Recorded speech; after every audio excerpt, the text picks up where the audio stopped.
ਇਹਦੇ ਚਾਰ ਪਾਰਟ ਆ, ਆਪਾਂ ਚਾਰ ਪਾਰਟਾਂ ਨੂੰ ਡਿਸਕਸ ਕਰ ਲਾਂਗੇ ਅੱਜ। ਜੇ ਨਾ ਹੋਏ ਤਾਂ ਫਿਰ ਅਗਲੀ ਵਾਰੀ ਨੂੰ ਬਾਕੀ ਦਾ ਕਰ ਲਾਂਗੇ। ਚਾਰ ਪਾਰਟ ਹੈਗੇ ਆ। ਇੱਕ ਤਾਂ ਹੈਗੀਆਂ ਆਪਣੀਆਂ ਵੈਲਿਊਜ਼, ਦੂਜੀਆਂ ਹੈਗੀਆਂ ਆਪਣੀਆਂ ਸਕਿੱਲਸ, ਤੀਜਾ ਹੈਗਾ ਬਿਹੇਵੀਅਰ ਚੇਂਜ,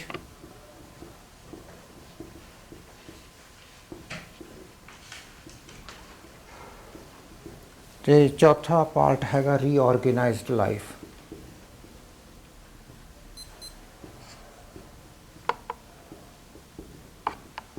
ਚਾਰ ਪਾਰਟ ਆ ਇਹ, ਆਪਾਂ ਚਾਰ ਇਹਨਾਂ ਨੂੰ ਅੱਜ ਡਿਸਕਸ ਕਰਨਾ।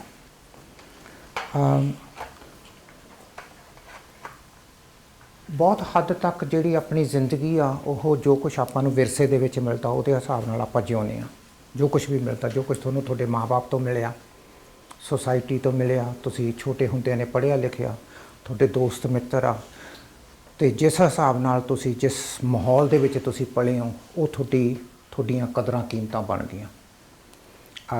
ਉਸ ਕਦਰਾਂ ਕੀਮਤਾਂ ਨੂੰ ਜਦੋਂ ਆਪਾਂ ਟਾਈਮ ਦੇ ਅਨੁਸਾਰ ਦੇਖਦੇ ਹਾਂ, ਕਈ ਚੀਜ਼ਾਂ ਬਿਲਕੁਲ ਸਹੀ ਆ, ਇਸੇ ਤਰ੍ਹਾਂ ਹੀ ਹੋਣੀਆਂ ਚਾਹੀਦੀਆਂ, ਲੇਕਿਨ ਕਈ ਚੀਜ਼ਾਂ ਸਹੀ ਨਹੀਂ ਗਈਆਂ ਉਹਨਾਂ ਕਦਰਾਂ ਕੀਮਤਾਂ ਦੇ ਅਨੁਸਾਰ। ਸੋ ਤਿੰਨ ਤਰ੍ਹਾਂ ਦੀਆਂ ਕਦਰਾਂ ਕੀਮਤਾਂ, ਉਹਨਾਂ ਨੂੰ ਤੁਹਾਨੂੰ ਵਿਚਾਰਨਾ ਚਾਹੀਦਾ, ਘੋਖਣਾ ਚਾਹੀਦਾ, ਦੇਖਣਾ ਚਾਹੀਦਾ। ਇੱਕ ਹੈਗੀਆਂ ਤੁਹਾਡੇ ਧਰਮ ਦੇ ਆਧਾਰ 'ਤੇ ਤੁਹਾਨੂੰ ਕੁਛ ਮਿਲਿਆ ਹੋਇਆ ਵਿਰਸੇ 'ਚ। ਇੱਕ ਹੈਗਾ ਤੁਹਾਨੂੰ ਸੱਭਿਆਚਾਰ ਕਲਚਰ ਦੇ ਅਨੁਸਾਰ ਤੁਹਾਨੂੰ ਕੁਛ ਮਿਲਿਆ ਹੋਇਆ। ਇੱਕ ਤੁਹਾਨੂੰ ਪਰਿਵਾਰ ਤੋਂ ਕੁਛ ਮਿਲਿਆ ਹੋਇਆ। ਤਿੰਨ ਚੀਜ਼ਾਂ ਦੇ ਆਧਾਰ 'ਤੇ ਤੁਹਾਡੀਆਂ ਆਹ ਕਦਰਾਂ ਕੀਮਤਾਂ ਬਣਦੀਆਂ। ਯਾਨੀ ਜਿਹੜੀ ਤੁਹਾਡੀ ਪੂਰੀ ਦਿਮਾਗੀ ਬਣਤਰ ਆ ਉਹ ਇਹਨਾਂ ਤਿੰਨ ਚੀਜ਼ਾਂ ਦੀਆਂ ਕਦਰਾਂ ਕੀਮਤਾਂ 'ਤੇ ਮਿਸ਼ਰਤ ਆ। ਜਿਹੜਾ ਸਾਰਿਆਂ ਨਾਲੋਂ ਜ਼ਿਆਦਾ ਡੋਮੀਨੈਂਟ ਪਾਰਟ ਆ ਤੁਹਾਡੇ ਦਿਮਾਗ ਦਾ, ਜਿਹੜੀਆਂ ਤੁਹਾਡੀਆਂ ਕਦਰਾਂ ਕੀਮਤਾਂ ਜਿਸ ਹਿਸਾਬ ਨਾਲ ਤੁਸੀਂ ਜ਼ਿੰਦਗੀ ਜਿਉਂਦੇ ਹੋ, ਉਹ ਕਲਚਰ 'ਤੇ ਬੇਸਡ ਆ। ਚਾਹੀਦਾ ਹੈਗਾ ਉਹ ਧਰਮ ਦੇ ਬੇਸ 'ਤੇ, ਕਿਉਂਕਿ ਜਿਹੜਾ ਧਰਮ ਆ ਉਹ ਪ੍ਰੋਗਰੈਸਿਵ ਆ, ਜਿਹੜਾ ਕਲਚਰ ਆ ਉਹ ਪਿਛਾਂਹ ਖਿੱਚੂ ਆ। ਜਿਹੜੀਆਂ ਕਲਚਰਲ ਵੈਲਿਊਜ਼ ਹੁੰਦੀਆਂ ਉਹ 500-600 ਸਾਲ ਪਿੱਛੇ ਤੁਰੀਆਂ ਆਉਂਦੀਆਂ, ਉਹ ਪਿੱਛੇ ਰਹਿੰਦੀਆਂ। ਜੋ ਨੀਡ ਅੱਜ ਦੀ ਆ ਉਹ ਸੱਭਿਆਚਾਰ ਉਹਨੂੰ ਕਰਦਾ ਨਹੀਂ। ਅੱਜ ਦੀ ਨੀਡ ਦੇ ਮੁਤਾਬਕ ਤੁਹਾਡੀਆਂ ਕਦਰਾਂ ਕੀਮਤਾਂ ਨਹੀਂ ਗੀਆਂ। ਅੱਜ ਤਾਂ ਬਹੁਤ ਐਡਵਾਂਸ ਹੋ ਚੁੱਕਿਆ, ਲੇਕਿਨ ਜਿਹੜੀਆਂ ਕਦਰਾਂ ਕੀਮਤਾਂ ਜਿਹੜੀਆਂ ਕਲਚਰ ਦੇ ਵਿੱਚ ਟਰਡੀਸ਼ਨਸ ਚੱਲੀਆਂ ਆਉਂਦੀਆਂ ਉਹ ਬਹੁਤ ਪੁਰਾਣੀਆਂ। ਇਸ ਕਰਕੇ ਆਪਾਂ ਨੂੰ ਹਮੇਸ਼ਾ ਹੀ ਆਪਾਂ ਜੱਦੋ-ਜਹਿਦ ਕਰਦੇ ਰਹਿੰਦੇ ਹਾਂ, ਕਿਉਂਕਿ ਜਿਹੜੀ ਇਨਵਾਇਰਨਮੈਂਟ ਆ ਉਹਦੇ ਵਿੱਚ ਇਹ ਫਿੱਟ ਨਹੀਂ ਆਉਂਦੀਆਂ ਆਹ ਕਲਚਰ ਦੀਆਂ। ਸੋ ਪਹਿਲੀ ਚੀਜ਼ ਜਿਹੜੀ ਪਹਿਲਾ ਪੁਆਇੰਟ ਜਿਹੜਾ ਤੁਹਾਨੂੰ ਇਹ ਦੇਖਣਾ ਪੈਣਾ ਕਿ ਤੁਸੀਂ ਧਰਮ 'ਚ ਜਿਉਣਾ ਕਿ ਤੁਸੀਂ ਕਲਚਰ 'ਚ ਜਿਉਣਾ। ਜੇ ਤਾਂ ਤੁਸੀਂ ਕਲਚਰ 'ਚ ਜਿਉਣਾ ਫਿਰ ਤਾਂ ਤੁਹਾਨੂੰ ਬਹੁਤ ਜ਼ਿਆਦਾ ਮੁਸੀਬਤਾਂ ਦਾ ਸਾਹਮਣਾ ਕਰਨਾ ਪਊਗਾ, ਕਿਉਂਕਿ ਕਲਚਰ ਪਿਛਾਂਹ ਖਿੱਚੂ ਆ ਅਤੇ ਅੱਜ ਦਾ ਜਿਹੜਾ ਸਮਾਜ ਆ ਉਹ ਅੱਜ ਦਾ ਸਮਾਜ ਆ।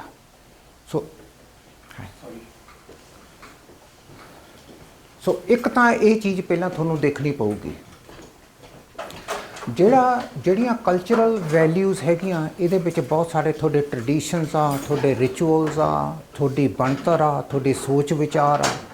ਔਰ ਇਹ ਜਿਹੜਾ ਸੋਚ ਵਿਚਾਰ ਆ, ਆਹ ਜਿਹੜਾ ਕਲਚਰ ਆ ਤੁਹਾਡਾ, ਇਹ ਤੁਹਾਨੂੰ ਪਿੱਛੇ ਨੂੰ ਖਿੱਚ ਕੇ ਲਿਜਾਂਦਾ। ਤੁਸੀਂ ਅੱਗੇ ਨੂੰ ਵਧਣ ਦੀ ਕੋਸ਼ਿਸ਼ ਕਰੋਗੇ, ਇਹ ਤੁਹਾਡਾ ਸਮਾਜ ਪਿੱਛੇ ਨੂੰ ਲਿਜਾਂਦਾ। ਇਹਦੀ ਜੇ ਆਪਾਂ ਐਗਜ਼ਾਮਪਲ ਲਈਏ ਫਿਰ ਸਮਝ ਆ ਸਕਦਾ। ਜਿਹੜਾ ਆਪਣਾ ਪੰਜਾਬੀ ਕਲਚਰ ਆ ਉਹਦੇ ਵਿੱਚ ਤੁਸੀਂ ਦੇਖੋਗੇ ਕਿ ਹਜੇ ਵੀ ਇਸ ਜ਼ਮਾਨੇ ਦੇ ਵਿੱਚ ਵੀ ਆਪਣਾ ਦਾਜ ਦਹੇਜ ਦਾ ਰੌਲਾ ਪੈ ਜਾਂਦਾ ਵਿਆਹ ਸ਼ਾਦੀ ਵੇਲੇ, ਡਾਊਰੀ ਸਿਸਟਮ ਦਾ, ਰਾਈਟ। ਇਹ ਕਲਚਰ ਆ। ਲੇਕਿਨ ਅਗਰ ਤੁਸੀਂ ਪ੍ਰੋਗਰੈਸਿਵ ਹੋ, ਤੁਹਾਡੀ ਸੋਚ ਪ੍ਰੋਗਰੈਸਿਵ ਆ ਔਰ ਤੁਸੀਂ ਧਾਰਮਿਕ ਤੌਰ 'ਤੇ ਸੋਚਦੇ ਹੋ, ਪ੍ਰੋਗਰੈਸਿਵ ਸੋਚਦੇ ਹੋ, ਤੁਸੀਂ ਕਹੋਗੇ ਵੀ ਨਹੀਂ ਕੋਈ ਦਾਜ ਦਹੇਜ ਨਹੀਂ ਗਾ। ਜਿਹੜਾ ਕਲਚਰ ਆ ਉਹ ਕਹਿੰਦਾ ਵੀ ਮੁੰਡੇ ਬੈਟਰ ਆ ਕੁੜੀਆਂ ਨਾਲੋਂ, ਵੀ ਸਾਡੇ ਸਿਰਫ ਮੁੰਡੇ ਹੀ ਹੋਣੇ ਚਾਹੀਦੇ, ਕੋਈ ਕੁੜੀ ਨਹੀਂ ਜੰਮਣੀ ਚਾਹੀਦੀ ਸਾਡੇ ਘਰ। ਕਲਚਰ ਕਹਿੰਦਾ ਬੈਕਵਰਡ ਹੁੰਦਾ, ਹਮੇਸ਼ਾ ਕਲਚਰ ਬੈਕਵਰਡ ਆ। ਚਾਹੇ ਗੋਰਿਆਂ ਦਾ ਕਲਚਰ ਆ, ਚਾਹੇ ਪੰਜਾਬੀਆਂ ਦਾ ਕਲਚਰ ਆ, ਚਾਹੇ ਮੁਸਲਮਾਨਾਂ ਦਾ ਕਲਚਰ ਆ, ਚਾਹੇ ਹਿੰਦੂਆਂ ਦਾ ਕਲਚਰ ਆ, ਚਾਹੇ ਉਹ ਕਿਸੇ ਦਾ ਕਲਚਰ ਬੈਕਵਰਡ ਆ। ਜਿਹੜਾ ਧਰਮ ਆ ਉਹ ਪ੍ਰੋਗਰੈਸਿਵ ਆ। ਧਰਮ ਹਮੇਸ਼ਾ ਪ੍ਰੋਗਰੈਸਿਵ ਹੁੰਦਾ, ਧਰਮ ਨਹੀਂ ਵਿਤਕਰਾ ਕਰਦਾ। ਲੇਕਿਨ ਕਲਚਰ ਜਦੋਂ ਤੁਸੀਂ ਉਹਦੀ ਇੰਟਰਪ੍ਰੀਟੇਸ਼ਨ ਕਲਚਰ ਦੇ ਤੌਰ 'ਤੇ ਕਰੋਗੇ ਫਿਰ ਬੈਕਵਰਡ ਹੋ ਜਾਊਗਾ। ਸੋ ਇਹ ਤੁਹਾਨੂੰ ਹੁਣ ਦੇਖਣਾ ਪਊਗਾ ਕਿ ਜਿਹੜੀਆਂ ਤੁਸੀਂ ਜ਼ਿੰਦਗੀ ਜਿਉਣ ਦੇ ਤੁਸੀਂ ਨਜ਼ਰੀਆ ਰੱਖਿਆ ਉਹ ਤੁਹਾਡਾ ਸੱਭਿਆਚਾਰਕ ਆ ਕਿ ਤੁਹਾਡਾ ਧਾਰਮਿਕ ਆ, ਇਹ ਤੁਹਾਨੂੰ ਦੇਖਣਾ ਪਊਗਾ। ਜੇ ਤਾਂ ਤੁਸੀਂ ਉਹਨੂੰ ਧਰਮ ਦੇ ਤੌਰ ਤੇ ਪ੍ਰੋਗਰੈਸਿਵ ਤੌਰ ਤੇ ਦੇਖਦੇ ਹੋ, ਫਿਰ ਤੁਸੀਂ ਵਿਤਕਰਾ ਨਹੀਂ ਕਰੋਗੇ, ਕਿਉਂਕਿ ਕਲੀਅਰ ਆ ਫਿਰ ਤਾਂ। ਪਰ ਜੇ ਤੁਸੀਂ ਸੱਭਿਆਚਾਰ ਚੜ ਗਏ, ਫਿਰ ਤੁਸੀਂ ਜਾਤ ਪਾਤ 'ਚ ਵੀ ਬਿਲੀਵ ਕਰੋਗੇ, ਕਿਉਂਕਿ ਸੱਭਿਆਚਾਰ ਤਾਂ ਕਹਿੰਦਾ ਵੀ ਜਾਤੀਆਂ ਹੁੰਦੀਆਂ, ਫਲਾਨਾ ਜਾਤ ਵੱਡੀ ਆ, ਦੂਜੇ ਜਾਤ ਛੋਟੀ ਵਾਲੇ ਆ, ਫਿਰ ਹਰ ਇੱਕ ਕਿਸਮ ਦਾ ਤੁਹਾਡਾ ਵਿਤਕਰਾ ਹੋਊਗਾ, ਔਰ ਉਹਦੇ ਤੇ ਤੁਹਾਨੂੰ ਫਿਰ ਮੁਸ਼ਕਲਾਂ ਵੀ ਆਉਣਗੀਆਂ। ਕਿਉਂ ਆਉਣਗੀਆਂ? ਕਿਉਂਕਿ ਜਿਹੜਾ ਸਮਾਂ ਉਹ ਅੱਗੇ ਵੱਧ ਚੁੱਕਿਆ, ਤੇ ਜਿਹੜਾ ਸੱਭਿਆਚਾਰ ਆ ਉਹ 500 ਸਾਲ ਪਿੱਛੋਂ ਤੁਰਿਆ ਆ ਰਿਹਾ ਹੌਲੀ ਹੌਲੀ ਨਾਲ, ਉਹ ਕੈਚਅਪ ਨਹੀਂ ਕਰਦਾ। ਇਸੇ ਤਰ੍ਹਾਂ ਹੀ ਜਾਦੂ ਟੂਣੇ ਆ। ਜਾਦੂ ਟੂਣੇ ਧਰਮ 'ਚ ਤਾਂ ਹੈ ਨਹੀਂ ਗੇ, ਜਾਦੂ ਟੂਣੇ ਤਾਂ ਕਿਹਦੇ 'ਚ ਆ? ਸੱਭਿਆਚਾਰ 'ਚ ਆ। ਧਰਮ 'ਚ ਤਾਂ ਕੋਈ ਜਾਦੂ ਟੂਣਾ ਨਹੀਂ।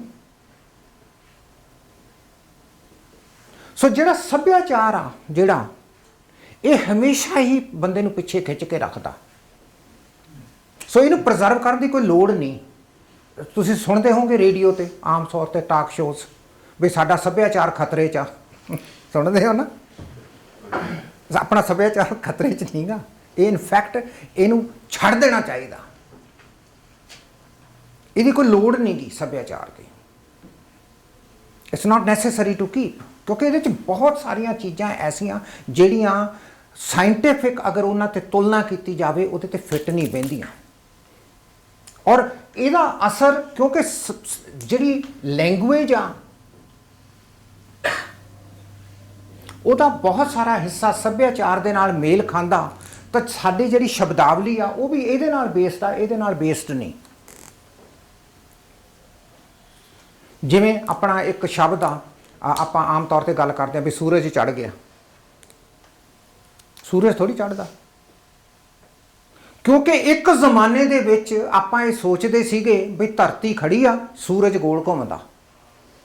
ਹਜ਼ਾਰਾਂ ਸਾਲ ਬੰਦੇ ਨੇ ਇਹੀ ਸੋਚੀ ਰੱਖਿਆ, ਤੇ ਜਿਹੜੀ ਸ਼ਬਦਾਵਲੀ ਸੀ ਉਹ ਇਸੇ ਤਰ੍ਹਾਂ ਦੀ ਹੋ ਗਈ ਵੀ ਸੂਰਜ ਚੜ੍ਹ ਜਾਂਦਾ, ਸੂਰਜ ਛਿਪ ਜਾਂਦਾ। ਨਾ ਤਾਂ ਸੂਰਜ ਚੜ੍ਹਦਾ ਤੇ ਨਾ ਹੀ ਸੂਰਜ ਛਿਪਦਾ, ਸਾਇੰਟੀਫਿਕ ਤੌਰ ਤੇ ਅਗਰ ਤੁਸੀਂ ਸੋਚੋ। ਲੇਕਿਨ ਸ਼ਬਦਾਂ ਦੇ ਤੌਰ ਤੇ ਆਪਾਂ ਕਹਿੰਦੇ ਹਾਂ।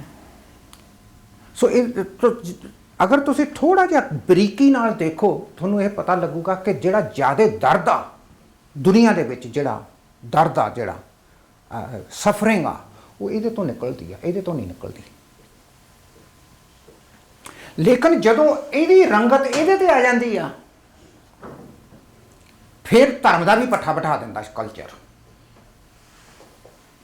ਕਿਉਂਕਿ ਉਹ ਚਾੜ ਦਿੰਦਾ ਆਪਣੀ ਰੰਗਤ। ਇਹ ਕਿਉਂਕਿ ਹਜ਼ਾਰਾਂ ਸਾਲਾਂ ਤੋਂ ਕਲਚਰ ਤੁਰਿਆ ਆਉਂਦਾ, ਇਹ ਪਾਵਰਫੁੱਲ ਆ, ਇਹਨੂੰ ਤੁਸੀਂ ਇੰਨੀ ਛੇਤੀ ਐਲੀਮੀਨੇਟ ਨਹੀਂ ਕਰ ਸਕਦੇ। ਆਪਾਂ ਨੂੰ ਪਿਛਲੇ 5000 ਸਾਲ ਤੋਂ ਪਤਾ ਵੀ ਜਿਹੜਾ ਦਾਜ ਦਹੇਜ ਆ, ਤੇ ਜਿਹੜਾ ਕਾਸਟ ਸਿਸਟਮ ਆ, ਤੇ ਜਿਹੜਾ ਮਤਲਬ ਕਿ ਨਿੰਦਿਆ ਜਾਂਦਾ ਵੀ ਕੁੜੀਆਂ ਨਹੀਂ ਹੋਣੀਆਂ ਚਾਹੀਦੀਆਂ ਘਰ 'ਚ, ਇਹ ਪਿਛਲੇ 5000 ਸਾਲ ਤੋਂ ਪਤਾ ਆਪਾਂ ਨੂੰ ਵੀ ਇਹ ਮਾੜੀਆਂ ਚੀਜ਼ਾਂ। ਔਰ ਇਹਦਾ ਬੜੀ ਵਿਦਵਾਨਾਂ ਨੇ, ਬਹੁਤ ਸਾਰੇ ਧਾਰਮਿਕ ਪ੍ਰਚਾਰਕਾਂ ਨੇ ਇਹਦੀ ਨਿੰਦਾ ਕੀਤੀ ਆ ਵੀ ਇਹ ਚੀਜ਼ਾਂ ਐਲੀਮੀਨੇਟ ਹੋਣੀਆਂ ਚਾਹੀਦੀਆਂ, ਪਰ ਹਜੇ ਵੀ ਬਰਕਰਾਰ ਆ। ਇਹਦਾ ਮਤਲਬ ਇਹ ਬੜੀ ਪਾਵਰਫੁਲ ਚੀਜ਼ ਆ, ਇਹਨੂੰ ਇੰਨੀ ਛੇਤੀ ਐਲੀਮੀਨੇਟ ਨਹੀਂ ਕੀਤਾ। ਇਹਨੂੰ ਸਿਰਫ ਤੁਸੀਂ ਜਦ ਤੱਕ ਤੁਸੀਂ ਕੌਨਸ਼ੀਅਸ ਨਹੀਂ ਹੁੰਦੇ, ਤੁਹਾਨੂੰ ਪਤਾ ਨਹੀਂ ਲੱਗਦਾ ਵੀ ਸਾਡੀ ਸਫਰਿੰਗ ਕਿੱਥੋਂ ਨਿਕਲਦੀ ਹੈ, ਸਾਡਾ ਦੁੱਖ ਕਿੱਥੋਂ ਨਿਕਲਦਾ, ਇਹਦੇ 'ਚੋਂ ਨਿਕਲਦਾ, ਇਹਦੇ 'ਚੋਂ ਨਹੀਂ ਨਿਕਲਦਾ, ਇਹਦੇ 'ਚੋਂ ਨਹੀਂ ਨਿਕਲਦਾ। ਸੋ ਇਹਦਾ ਇੱਕੋ ਹੀ ਇੱਕ ਇਲਾਜ ਆ ਸਫਰਿੰਗ ਘਟਾਉਣ ਦਾ, ਕਿ ਤੁਹਾਡੀ ਜਿਹੜੀ ਚੇਤਨਾ, ਤੁਹਾਡੀ ਜਿਹੜੀ ਕੌਨਸ਼ੀਅਸਨੈਸ ਆ, ਉਹ ਸ਼ਾਰਪ ਹੋਣੀ ਚਾਹੀਦੀ ਹੈ, ਕ੍ਰਿਟੀਕਲ ਹੋਣੀ ਚਾਹੀਦੀ ਆ। ਤੁਹਾਨੂੰ ਇਹ ਸੋਚਣਾ ਪਊਗਾ ਵੀ ਇਹ ਕੀ ਚੀਜ਼ ਆ। ਸੋ ਜਿਹੜੀਆਂ ਬਹੁਤ ਸਾਰੀਆਂ ਟਰਡੀਸ਼ਨ ਆ, ਜਿਹੜੀਆਂ ਕਲਚਰਲ ਟਰਡੀਸ਼ਨਸ ਆ, ਉਹ ਬੜੀਆਂ ਹਾਨੀਕਾਰਕ ਆ। ਇੱਕ ਟਰਡੀਸ਼ਨ ਹਾਨੀਕਾਰਕ ਆ ਅੱਜ ਕੱਲ੍ਹ ਦੇ ਜਿਹੜਾ ਕਲਚਰ ਬਣਿਆ ਹੋਇਆ, ਅੱਜ ਕੱਲ੍ਹ ਦਾ ਕਲਚਰ ਨੂੰ ਅਗਰ ਤੁਸੀਂ ਬਰੀਕੀ ਨਾਲ ਐਨਾਲਾਈਜ਼ ਕਰੋ, ਕਿ ਸ਼ਰਾਬ ਤੋਂ ਬਿਨਾਂ ਆਓ ਭਗਤ ਨਹੀਂ ਹੁੰਦੀ ਕਿਸੇ ਰਿਸ਼ਤੇਦਾਰ ਦੀ, ਜਵਾਈ ਦੀ, ਪ੍ਰਾਹੁਣੇ ਦੀ। ਕੋਈ ਜ਼ਮਾਨਾ ਸੀਗਾ 100 ਸਾਲ ਪਹਿਲਾਂ, ਤੁਸੀਂ ਪੰਜਾਬ 'ਚ ਜਾਂਦੇ ਸੀ ਕਿਸੇ ਦੇ ਘਰ ਤਾਂ ਤੁਹਾਨੂੰ ਦੁੱਧ ਮਿਲਦਾ ਸੀ ਜਾਂ ਲੱਸੀ ਮਿਲਦੀ ਸੀ। ਅੱਜ ਕੱਲ੍ਹ ਕੋਈ ਦੁੱਧ ਲੱਸੀ ਨਹੀਂ ਦਿੰਦਾ। ਅੱਜ ਕੱਲ੍ਹ ਉਹ ਬੋਤਲ ਕੱਢ ਲੈਂਦੇ ਆ, ਸ਼ਾਮ ਨੂੰ ਆਈਸ ਆ ਜਾਂਦੀ ਆ ਤੇ ਤੁਸੀਂ ਪੀਣ ਲੱਗ ਜਾਂਦੇ ਹੋ, ਕਿਉਂਕਿ ਕਲਚਰ ਚੇਂਜ ਹੋ ਗਿਆ, ਮਿਊਟੇਟ ਹੋ ਗਿਆ। ਸੋ ਆ ਜਿਹੜੀਆਂ ਕਲਚਰਲ ਵੈਲਿਊਜ਼ ਆ, ਇਹ ਬਹੁਤ ਜ਼ਿਆਦਾ ਨੁਕਸਾਨ ਇਸ ਕਰਕੇ ਕਰਦੀਆਂ ਕਿਉਂਕਿ ਜਿਹੜਾ ਧਰਮ ਆ ਉਹ ਤੁਹਾਨੂੰ ਸੋਚਣ 'ਤੇ ਮਜਬੂਰ ਕਰਦਾ, ਜਿਹੜਾ ਕਲਚਰ ਆ ਉਹ ਤੁਹਾਨੂੰ ਸੋਚਣ 'ਤੇ ਮਜਬੂਰ ਨਹੀਂ ਕਰਦਾ। ਕਲਚਰ ਫੰਕਸ਼ਨ ਕਰਦਾ ਕਿਸ ਚੀਜ਼ 'ਤੇ? ट्रਡੀਸ਼ਨ ਤੇ। ਇਹ ਸਾਡਾ ਟ੍ਰਡੀਸ਼ਨ ਆ, ਆਪਾਂ ਬੜੇ ਮਾਣ ਨਾਲ ਕਈ ਵਾਰੀ ਕਹਿੰਦੇ ਆ ਸਾਡਾ ਟ੍ਰਡੀਸ਼ਨ ਆ, ਇਹਦੇ ਤੇ ਫੰਕਸ਼ਨ ਕਰਦਾ। ਔਰ ਇਹਦੇ ਵਾਸਤੇ ਸੋਚ ਨਹੀਂ ਚਾਹੀਦੀ। ਤੁਸੀਂ ਦੇਖਿਆ ਹੋਣਾ, ਤੁਸੀਂ ਪੰਜਾਬੀ ਵਿਆਹਾਂ ਤੇ ਗਏ ਹੋ, ਜਦੋਂ ਆਪਣੇ ਡੋਲੀ ਤੁਰਦੀ ਆ, ਕੁੜੀ ਤੇ ਮੁੰਡਾ ਕਾਰ 'ਚ ਬਹਿੰਦੇ ਆ, ਤੇ ਕਈ ਜਨਾਨੀਆਂ ਕਾਰ ਦੇ ਟਾਇਰਾਂ ਤੇ ਤੇਲ ਪਾ ਦਿੰਦੀਆਂ, ਕਿਉਂਕਿ ਪੁਰਾਣੇ ਜ਼ਮਾਨੇ 'ਚ ਗੱਡੇ ਦੇ ਚੂਲਾਂ ਤੇ ਤੇਲ ਪਾਉਂਦੇ ਸੀਗੇ ਤਾਂ ਕਿ ਉਹ ਲੁਬਰੀਕੇਸ਼ਨ ਰਵੇ, ਕਿਉਂਕਿ ਉਦੋਂ ਕਿਹੜਾ ਕਾਰਾਂ ਹੁੰਦੀਆਂ ਸੀ। ਉਸ ਜ਼ਮਾਨੇ 'ਚ ਤੇਲ ਪਾਉਣਾ ਜਾਇਜ਼ ਸੀ। ਪਰ ਹੁਣ ਤੁਸੀਂ ਕਾਰਾਂ ਦੇ ਟਾਇਰਾਂ ਤੇ ਤੇਲ ਪਾਉਂਦੇ ਹੋ, ਉਹ ਹੋਰ ਕੁਛ ਨਹੀਂ ਗਾ, ਉਹ ਟ੍ਰਡੀਸ਼ਨ ਆ, ਉਹ ਜ਼ਮਾਨੇ ਦਾ ਟ੍ਰਡੀਸ਼ਨ ਆ। ਲੇਕਿਨ ਅੱਜ ਕੱਲ੍ਹ ਉਹਦੀ ਕੋਈ ਰੈਲੇਵੈਂਸ ਨਹੀਂ ਰਹਿ ਗਈ, ਪਰ ਅਸੀਂ ਕਰਨਾ ਜ਼ਰੂਰ ਆ। ਹੁਣ ਜਦੋਂ ਪਹਿਲੀ ਵਾਰੀ ਪ੍ਰਾਹੁਣਾ ਘਰ ਆਉਂਦਾ ਕੁੜੀ ਨੂੰ ਲੈ ਕੇ, ਤਾਂ ਉਹ ਦਰਵਾਜ਼ੇ ਤੇ ਤੇਲ ਪਾਉਂਦੇ ਆਪਾਂ। ਉਹ ਐਕਚੁਅਲੀ ਤੇਲ ਦਰਵਾਜ਼ੇ ਤੇ ਨਹੀਂ ਸੀ ਪਾਇਆ ਜਾਂਦਾ, ਚੂਲਾਂ ਤੇ ਪਾਇਆ ਜਾਂਦਾ ਸੀ, ਕਿਉਂਕਿ ਪੁਰਾਣੇ ਜ਼ਮਾਨੇ 'ਚ ਵੱਡੇ ਵੱਡੇ ਦਰਵਾਜ਼ੇ ਹੁੰਦੇ ਸੀ ਤਾਂ ਕਿ ਖੁੱਲ੍ਹ ਜਾਣ, ਬੰਦ ਹੋ ਜਾਣ, ਉਹਦੇ ਤੇ ਉਹ ਬੁੜੀਆਂ ਤੇਲ ਪਾਉਂਦੀਆਂ ਸੀ। ਲੇਕਿਨ ਹੁਣ ਆਪਣੇ ਮਾਡਰਨ ਜ਼ਮਾਨੇ ਦੇ ਵਿੱਚ ਜਿਹੜੇ ਆਪਣੇ ਘਰ ਆ, ਉੱਥੇ ਤੁਸੀਂ ਕਿੱਥੇ ਤੇਲ ਪਾਓਗੇ? ਮਗਰੋਂ ਸਾਫ਼ ਕਰਦੇ ਫਿਰੋਗੇ ਕਿਉਂਕਿ ਕੀੜੀਆਂ ਆਉਣਗੀਆਂ। ਲੇਕਿਨ ਕਿਉਂਕਿ ਟ੍ਰਡੀਸ਼ਨ ਆ, ਇਸ ਕਰਕੇ ਆਪਾਂ ਕਰਨਾ। ਸੋ ਜਿਹੜਾ ਰਿਲੀਜਨ ਆ ਉਹ ਗਰੀਡ ਨੂੰ ਕੱਟਦਾ, ਇਸ ਕਰਕੇ ਉਹ ਸਾਨੂੰ ਚੰਗਾ ਨਹੀਂ ਲੱਗਦਾ। ਜਿਹੜਾ ਕਲਚਰ ਆ ਉਹ ਕਹਿੰਦਾ ਵੀ ਨਹੀਂ ਨਹੀਂ ਨਹੀਂ, ਤੂੰ ਮੁੰਡੇ ਵਾਲਾ ਯਾਰ, ਕੁਛ ਤਾਂ ਆਓ ਭਗਤ ਹੋਣੀ ਚਾਹੀਦੀ ਆ। ਹੁਣ ਮੁੰਡੇ ਵਾਲੇ ਕਈ ਅੱਜ ਕੱਲ੍ਹ ਮਾਡਰਨ ਟਰੈਂਡ ਚੱਲਿਆ, ਕਲਚਰ ਨੂੰ ਕਿਸ ਤਰ੍ਹਾਂ ਚੇਂਜ ਕਰਦੇ। ਮੁੰਡੇ ਵਾਲੇ ਕਹਿੰਦੇ ਆ ਕੁੜੀ ਨੂੰ ਵੀ ਸਾਨੂੰ ਕੁਛ ਨਹੀਂ ਦਾਜ ਦਹੇਜ ਨਹੀਂ ਚਾਹੀਦਾ, ਪਰ ਜਿਹੜੀ ਸਾਡੀ ਬਰਾਤ ਆਊਗੀ ਉਹਦੀ ਚੰਗੀ ਤਰ੍ਹਾਂ ਸੇਵਾ ਕਰਿਓ, ਵਧੀਆ ਜਾਨੀ ਪੈਲਸ ਰੈਂਟ ਕਰੋ, 2-2.5 ਲੱਖ ਤੁਹਾਡਾ ਉੱਥੇ ਲੱਗੇ, ਫਿਰ ਸਾਨੂੰ ਵਧੀਆ ਰੋਟੀ ਖਵਾਇਓ, 5-7 ਲੱਖ ਉਹਦੇ ਤੇ ਲਾਇਓ, ਜਾਨੀ ਚੰਗੀ ਸੇਵਾ ਕਰਿਓ, ਪਤਾ ਲੱਗ ਜੇ ਇੱਕ ਵਾਰੀ ਵੀ ਵਿਆਹ ਹੋਇਆ। And what is this? ਜਾਨੀ ਇੱਕ ਰਿਫਾਈਨਡ ਫਾਰਮ ਆ। ਅਸੀਂ ਉਹ ਨਹੀਂ ਕੁਛ ਲੈਣਾ ਤੁਹਾਡੇ ਤੋਂ, ਪਰ 20 ਕੁ ਲੱਖ ਲਾ ਦਿਓ ਰੋਟੀ ਦੇ। ਸੋ ਇਹ ਕਲਚਰਲ, ਕਿਉਂਕਿ ਕਲਚਰ 'ਚ ਪ੍ਰਾਈਡ ਆ ਵੀ ਮੇਰੇ ਮੁੰਡੇ ਦਾ ਵਿਆਹ, ਬਈ ਫਲਾਣੇ ਦੀ ਬਰਾਤ ਗਈ, ਬਈ ਬਹਿ ਜਾ ਕਰਾਤੀ ਕੁੜੀ ਵਾਲਿਆਂ ਨੇ। ਕਲਚਰਲ ਫਾਰਮ ਆ ਨਾ ਉਹਦਾ। ਸੋ ਕਲਚਰ ਦੇ ਵਿੱਚ ਜਿਹੜੀਆਂ ਨੈਗੇਟਿਵ ਪੁਆਇੰਟਸ ਆ, ਉਸ ਚੀਜ਼ ਨੂੰ ਕਾਇਮ ਰੱਖਣ ਦੇ ਲਈ ਜਿਹੜਾ ਕਲਚਰ ਆ ਉਹ ਬਹੁਤ ਪਾਵਰਫੁਲ ਆ।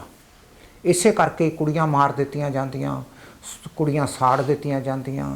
ਇਸੇ ਕਰਕੇ ਹੀ ਬਹੁਤ ਸਾਰੀਆਂ ਹਜੇ ਵੀ ਜਾਤ ਪਾਤ ਆ। ਈਵਨ ਇੱਥੋਂ ਤੱਕ ਇਹ ਕਲਚਰ ਪਾਵਰਫੁਲ ਆ ਕਿ ਸਿੱਖ ਧਰਮ ਦੇ ਵਿੱਚ ਗੁਰਦੁਆਰੇ ਜਾਤ 'ਤੇ ਬਣਾਤੇ। ਰਾਮਗੜੀਆਂ ਦਾ ਗੁਰਦੁਆਰਾ, ਰਾਮਦਾਸੀਆਂ ਦਾ ਗੁਰਦੁਆਰਾ, ਫਲਾਨਾ। ਇੱਕ ਪਿੰਡ 'ਚ, ਹੁਣੇ ਮੈਂ ਇੰਡੀਆ 'ਚ ਜਾ ਕੇ ਆਇਆ, ਇੱਕ ਪਿੰਡ ਆ ਉਹਦੇ 'ਚ 4 ਗੁਰਦੁਆਰੇ ਆ, 4 ਡਿਫਰੈਂਟ ਕਾਸਟਾਂ ਦੇ ਆ। ਫੈਸੀਨੇਟਿੰਗ।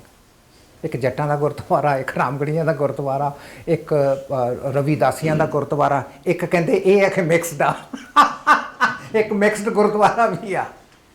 4 ਇੱਕ ਨਿੱਕੇ ਜਿਹੇ ਪਿੰਡ ਦੇ ਵਿੱਚ 4 ਗੁਰਦੁਆਰੇ ਆ, ਇੱਕ ਹਿੰਦੂਆਂ ਦਾ ਮੰਦਿਰ ਆ, ਔਰ ਉਹ ਪੰਜੇ ਹੀ ਰੋਜ਼ 4 ਵਜੇ ਉਹ ਆਪਣਾ ਲਾ ਦਿੰਦੇ ਆ। ਤੇ ਕੋਈ ਬੱਚਾ ਪੜ੍ਹ ਨਹੀਂ ਸਕਦਾ, ਕੋਈ ਸੌਂ ਨਹੀਂ ਸਕਦਾ, ਕਿਉਂਕਿ ਉਹਨਾਂ ਨੇ 4 ਵਜੇ ਸਵੇਰੇ ਫੁੱਲ ਸਪੀਡ ਤੇ ਉਹਨਾਂ ਨੇ ਲਾਊਡ ਸਪੀਕਰ ਛੱਡੇ ਹੁੰਦੇ ਆ। ਧਰਮ ਕਹਿੰਦਾ ਵੀ ਲਾਊਡ ਸਪੀਕਰ ਛੱਡ ਕੇ ਲੋਕਾਂ ਨੂੰ ਤੰਗ ਕਰੋ? ਕੋਈ ਕਹਿੰਦਾ ਧਰਮ 'ਚ ਲਿਖਿਆ ਕਿਸੇ 'ਚ ਵੀ ਰੋਜ਼ ਸਵੇਰੇ 4 ਵਜੇ ਉੱਠ ਕੇ ਸਾਰਿਆਂ ਨੂੰ ਤੰਗ ਕਰੋ? ਤੁਸੀਂ ਲਿਖਿਆ? ਕਿਤੇ ਨਹੀਂ ਲਿਖਿਆ। ਲੇਕਿਨ ਕਲਚਰ ਕਹਿੰਦਾ ਵੀ ਕਰੋ। That's what it is. So ਤੁਹਾਡਾ ਜਿਹੜਾ ਬਹੁਤ ਸਾਰਾ ਦੁਖਾਂਤ ਆ, ਬਹੁਤ ਸਾਰਾ ਆਪਾਂ ਜਿਹੜਾ ਜ਼ਿੰਦਗੀ ਦੇ ਵਿੱਚ ਡਿਸੀਜਨ ਲੈਂਦੇ ਆ, ਆਪਾਂ ਸ਼ਾਰਪ ਕ੍ਰਿਟੀਕਲ ਐਨਾਲਿਸਿਸ ਤੋਂ ਨਹੀਂ ਲੈਂਦੇ।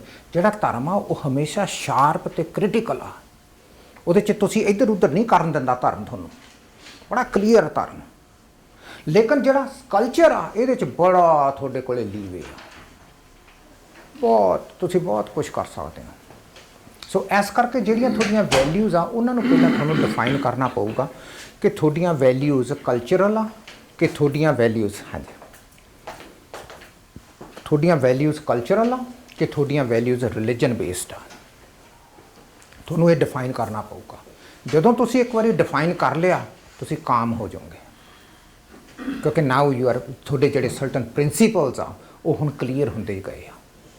ਅਤੇ ਤੁਹਾਡੇ ਜਿਹੜੇ ਡਿਫਰੈਂਸਿਸ ਆ ਬਹੁਤ ਸਾਰੇ, ਅਗਰ ਜੇ ਤੁਸੀਂ ਥੋੜ੍ਹਾ ਜਿਹਾ ਸਟੱਡੀ ਕਰੋ, ਤੁਸੀਂ ਯੂਨੀਵਰਸਿਟੀ ਦੀਆਂ ਕੁੜੀਆਂ ਦੇ ਨਾਲ ਗੱਲ ਕਰੋ, ਆਪਣੀਆਂ ਜਿਹੜੀਆਂ ਹਿੰਦੂ ਕੁੜੀਆਂ, ਮੁਸਲਮਾਨ ਕੁੜੀਆਂ, ਸਿੱਖ ਕੁੜੀਆਂ ਯੂਨੀਵਰਸਿਟੀ 'ਚ ਪੜ੍ਹਦੀਆਂ, ਉਹਨਾਂ ਨਾਲ ਤੁਸੀਂ ਬੈਠ ਕੇ ਥੋੜ੍ਹੀ ਜਿਹੀ ਆਰਾਮ ਦੇ ਨਾਲ ਗੱਲ ਕਰਕੇ ਦੇਖੋ ਉਹ ਕੀ ਸੋਚਦੀਆਂ ਆਪਣੇ ਕਲਚਰ ਅਤੇ ਧਰਮ ਬਾਰੇ। ਉਹ ਤੁਹਾਨੂੰ ਦੱਸਣਗੀਆਂ। ਮੁੰਡਿਆਂ ਨਾਲ ਨਾ ਗੱਲ ਕਰੋ, ਕੁੜੀਆਂ ਨਾਲ ਗੱਲ ਕਰੋ। ਸੋ ਸਾਊਥ ਏਸ਼ੀਅਨ ਕੁੜੀਆਂ ਜਿਹੜੀਆਂ ਸਿੱਖ ਧਰਮ ਨੂੰ ਬਿਲੋਂਗ ਕਰਦੀਆਂ, ਹਿੰਦੂ ਧਰਮ ਨੂੰ ਬਿਲੋਂਗ ਕਰਦੀਆਂ ਤੇ ਇਸਲਾਮ ਨੂੰ ਬਿਲੋਂਗ ਕਰਦੀਆਂ, ਉਹਨਾਂ ਨਾਲ ਕੁੜੀਆਂ ਨਾਲ, ਨੌਜਵਾਨ ਕੁੜੀਆਂ ਜਿਹੜੀਆਂ ਯੂਨੀਵਰਸਿਟੀ ਜਾਂਦੀਆਂ, ਉਹਨਾਂ ਨਾਲ ਬੈਠ ਕੇ ਗੱਲ ਕਰਕੇ ਦੇਖੋ ਉਹ ਕੀ ਫੀਲ ਕਰਦੀਆਂ। ਉਹ ਤੁਹਾਨੂੰ ਦੱਸਣਗੀਆਂ ਵੀ ਉਹਨਾਂ ਨੂੰ ਕਲਚਰ ਕਿਵੇਂ ਪੁੱਟ ਡਾਊਨ ਕਰਦਾ, ਔਰ ਘਰ ਦੇ ਵਿੱਚ ਉਹਨਾਂ ਨਾਲ ਉਹਨਾਂ ਦੇ ਬ੍ਰਦਰਸ ਤੋਂ ਡਿਫਰੈਂਟ ਕਿਵੇਂ ਟਰੀਟ ਕੀਤਾ ਜਾਂਦਾ, ਉਹ ਦੱਸਣਗੀਆਂ। ਆਪਾਂ ਤਾਂ ਕਹਿ ਸਕਦੇ ਹਾਂ ਨਹੀਂ ਨਹੀਂ ਨਹੀਂ ਜੀ ਅਸੀਂ ਤਾਂ ਇੱਕੋ ਜਿਹਾ ਕਰਦੇ ਹਾਂ, ਅਸੀਂ ਤਾਂ ਕੋਈ ਵਿਤਕਰਾ ਨਹੀਂ ਕੀਤਾ, ਅਸੀਂ ਤਾਂ ਆਪਣੀ ਕੁੜੀ ਨੂੰ ਵੀ ਬਰਾਬਰ ਸਮਝਦੇ ਹਾਂ, ਮੁੰਡੇ ਨੂੰ ਵੀ ਬਰਾਬਰ ਸਮਝਦੇ ਹਾਂ। ਪਰ ਸਵਾਦ ਤਾਂ ਆਉਂਦਾ ਨਾ ਜੇ ਕੁੜੀ ਵੀ ਇਹ ਕਵੇ ਵੀ ਹਾਂ ਮੈਨੂੰ ਬਰਾਬਰ ਟਰੀਟ ਕੀਤਾ ਜਾਂਦਾ, ਫਿਰ ਹੀ ਆਪਾਂ ਮੰਨਦੇ ਹਾਂ ਨਾ। ਪਰ ਫਿਰ ਗੱਲ ਕਰਕੇ ਦੇਖੋ ਕੁੜੀ ਨਾਲ। ਪਰ ਅਸੀਂ ਕਰਦੇ ਨਹੀਂ। ਕਿਉਂ ਨਹੀਂ ਕਰਦੇ? ਕਿਉਂਕਿ ਪੇਨਫੁਲ ਆ, ਕਿਉਂਕਿ ਉਹ ਕਹੂਗੀ ਵੀ ਇਟਸ ਨਾਟ ਟਰੂ। ਤੁਸੀਂ ਜਾਓ, ਮੇਰੀਆਂ ਗੱਲਾਂ ਨਾ ਮੰਨੋ, ਤੁਸੀਂ ਜਾਓ ਇਨਵੈਸਟੀਗੇਟ ਕਰੋ। ਸੋ ਜਿਹੜਾ ਕਲਚਰ ਆ, ਜਿਹੜੀਆਂ ਤੁਹਾਡੀਆਂ ਡੋਮੀਨੈਂਟ ਵੈਲਿਊਜ਼ ਆ, ਉਹ ਕਲਚਰ ਤੋਂ ਆਈਆਂ, ਨਾ ਤਾਂ ਉਹ ਧਰਮ ਤੋਂ ਆਈਆਂ ਨਾ ਪਰਿਵਾਰ ਤੋਂ ਆਈਆਂ। ਉਹ ਡੋਮੀਨੈਂਟ ਵੈਲਿਊਜ਼ ਤੁਹਾਡੀਆਂ ਕਲਚਰ ਤੋਂ ਆਈਆਂ, ਔਰ ਉਹ ਤੁਹਾਨੂੰ ਦੁਖਾਂਤ ਦੇ ਰਹੀਆਂ, ਉਹ ਦੁੱਖ ਦੇ ਰਹੀਆਂ ਤੁਹਾਨੂੰ। ਸੋ ਤੁਸੀਂ ਉਹਨਾਂ ਨੂੰ ਜਰਾ ਕੋਖੋ ਕਿਹੜੀਆਂ ਕਿਹੜੀਆਂ ਵੈਲਿਊਜ਼ ਆ। ਉਹੀ ਤੁਹਾਡਾ ਪਰਿਵਾਰ ਨਹੀਂ ਵਸਣ ਦਿੰਦੀਆਂ, ਉਹੀ ਤੁਹਾਡੀ ਜ਼ਿੰਦਗੀ 'ਤੇ ਕੁਛ ਨਹੀਂ ਕਰਨ ਦੇ ਰਹੀਆਂ। ਕਿਉਂਕਿ ਜਿਹੜਾ ਕਲਚਰ ਆ, ਇਹ ਜਸਟ ਇਮੈਜਨ, ਇਹ ਮੇਰੀ ਮਤਲਬ ਕਿ ਅਪਰੋਕਸੀਮੇਟਲੀ ਇਹ 500 ਸਾਲ ਪਿੱਛੇ ਤੁਰਿਆ ਆ ਰਿਹਾ। ਇੰਡੀਅਨ ਕੌਂਟੈਕਸਟ ਦੇ ਵਿੱਚ ਇਹ 5000 ਸਾਲ ਪਿੱਛੇ ਤੁਰਿਆ ਆ ਰਿਹਾ, ਕਿਉਂਕਿ ਹਜੇ ਵੀ ਅਸੀਂ ਜਾਤ ਪਾਤ ਨੂੰ ਪਕੜੀ ਰੱਖਿਆ। ਔਰ ਸਿੱਖ ਧਰਮ ਦੇ ਵਿੱਚ ਤਾਂ ਟੋਟਲੀ ਇਹ ਬੰਦ ਹੋ ਜਾਣਾ ਚਾਹੀਦਾ ਸੀਗਾ, ਲੇਕਿਨ ਅਸੀਂ ਮੇਰੇ ਖਿਆਲ 'ਚ ਹੋਰ ਵੀ ਭੱਜ ਕੇ ਗਾਂਹ ਲੰਘ ਗਏ ਹਾਂ। ਅਸੀਂ ਤਾਂ ਹੁਣ ਗੁਰਦੁਆਰੇ ਵੀ ਜਾਤ ਦੇ ਉੱਤੇ ਬਣਾਤੇ। ਸੋ ਅਸੀਂ ਬਹੁਤ ਹੀ ਜ਼ਿਆਦਾ ਸਮਾਲਟ ਹਾਂ, ਟੋਟਲੀ ਅਸੀਂ ਮਤਲਬ ਕਿ ਇੰਨੇ ਸਮਾਰਟ ਹਾਂ ਕਿ ਅਸੀਂ ਕਲਚਰ ਨੂੰ, ਇਨਫੈਕਟ ਕਲਚਰ ਦੇ ਵਿੱਚ ਅਸੀਂ ਇੱਥੇ ਹੌਲੀ ਕੁ ਦਿਨ ਰਿਲੀਜਨ ਲਿਖ ਲਿਆ। ਅੱਛਾ ਐਂ ਕਰਤਾ, ਰਿਲੀਜਨ ਨੂੰ ਸੈਪਰੇਟ ਹੀ ਨਹੀਂ ਰਹਿਣ ਦਿੱਤਾ, ਅਸੀਂ ਕਲਚਰ ਦੇ ਵਿੱਚ ਪਾਤਾ। ਅਸੀਂ ਹੁਣ ਕਲਚਰ ਨੂੰ ਪਹਿਲਾਂ ਸੋਚਦੇ ਹਾਂ, ਧਰਮ ਨੂੰ ਬਾਅਦ 'ਚ ਸੋਚਦੇ ਹਾਂ। And that's wear the tragedy comes. Society ਦੀ ਜਿਹੜੀ ਬੇਸਿਕ ਟ੍ਰੈਜਡੀ ਆ, ਕਲਚਰ ਦੇ ਬੇਸ 'ਤੇ ਡਿਸਕ੍ਰਿਮੀਨੇਸ਼ਨ ਆ, ਕਲਚਰ ਦੇ ਬੇਸ 'ਤੇ ਸਾਰਾ ਕੁਛ ਆ। ਜਿੰਨਾ ਮਾੜਾ ਕੰਮ ਹੋਊਗਾ ਕਲਚਰ ਦੇ ਬੇਸ 'ਤੇ ਹੋਊਗਾ। ਅਸੀਂ ਡਿਸਕ੍ਰਿਮੀਨੇਸ਼ਨ ਵੀ ਕਰਾਂਗੇ, ਲੜਾਈਆਂ ਵੀ ਕਰਾਂਗੇ, ਅਸੀਂ ਹਰ ਇੱਕ ਚੀਜ਼ ਪੁੱਠਾ ਕੰਮ ਕਰਨਾ ਅਸੀਂ ਕਲਚਰ ਦੇ ਬੇਸ 'ਤੇ ਕਰਾਂਗੇ, ਕਿਉਂਕਿ ਇਹ ਡੋਮੀਨੈਂਟ ਫੀਲਿੰਗਸ ਆ, ਡੋਮੀਨੈਂਟ ਤੁਹਾਡੀਆਂ ਸਕਿੱਲਸ ਆ, ਡੋਮੀਨੈਂਟ ਜਿਹੜੀਆਂ ਤੁਹਾਡੀਆਂ ਵੈਲਿਊਜ਼ ਆ, ਲਾਈਕਸ ਡਿਸਲਾਈਕਸ ਆ, ਇਹ ਕਲਚਰ ਦੇ ਬੇਸ 'ਤੇ। ਇਹਨੂੰ ਤੁਹਾਨੂੰ ਥੋੜ੍ਹਾ ਜਿਹਾ ਸੋਚਣਾ ਪਊਗਾ ਵੀ ਅਸੀਂ ਕਿਵੇਂ ਕਰਨਾ। ਸੋ ਜਿਹੜੀ ਡਰਿੰਕਿੰਗ ਆ, ਜਿਹੜੀ ਗੁੱਸਾ ਆਉਣਾ, ਜਿਹੜੀਆਂ ਤੁਹਾਡੀਆਂ ਵੈਲਿਊਜ਼ ਆ, ਜਿਹੜੀਆਂ ਜੋ ਵੀ ਕੁਛ ਤੁਸੀਂ ਡਿਵੈਲਪ ਕਰਦੇ ਹੋ ਕਲਚਰ ਦੇ ਬੇਸ 'ਤੇ, ਤੁਸੀਂ ਡੋਮੀਨੈਂਟ ਤੁਹਾਡੀ ਆਈਡੀਆਜ਼ ਆਉਂਦੇ ਆ। ਸੋ ਇਹਨੂੰ ਆਪਾਂ ਇੱਕ ਤਾਂ ਇਹਨੂੰ ਗੌਰ ਕਰਨਾ ਬੜਾ ਜ਼ਰੂਰੀ ਆ। ਕਲਚਰ ਦੇ ਬੇਸ 'ਤੇ ਤੁਹਾਡਾ ਵਿਆਹ ਹੁੰਦਾ, ਰਿਲੀਜਨ ਦੇ ਬੇਸ 'ਤੇ ਵਿਆਹ ਨਹੀਂ ਹੁੰਦਾ ਤੁਹਾਡਾ। ਉਹ ਵੱਖਰੀ ਗੱਲ ਆ ਕਿ ਤੁਸੀਂ ਸਿੱਖ ਧਰਮ ਦੇ ਵਿੱਚ ਜਾਂ ਇਸਲਾਮ ਦੇ ਵਿੱਚ ਜਾਂ ਹਿੰਦੂ ਧਰਮ ਦੇ ਵਿੱਚ ਰਿਲੀਜਨ ਦਾ ਇੱਕ ਛੋਟਾ ਜਿਹਾ ਕੰਪੋਨੈਂਟ ਆ। ਸਿੱਖ ਧਰਮ ਦੇ ਵਿੱਚ 5 ਮਿੰਟ ਲੱਗਦੇ ਆ 5 ਲਾਵਾਂ ਪੜ੍ਹਨ ਨੂੰ, ਮਿੰਟ ਦੀ ਇੱਕ ਹੁੰਦੀ ਆ। 5 ਮਿੰਟ 'ਚ ਟੈਕਨੀਕਲੀ ਜਿਹੜਾ ਰਿਲੀਜੀਅਸ ਪਾਰਟ ਆ 5 ਮਿੰਟ ਦਾ, ਬਾਕੀ ਸਾਰਾ ਤਾਂ ਕਲਚਰਲ ਆ। ਉਸ ਵੀ ਕਲਚਰਲ ਸਿੰਘ ਹੀ ਬਣਾਤਾ ਜੀ ਵੀ ਜੇ ਨਾ ਇਸ ਨੂੰ ਵਿਆਹ ਕਰਾਇਆ ਤਾਂ ਲੋਕ ਕੀ ਕਹਿਣਗੇ ਵੀ ਐਗਜ਼ੈਕਟਲੀ ਹਾਂ। ਰਾਈਟ। ਸੋ ਵਿਆਹ ਵੀ ਕਲਚਰਲ ਹੁੰਦਾ, ਲਾਈਕਸ ਡਿਸਲਾਈਕਸ ਵੀ ਕਲਚਰਲ ਹੁੰਦੀਆਂ। ਕੋਈ ਬੰਦਾ ਦੱਸਦਾ ਨਹੀਂਗਾ ਵੀ ਕਿਸ ਤਰੀਕੇ ਨਾਲ ਮੁੰਡੇ ਕੁੜੀ ਨੇ ਰਹਿਣਾ, ਕੁਛ ਨਹੀਂਗਾ। ਇੱਕ ਕਿਸਮ ਦਾ ਦੋ ਪਰਿਵਾਰਾਂ ਦੇ ਵਿੱਚ ਸਮਝੌਤਾ ਕਰ ਲੈਂਦੇ ਆ ਕਲਚਰਸ, ਕਿ ਸਾਡਾ ਮੁੰਡਾ ਤੁਹਾਡੀ ਕੁੜੀ ਆ। ਬਜ਼ੁਰਗ ਬਹਿ ਜਾਂਦੇ ਆ ਇੱਕ ਦੂਸਰੇ 'ਤੇ, ਉਹ ਡਿਸਾਈਡ ਕਰ ਲੈਂਦੇ ਆ, ਸਮਹਾਉ ਨੈਗੋਸ਼ੀਏਸ਼ਨ ਚੱਲਦੀਆਂ, ਕੀ ਲੈਣ ਦੇਣਾ, ਕਿਸ ਤਰੀਕੇ ਨਾਲ ਆ, ਕਿਵੇਂ ਆ। ਅਤੇ ਉਹ ਟ੍ਰੈਜਡੀਜ਼ ਜਿਹੜੀਆਂ ਹੁੰਦੀਆਂ ਅੱਜ ਕੱਲ੍ਹ ਦੇ ਜ਼ਮਾਨੇ ਦੇ ਵਿੱਚ, ਉਹ ਸਾਰੀਆਂ ਸੱਭਿਆਚਾਰ ਦੇ ਨਾਲ ਰਿਲੇਟਡ ਆ। ਸੋ ਜੇ ਆਪਾਂ ਇਸ ਚੀਜ਼ ਨੂੰ ਚੰਗੀ ਤਰ੍ਹਾਂ ਸਮਝ ਲਈਏ, ਫਿਰ ਆਪਾਂ ਜ਼ਿੰਦਗੀ ਨੂੰ ਚੇਂਜ ਕਰ ਸਕਦੇ ਹਾਂ। ਅਦਰਵਾਈਜ਼ ਜ਼ਿੰਦਗੀ ਚੇਂਜ, ਆਹ ਚੀਜ਼ ਤਾਂ ਚੇਂਜ ਨਹੀਂ ਹੋਣ ਦਿੰਦੀ। ਤੁਸੀਂ ਅੰਦਾਜ਼ਾ ਲਾਓ ਵੀ 5000 ਸਾਲ ਤੋਂ ਆਪਾਂ ਇਹ ਮਨੁੱਖਤਾ ਦੀ ਬਰਾਬਰਤਾ ਬਾਰੇ ਗੱਲ ਕਰ ਰਹੇ ਹਾਂ, ਹਜੇ ਤੱਕ ਬਰਾਬਰਤਾ ਹੀ ਨਹੀਂ ਮਿਲੀ। ਹਜੇ ਤੱਕ ਬਰਾਬਰਤਾ ਨਹੀਂ ਮਿਲੀ।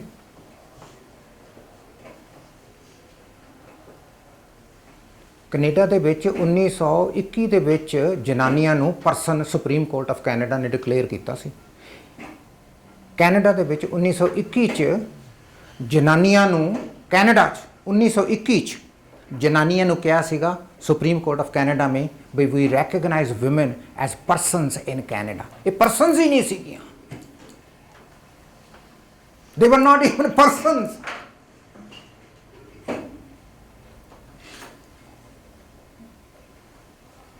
ਸੋ ਸਿੱਖ ਧਰਮ ਦੇ ਵਿੱਚ ਗੁਰੂ ਨਾਨਕ ਦੇਵ ਜੀ ਨੇ ਕਿਹਾ ਸੀਗਾ ਰਾਈਟ ਵੀ ਜਨਾਨੀ ਤੇ ਆਦਮੀ ਇਕੁਅਲ ਆ, ਵੀ ਇਹਨੂੰ ਮਾੜਾ ਨਾ ਕਹੋ, ਇਕੁਅਲ ਆ, ਇਹਨਾਂ ਤੋਂ ਹੀ ਜੰਮਦੇ ਆ, ਇਹਨਾਂ ਤੋਂ ਹੀ ਸਾਰਾ ਕੁਝ ਹੁੰਦਾ। ਸੋ ਅਬਾਊਟ 650 ਸਾਲ ਪਹਿਲਾਂ। ਲੇਕਿਨ ਹੁਣ ਤੁਸੀਂ ਦੇਖੋ ਵੀ ਕੀ ਉਹ ਜਿਹੜਾ ਧਰਮ ਨੇ ਜਿਹੜੀਆਂ ਚੀਜ਼ਾਂ ਕਹੀਆਂ ਉਹ ਆਪਾਂ ਲਾਗੂ ਕਰਦੇ ਆ? ਉਹ ਨਹੀਂ ਹੋਣ ਦਿੰਦਾ, ਇਹ ਕਲਚਰ ਨਹੀਂ ਹੋਣ ਦਿੰਦਾ। ਇਟਸ ਵੈਰੀ ਪਾਵਰਫੁਲ, ਇਹ ਬਹੁਤ ਪਾਵਰਫੁਲ। ਇਹ ਜਿੱਦਣ ਤੁਸੀਂ ਇਹਨੂੰ ਸਮਝ ਲਿਆ ਵੀ ਇਹ ਪਾਵਰਫੁਲ ਆ, ਉਦਣ ਇਹ ਕਮਜ਼ੋਰ ਹੋ ਜੂ। ਜੇ ਤੁਸੀਂ ਇਹ ਮੰਨਦੇ ਹੋ ਵੀ ਕਲਚਰ ਪਾਵਰਫੁਲ ਆ ਤਾਂ ਉਸ ਪਹਿਲੇ ਦਿਨ ਤੁਸੀਂ ਕਮਜ਼ੋਰ ਕਰਕੇ ਤੁਸੀਂ ਆਪਣੀਆਂ ਵੈਲਿਊਜ਼ ਨੂੰ ਚੇਂਜ ਕਰੋਗੇ, ਕਿਉਂਕਿ ਜਦ ਤੱਕ ਇਹ ਨਹੀਂ ਚੇਂਜ ਹੁੰਦੀਆਂ ਤੁਸੀਂ ਚੇਂਜ ਨਹੀਂ ਹੋਣਾ। ਨਾ ਸ਼ਰਾਬ ਛੁੱਟੂਗੀ, ਨਾ ਗੁੱਸਾ ਠੰਡਾ ਹੋਊਗਾ, ਨਾ ਤੁਸੀਂ ਵਧੀਆ ਇਨਸਾਨ ਬਣੋਗੇ, ਨਾ ਤੁਸੀਂ ਉਸ ਤਰ੍ਹਾਂ ਦੀ ਜ਼ਿੰਦਗੀ ਜਿਓਗੇ ਜਿਵੇਂ ਧਰਮ ਕਹਿੰਦਾ ਵੀ ਜ਼ਿੰਦਗੀ ਜਿਉਣੀ ਚਾਹੀਦੀ ਆ।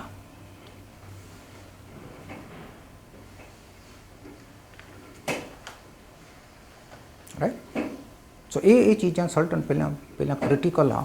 ਜੇ ਇਸ ਚੀਜ਼ ਨੂੰ ਸਮਝੀਏ ਫਿਰ ਆਪਾਂ ਸਮਝ ਸਕਦੇ ਹਾਂ ਵੀ ਕਿੱਥੋਂ ਨਿਕਲਦਾ, ਕਿੱਥੋਂ ਜੈਲਸੀ ਨਿਕਲਦੀ ਹੈ, ਕਿੱਥੋਂ ਕੰਟਰੋਲ ਨਿਕਲਦਾ, ਕਿਹੜੀਆਂ ਚੀਜ਼ਾਂ ਨੁਕਸਾਨਦਾਇਕ ਆ, ਕਿਵੇਂ ਨੁਕਸਾਨਦਾਇਕ ਆ। ਉਹ ਆਹ ਚੀਜ਼ਾਂ ਆਪਾਂ ਨੂੰ ਦੱਸਦਾ। ਔਰ ਇਸ ਜ਼ਿੰਦਗੀ ਨੂੰ ਰਿਫਾਈਨ ਕਰਨ ਦੇ ਲਈ ਆਹ ਚੀਜ਼ ਕ੍ਰੀਏਟ ਕੀਤੀ ਗਈ ਸੀ, ਇਸ ਨੂੰ ਰਿਫਾਈਨ ਕਰਨ ਦੇ ਲਈ, ਕਿਉਂਕਿ ਬੰਦਾ ਮੰਨਦਾ ਨਹੀਂਗਾ।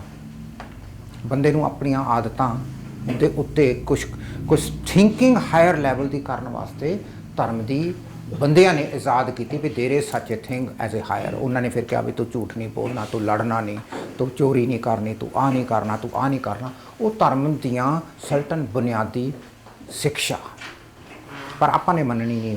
ਉਹ ਮੰਨਦੇ ਨਹੀਂ, ਉਹ ਐਬਸਟਰੈਕਟ ਕੀਤਾ ਹੋਇਆ। ਸੋ ਆਪਾਂ ਨੇ ਨਹੀਂ ਕੀ ਕੀਤਾ ਕਿ ਕਲਚਰ ਇੱਥੇ ਆ ਤੇ ਧਰਮ ਨੂੰ ਕਹਿਤਾ ਵੀ ਤੂੰ ਇੱਥੇ ਖੜ ਜਾ। ਅਸੀਂ ਕਦੇ ਮੱਥਾ ਟੇਕ ਦਿਆ ਕਰਾਂਗੇ, ਕਦੇ ਅਸੀਂ ਨਮਾਜ਼ ਪੜ੍ਹ ਦਿਆ ਕਰਾਂਗੇ, ਕਦੇ ਅਸੀਂ ਆਰਤੀ ਮੰਦਿਰ 'ਚ ਜਾ ਕੇ ਉਤਾਰ ਦਿਆ ਕਰਾਂਗੇ। ਸੋ ਆਪਾਂ ਸੈਪਰੇਟ ਕਰਤਾ। ਕਲਚਰ ਇੱਕ ਪਾਸੇ ਆ, ਰਿਲੀਜਨ ਇੱਕ ਪਾਸੇ ਆ। ਜਦੋਂ ਸਾਨੂੰ ਜ਼ਰੂਰਤ ਪਊਗੀ ਅਸੀਂ ਤੈਨੂੰ ਲੈ ਲਾਂਗੇ, ਅਦਰਵਾਈਜ਼ ਤੂੰ ਉੱਥੇ ਬੈਠਾ ਰਹਿ, ਤੂੰ ਬਾਲਾ ਨਾ ਸਾਨੂੰ ਬਾਦਰ ਕਰ। ਅਸੀਂ ਤਾਂ ਕਲਚਰ 'ਚ ਜਿਉਵਾਂਗੇ ਕਿਉਂਕਿ ਇੱਥੇ ਸਾਰਾ ਕੁਛ ਆ।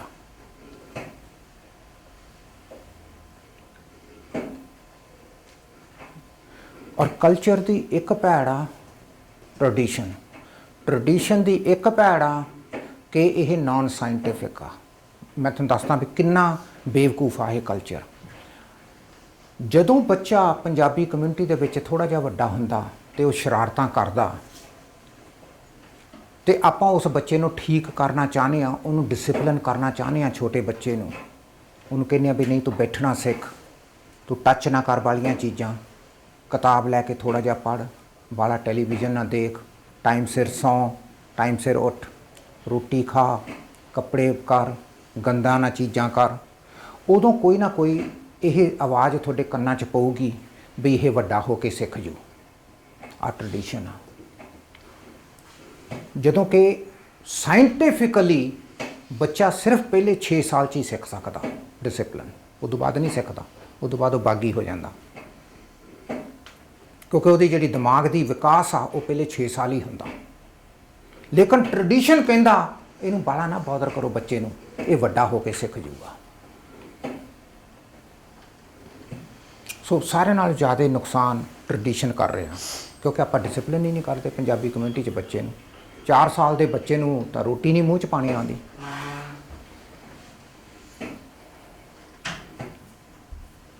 ਬੱਚੇ ਨੂੰ ਕਿੱਦਾਂ ਸਮਝਾਇਆ ਜਾਵੇ, ਉਹ ਕਿੱਦਾਂ ਰੋਟੀ ਖਾਵੇ, ਕਿੱਦਾਂ ਆਪਣੇ ਘਰ ਵਿੱਚ। ਜਦੋਂ ਬੱਚਾ ਜਿਉਂ ਬੱਚਾ ਛੋਟਾ, ਲੈਟਸ ਸੇ 6 ਮਹੀਨੇ ਦਾ, ਫਿਰ 7 ਮਹੀਨੇ ਦਾ, ਫਿਰ 8 ਮਹੀਨੇ ਦਾ, ਲੈਟਸ ਸੇ ਵੀ 7 ਮਹੀਨੇ ਦਾ ਬੱਚਾ ਬੈਠਣ ਲੱਗ ਜਾਂਦਾ, ਉਹਨੂੰ ਡਾਈਨਿੰਗ ਟੇਬਲ ਤੇ ਬਿਠਾਓ, ਉਹਦੀ ਕੁਰਸੀ ਲਿਆ ਕੇ, ਉਹਦੀ ਕੁਰਸੀ ਇੱਕ ਕੁਰਸੀ ਦੇ ਉੱਤੇ ਇੱਕ ਹੋਰ ਕੁਰਸੀ ਬੰਨ੍ਹ ਦੇਈਦੀ ਆ, ਉਹਦੇ ਵਿੱਚ ਉਹਦੀ ਪਲੇਟ ਲਾ ਕੇ ਉਹਨੂੰ ਬੱਚੇ ਨੂੰ ਬਿਠਾ ਕੇ ਉੱਥੇ ਕਰੋ।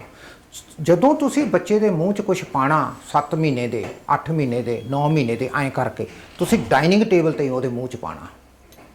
ਆਪਣੀਆਂ ਮਾਵਾਂ ਕੀ ਕਰਦੀਆਂ ਕਿ ਆਪਣੀਆਂ ਮਾਵਾਂ ਉਹਨੂੰ, ਕਿਉਂਕਿ ਬੱਚਾ ਪਿਆਰਾ ਬਹੁਤ ਲੱਗਦਾ, ਛੋਟਾ ਬੱਚਾ, ਉਹਨੂੰ ਗੋਦੀ 'ਚ ਪਾ ਕੇ ਉਹਦੇ ਮੂੰਹ 'ਚ ਬੋਤਲ ਦੇ ਦੇਣੀ ਆ, ਕਿਉਂਕਿ ਸੌਖਾ ਬਹੁਤ ਆ। ਉਹਨੂੰ ਜਦੋਂ ਸਾਲ ਕੁ ਦਾ ਹੋ ਗਿਆ, ਉਹਨੂੰ ਦਹੀਂ ਨਾਲ ਰੋਟੀ ਖਵਾਉਣੀ ਆ ਤਾਂ ਉਹਨੂੰ ਐਂ ਕਰਕੇ ਗੋਦੀ 'ਚ ਬਿਠਾ ਲੈਣਾ ਤੇ ਐਂ ਤੋੜ ਕੇ ਉਹਦੇ ਮੂੰਹ 'ਚ ਪਾਈ ਜਾਣੀ ਆ। ਫਿਰ ਉਹ 1 ਸਾਲ ਦਾ ਹੋ ਗਿਆ, ਫਿਰ ਉਹ 2 ਸਾਲ ਦਾ ਹੋ ਗਿਆ, ਫਿਰ ਉਹ ਤੁਰਨ ਲੱਗ ਗਿਆ, ਕਿਉਂਕਿ ਸਾਲ ਕੁ ਦਾ ਬੱਚਾ ਤੁਰਨ ਲੱਗ ਜਾਂਦਾ ਅਪਰੋਕਸੀਮੇਟਲੀ, ਗਿਵ ਐਂਡ ਟੇਕ।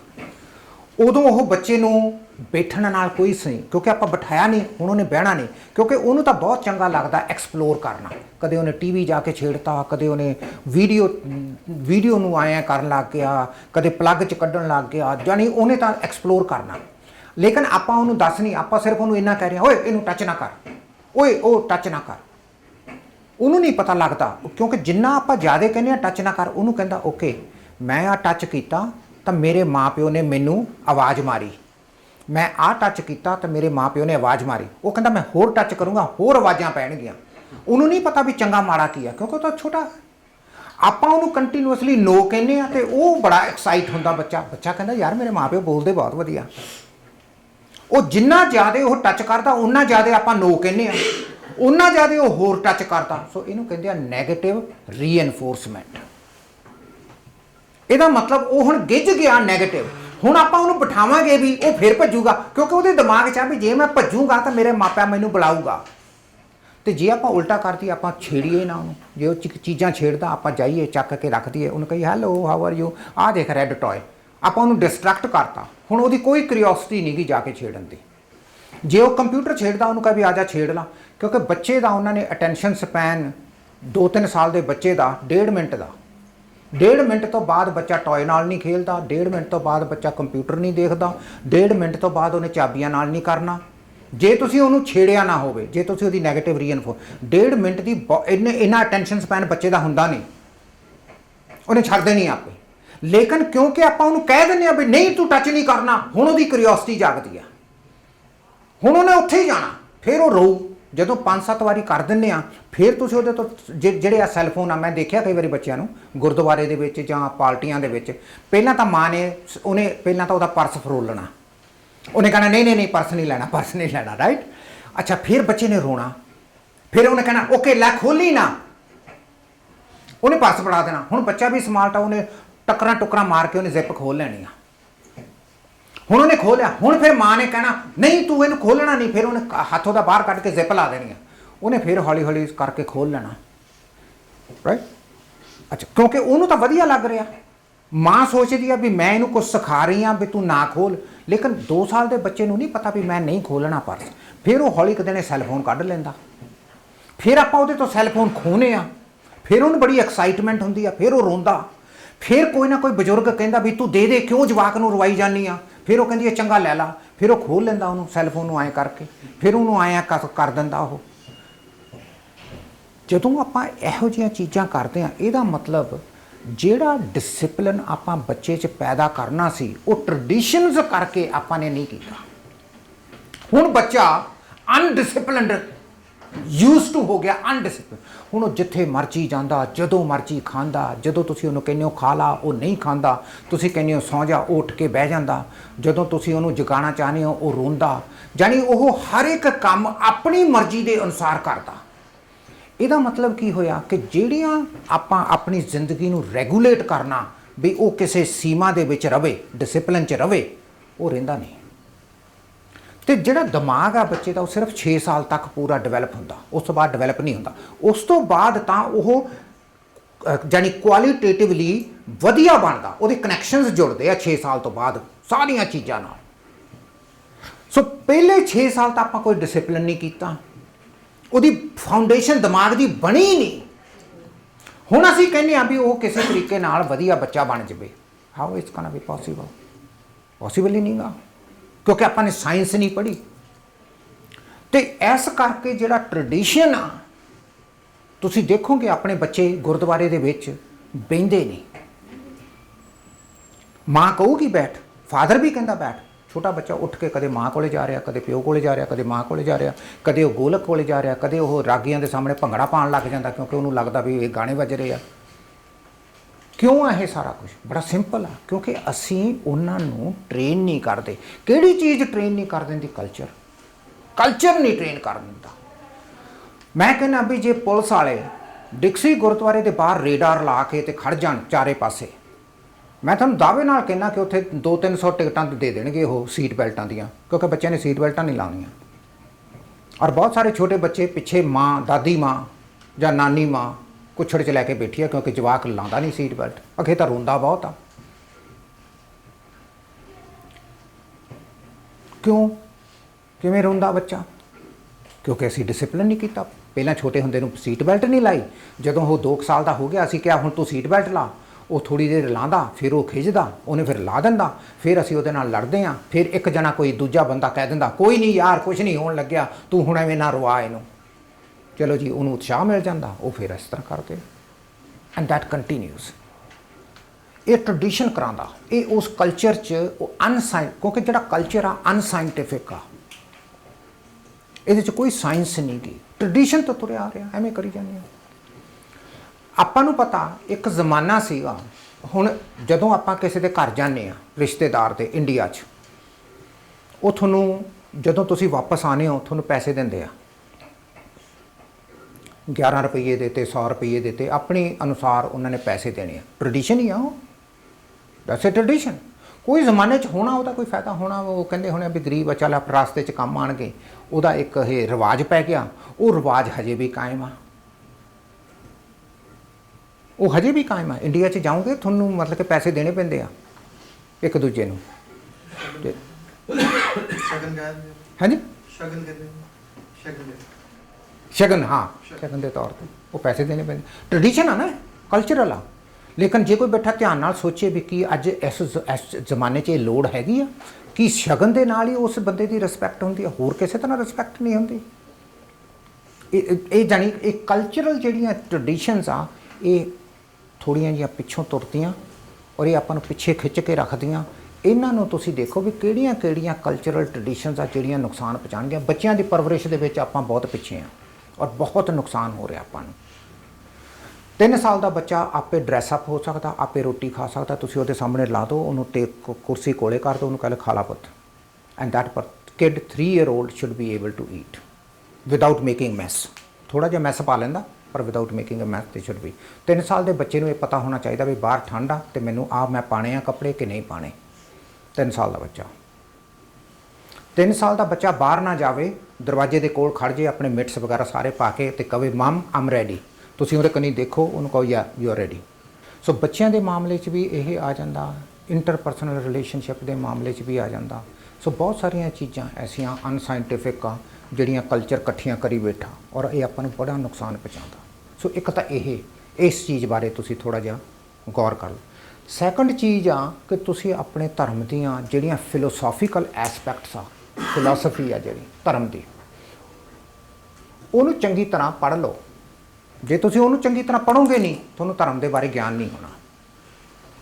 ਧਰਮ ਦਾ ਮਤਲਬ ਇਹ ਨਹੀਂਗਾ ਕਿ ਤੁਸੀਂ ਮਤਲਬ ਕਿ 5 ਨਮਾਜ਼ ਪੜ੍ਹ ਲਓ ਜਾਂ ਆਰਤੀ ਉਤਾਰ ਲਓ ਜਾਂ ਜਾ ਕੇ ਮੱਥਾ ਟੇਕ ਲਓ। ਦੈਟਸ ਨਾਟ ਧਰਮ, ਦੈਟਸ ਨਾਟ। ਤੁਹਾਨੂੰ ਪਤਾ ਹੋਣਾ ਚਾਹੀਦਾ ਵੀ ਸਾਡਾ ਧਰਮ ਜ਼ਿੰਦਗੀ ਜਿਉਣ ਵਾਸਤੇ ਕਿਹੜੀਆਂ ਪ੍ਰਿੰਸੀਪਲਸ ਲਾਗੂ ਕਰਦਾ। ਫੰਡਾਮੈਂਟਲ ਪ੍ਰਿੰਸੀਪਲਸ ਕੀ ਆ ਸਾਡੇ ਧਰਮ ਦੇ, ਬੁਨਿਆਦੀ ਕੀ ਆ, ਲਾਈਕ ਫਾਊਂਡੇਸ਼ਨਸ ਕੀ ਆ। ਜਦ ਤੱਕ ਉਹ ਨਹੀਂ ਸਮਝ ਆਉਂਦੀਆਂ ਬਾਕੀ ਸਭ ਕੁਝ ਇਰਰੈਲੇਵੈਂਟ ਆ। ਨਹੀਂ ਤਾਂ ਤੁਸੀਂ ਇਸ ਚੀਜ਼ ਦਾ ਤੁਹਾਨੂੰ ਜ਼ਿਆਦਾ ਫਿਕਰ ਹੋਊਗਾ ਕਿ ਘਰ ਦੇ ਵਿੱਚ ਅਖੰਡ ਪਾਠ ਵੇਲੇ ਨਾਰੀਅਲ ਹੈਗਾ ਕਿ ਨਹੀਂ, ਪਾਣੀ ਰੱਖਿਆ ਕਿ ਨਹੀਂ ਉੱਥੇ। ਉਹ ਵੀ ਸਾਰਾ ਕਲਚਰ 'ਤੇ ਬੇਸ 'ਤੇ ਆ।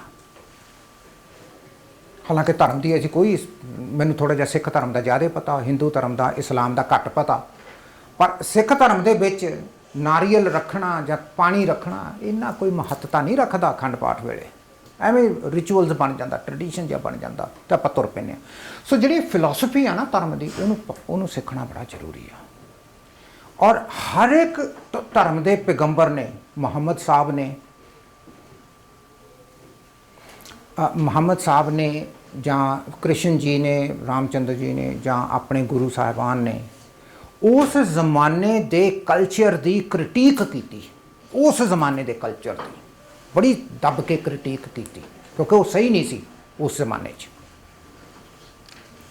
इस करके ये बहुत इंपॉर्टेंट आ कि आप थोड़ा जिहा अपने धर्म कन्नी ख्याल करिए। तुसीं उहनूं चंगी तरह पढ़ो, जिहड़ियां बुक्स लिखियां ना वो तुसीं पढ़ो, किसी तो ना सुनो। ये नहीं भाई मैं तुहानूं कुछ कहता तो तुसीं उहनूं मान लिया सच, नो, तुसीं आप पढ़ो। अपने अपने गुरु ग्रंथ साहब के किन्ने पेज आ? ओके, सो 1430 पेज आ गुरु ग्रंथ साहब दे, राइट? पढ़ो इन्हूं। जे तुसीं 2 पेज डेली पढ़ो, किन्ने साल च पढ़ दोगे? 2 सालों च ना, अप्रोक्सीमेटली 2 सालों च पढ़ दोगे। तो तुहानूं काहली की है? 2 पेज रोज़ दे पढ़ो। मैं नहीं कहता भी तुसीं घर गुरु ग्रंथ साहब लिया के रख लो, तुसीं वो जिहड़ियां थोड़े जे मिलते हैं उन्होंने सांचियां कहते हैं जिहड़ियां, वो ले आओ। तुहानूं किसी ने नहीं कहा भी गुरु ग्रंथ साहब रखो, क्योंकि वो सल्टन तुहानूं उहदे नियम करने पैंदे आ, and that may be hard for you. पर तुसीं वो लिया बुक्स तो लिया के रख सकते हो ना घर, तुसीं पढ़ो। तुहानूं फिर पहली बारी पता लगूगा कि इहदा इस चीज़ दे नाल रैलेवेंस की आ, इहदी इस चीज़ दी। हुण जदों आपां इहदे च गल करनी आ स्किल्स दे विच, अपना गुरु कहंदा बई थोड़े च पेशेंस चाहिदी आ। इंटरपर्सनल स्किल्स जदों आपां गल करांगे उहदे च पेशेंस दी गल आऊगी। ते गुरु नानक कहंदा धीरज, वो लफ्ज़ यूज़ करदा धीरज। ਇਹਦਾ मतलब वो ਕਹਿੰਦਾ ਸੀਗਾ भी सिखां दे विच पेशेंस चाहिदी आ। पेशेंस कदों चाहिदी आ? जदों आपां रिलेशनशिप करना, जदों मतलब कि 16 साल का मुंडा ਜਾਂ 16 साल की कुड़ी मेरे नाल एग्री नहीं करती, कि मेरे च धीरज हैगा, पेशेंस हैगा ਉਹਦੇ ਨਾਲ ਗੱਲ ਕਰਨ ਦੀ? जे मैं ਉਹਨੂੰ कहता चुप करके बह जानी, ਲੱਤਾਂ ਤੋੜ दूँ, मेरियां तो इंटरपर्सनल स्किल्स ही है नहीं गईयां। सो इस करके जिहड़ा रिलीजन आ, तुसीं अगर बरीकी नाल पढ़ो, वो तुहानूं खास चीज़ां जिउण दियां सिखांदा। ਉਹਦੀ डायरैक्ट रैलेवेंस आ इस सारी चीज़ नाल, इस रिलीजन की। सो जे तुसीं बाहली चीज़ नहीं पढ़नी, सिखां वास्ते तो बहुत आ, मैनूं इस्लाम का नहीं इन्ना पता भी उत्थे च किहड़ी चीज़ रैलेवेंट होगी प्रैक्टिकल लाइफ वास्ते। पर जपजी साहब दे विच वो स्किल्स दिंदे आ गुरु नानक। आ प्रैक्टिकल स्किल्स आ, जिवें कंपैशन। गुरु साहब कहते हैं कंपैशन तेरा होना चाहिए। सो प्रैक्टिकल स्किल्स आ। मैं मतलब कि नैक्सट बारी थोनों जपजी साहब दे विच टोटल स्किल्स कढ़ के थोड़े इत्थे मैं रख देना भी आ स्किल्स गुरु नानक कहंदा एक ह्यूमन बीइंग दे विच होणियां चाहीदियां। वो तुसीं लागू करो, क्योंकि थोनों चाहीदियां। कल्चर नहीं कहंदा, कल्चर नहीं कहंदा। कल्चर दियां तां बड़ियां बड़ियां चीज़ां। कल्चर वो की कहंदे आ, पुत रंबा ते गधा चंडे चंगे रहिंदे आ। ट्रांसलेट करो इंग्लिश ताकि सारे समझ आ जाए। पुत रंबा ते गधा चंडे चंगे रहिंदे आ। कल्चरल आ, धर्म तो नहीं कहता है, धर्म तो टोटली निखेध करदा।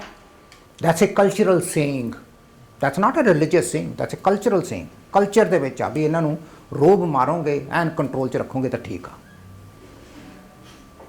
पर धर्म तो ही नहीं कहता। सो इहो जिहियां बहुत सारियां तुसीं कल्चरल, ये किसी ने मेरा एक दोस्त सीगा, मैनूं हुण वो याद नहीं गा, उन्हें PhD की सी उस जमाने 72 च चंडीगढ़ च कल्चरल सेइंग्स के उत्ते। पंजाबी च इहो जिहियां सेइंग्स आ ना जिहड़ियां उन्हें सारियां इकट्ठियां कीतियां सी, उहदे ते उहदे PhD आ।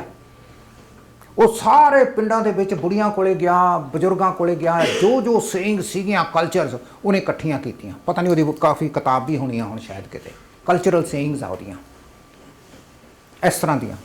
आ जिहड़े टोटके जे हुंदे आ, डुब्बी तां जे साह ना आया, वो सानूं सुणादा भी हुंदा सीगा। मैनूं कुछ चेते आ कुछ नहीं चेते, है ना। डुब्बी तां जे साह ना आया, इस तरह दियां। सो जिहड़ा धर्म आ, इहदियां जिहड़ियां प्रोग्रैसिवनैस आ, उस नूं तुसीं प्रैक्टिकल स्किल्स दे विच लागू करना। पर जिहड़ा कल्चर आ वो इहनूं मटेज ही दिंदा। वो कहंदा नहीं नहीं नहीं, सिर्फ मत्था टेकण तक ही सीमत रख। वो पढ़न नहीं दिंदा तुहानूं इहनूं। वो कहंदा भी जाओ मत्था टेक दो, प्रशाद लै लो, लंगर छक के बाहर आ जाओ। बाला ना कहंदा सोचीदा नहीं हुंदा। सो हुण एक आदत बन गई आ, तुसीं कार चलानी आ, गुरुद्वारे जाना, तुसीं देख लेना भी तुहाडे कोले पैसे हैगे मत्था टेकण नूं, तुसीं जाना मत्था टेकना, प्रशाद लैना, बैठना, थोड़ी देर सुनना, फिर उठना, ਥੱਲੇ ਆ ਕੇ ਲੰਗਰ ਛਕ ਕੇ ਸੇਵਾ ਕਰਕੇ ਘਰ ਨੂੰ ਆ ਜਾਣਾ। ਤੇ ਜੇ ਬੰਦੇ ਨੂੰ ਬਾਹਰ ਨਿਕਲ ਕੇ ਪੁੱਛਣਾ ਵੀ ਰਾਗੀ ਸਾਹਿਬ ਨੇ ਕਿਹੜਾ ਸ਼ਬਦ ਗਾਇਆ ਸੀ, ਯਾਰ ਮੈਂ ਗਰੰਟੀ ਦਿੰਦਾ ਵੀ ਚੇਤਾ ਨਹੀਂ ਹੋਣਾ ਉਹਨਾਂ ਨੂੰ। ਕਿਉਂ? ਕਿਉਂਕਿ ਸੱਭਿਆਚਾਰ ਕਹਿੰਦਾ ਵੀ ਤੂੰ ਇੱਥੇ ਤੱਕ ਹੀ ਸੀਮਤ ਰੱਖ। That's the tragedy. ਇਹ ਨਹੀਂ ਗਾ ਵੀ ਉਹ ਜਾਣ ਕੇ ਕਰਦੇ ਆ ਨਾ, ਆਹ ਚੀਜ਼ ਡਿਕਟੇਟ ਕਰਦੀ ਆ ਵੀ ਤੁਸੀਂ ਬਾਹਲਾ ਗਿਆਨ ਨਹੀਂ ਲੈਣਾ, ਕਿਉਂਕਿ ਫਿਰ ਇਹ ਮਿਟਦਾ।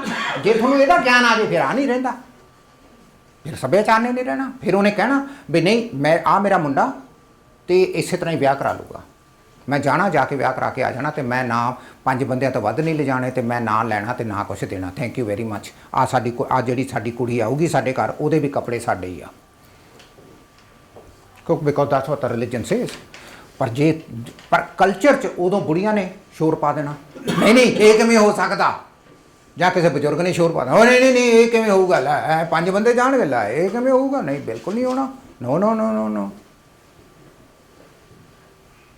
ਪਰ ਕੁਐਸਚਨ ਹੈਗਾ ਕਿ ਜਿਹੜਾ ਕਲਚਰ ਆ, ਕਿਉਂਕਿ ਉਹ ਪਾਵਰਫੁਲ ਆ, ਉਹ ਨਹੀਂ ਚਾਹੁੰਦਾ ਵੀ ਤੁਸੀਂ ਧਰਮ ਦੇ ਸੋਚ ਲੈ ਕੇ ਸ਼ਾਰਪ ਕਰੋ ਆਪਣੀ ਸੋਚ, ਤਾਂ ਕਿ ਤੁਸੀਂ ਵੱਢੋ ਜਿਹੜੀਆਂ ਰੋਂਗ ਚੀਜ਼ਾਂ ਧਰਮ ਦੇ ਤੌਰ ਤੇ ਉਹਨੂੰ ਵੱਢ ਦਿਓ ਨਾ। ਤਾਂ ਇਹ ਨਹੀਂ ਅਲਾਉ ਨਹੀਂ ਕਰਦਾ ਕਲਚਰ ਵੱਢਣ ਵਾਸਤੇ। ਇਹ ਬੜਾ ਪਾਵਰਫੁਲ ਆ। In fact it's the most powerful part of hour psyche.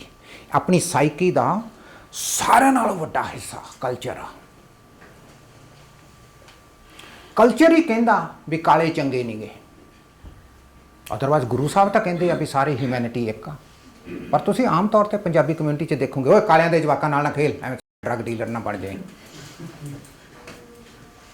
ਧਰਮ ਤਾਂ ਕਹਿੰਦਾ ਵੀ ਸਾਰੇ ਇਨਸਾਨ ਰੈਕਗਨਾਈਜ਼ ਆਲ ਹਿਊਮੈਨਿਟੀ ਐਜ਼ ਵਨ। ਧਰਮ ਤਾਂ ਕਹਿੰਦਾ ਇੱਕੋ ਜਿਹੇ ਆ ਸਾਰੇ ਬੰਦੇ। ਔਰ ਕਾਲਿਆਂ 'ਚ ਵੀ ਸਾਰੇ ਬੰਦੇ ਤਾਂ ਨਹੀਂ ਡਰੱਗ ਡੀਲ ਕਰਦੇ, ਸਾਰੇ ਪੰਜਾਬੀ ਤਾਂ ਨਹੀਂ ਵਧੀਆ, ਰਾਈਟ। ਸੋ ਇਹ ਕਹਿ ਦੇਣਾ ਵੀ ਫਲਾਨੀ ਕੌਮ ਹੀ ਮਾੜੀ ਆ, ਸਾਰੀ ਦੀ ਸਾਰੀ ਹੋਈ, ਜਿਵੇਂ ਹੁਣ ਇਸਲਾਮ ਦੇ ਉੱਤੇ ਇਹੀ ਥੋਪਿਆ ਜਾਂਦਾ ਨਾ ਵੀ ਸਾਰੇ ਮੁਸਲਮਾਨ ਟੈਰਰਿਸਟ ਆ। ਯੂਰਪ 'ਚ ਵੀ ਮੁਸਲਮਾਨਾਂ ਦੇ ਅਗੇਂਸਟ, ਔਰ ਡੈਨਮਾਰਕ ਦੇ ਵਿੱਚ ਉਹਨਾਂ ਨੂੰ ਮਸਜਿਦ ਨਹੀਂ ਬਣਾਉਣ ਦਿੰਦੇ, ਕਹਿੰਦੇ ਨਹੀਂ ਇਹ ਆਖੇ ਡੈਨਮਾਰਕ ਦੇ ਆਖੇ ਸਟਰਕਚਰ ਦੇ ਵਿੱਚ ਜਿਹੜੀ ਮਸਜਿਦ ਆ ਉਹ ਫਿੱਟ ਨਹੀਂ ਹੁੰਦੀ। ਉਹਦਾ ਆਖੇ ਉਹ ਜਿਹੜਾ ਹੁੰਦਾ ਇੱਕ ਮਿਨਾਰਟ ਲੱਗਦਾ, ਉਹ ਜਿਹੜੀ ਮਤਲਬ ਕਿ ਹੁੰਦਾ ਆਖੇ ਉਹ ਸਾਡੇ ਕਲਚਰ 'ਚ ਫਿੱਟ ਨਹੀਂ ਆਉਂਦੀ। ਫਰਾਂਸ ਵਾਲਿਆਂ ਨੇ ਕਹਿੰਦੇ ਕਿ ਕੁੜੀਆਂ ਜਿਹੜੀਆਂ ਹਿਜਾਬ ਪਾਉਂਦੀਆਂ ਉਹ ਪਾ ਕੇ ਸਕੂਲ ਨਹੀਂ ਜਾ ਸਕਦੀਆਂ, ਸਿੱਖ ਪਟਕਾ ਬੰਨ੍ਹ ਕੇ ਨਹੀਂ ਜਾ ਸਕਦੇ। ਕਿਉਂ ਆ ਇਹ? ਕਿਉਂਕਿ ਡਿਸਕ੍ਰਿਮੀਨੇਸ਼ਨ ਕਲਚਰ ਤੇ ਆ, ਨਾਟ ਧਰਮ ਤੇ ਆ। ਕ੍ਰਿਸਚੀਅਨਿਟੀ ਤਾਂ ਕਹਿੰਦੇ ਨਹੀਂ ਤੁਸੀਂ ਇਹ ਕਰੋ। ਜੀਸਸ ਕ੍ਰਾਈਸਟ ਤਾਂ ਕਹਿੰਦਾ, ਜੀਸਸ ਕ੍ਰਾਈਸਟ ਦਾ ਇੱਕ ਬੜਾ ਫੇਮਸ ਸ਼ਬਦ ਆ, ਕਹਿੰਦਾ ਲਵ ਇਜ਼ ਗੋਡ।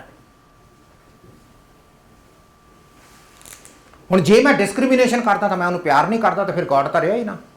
ਸੋ ਉਸ ਸੈਂਸ ਦੇ ਵਿੱਚ ਕਲਚਰ ਬੜੀ ਪਾਵਰਫੁਲ ਚੀਜ਼ ਆ। ਇਹ ਨਾ ਲਪੇਟ ਲੈਂਦੀ ਆ ਧਰਮ ਨੂੰ ਵੀ ਆਪਣੇ ਅਨੁਸਾਰ ਹੀ, ਉਹਦਾ ਰੰਗਤ ਦੇ ਦਿੰਦੀ ਆ ਵੀ ਨਹੀਂ ਨਹੀਂ ਨਹੀਂ ਨਹੀਂ ਇਹ ਧਰਮ ਹੀ ਆ, ਕਿਉਂਕਿ culture itself has to justify ਉਹ ਕਿਉਂ ਚੀਜ਼ਾਂ ਕਰਦਾ। ਸੋ ਫਿਰ ਧਰਮ ਨੂੰ ਪਕੜ ਕੇ ਨਾਲ ਲਾ ਲੈਣਾ ਬੜਾ ਸੌਖਾ ਹੁੰਦਾ।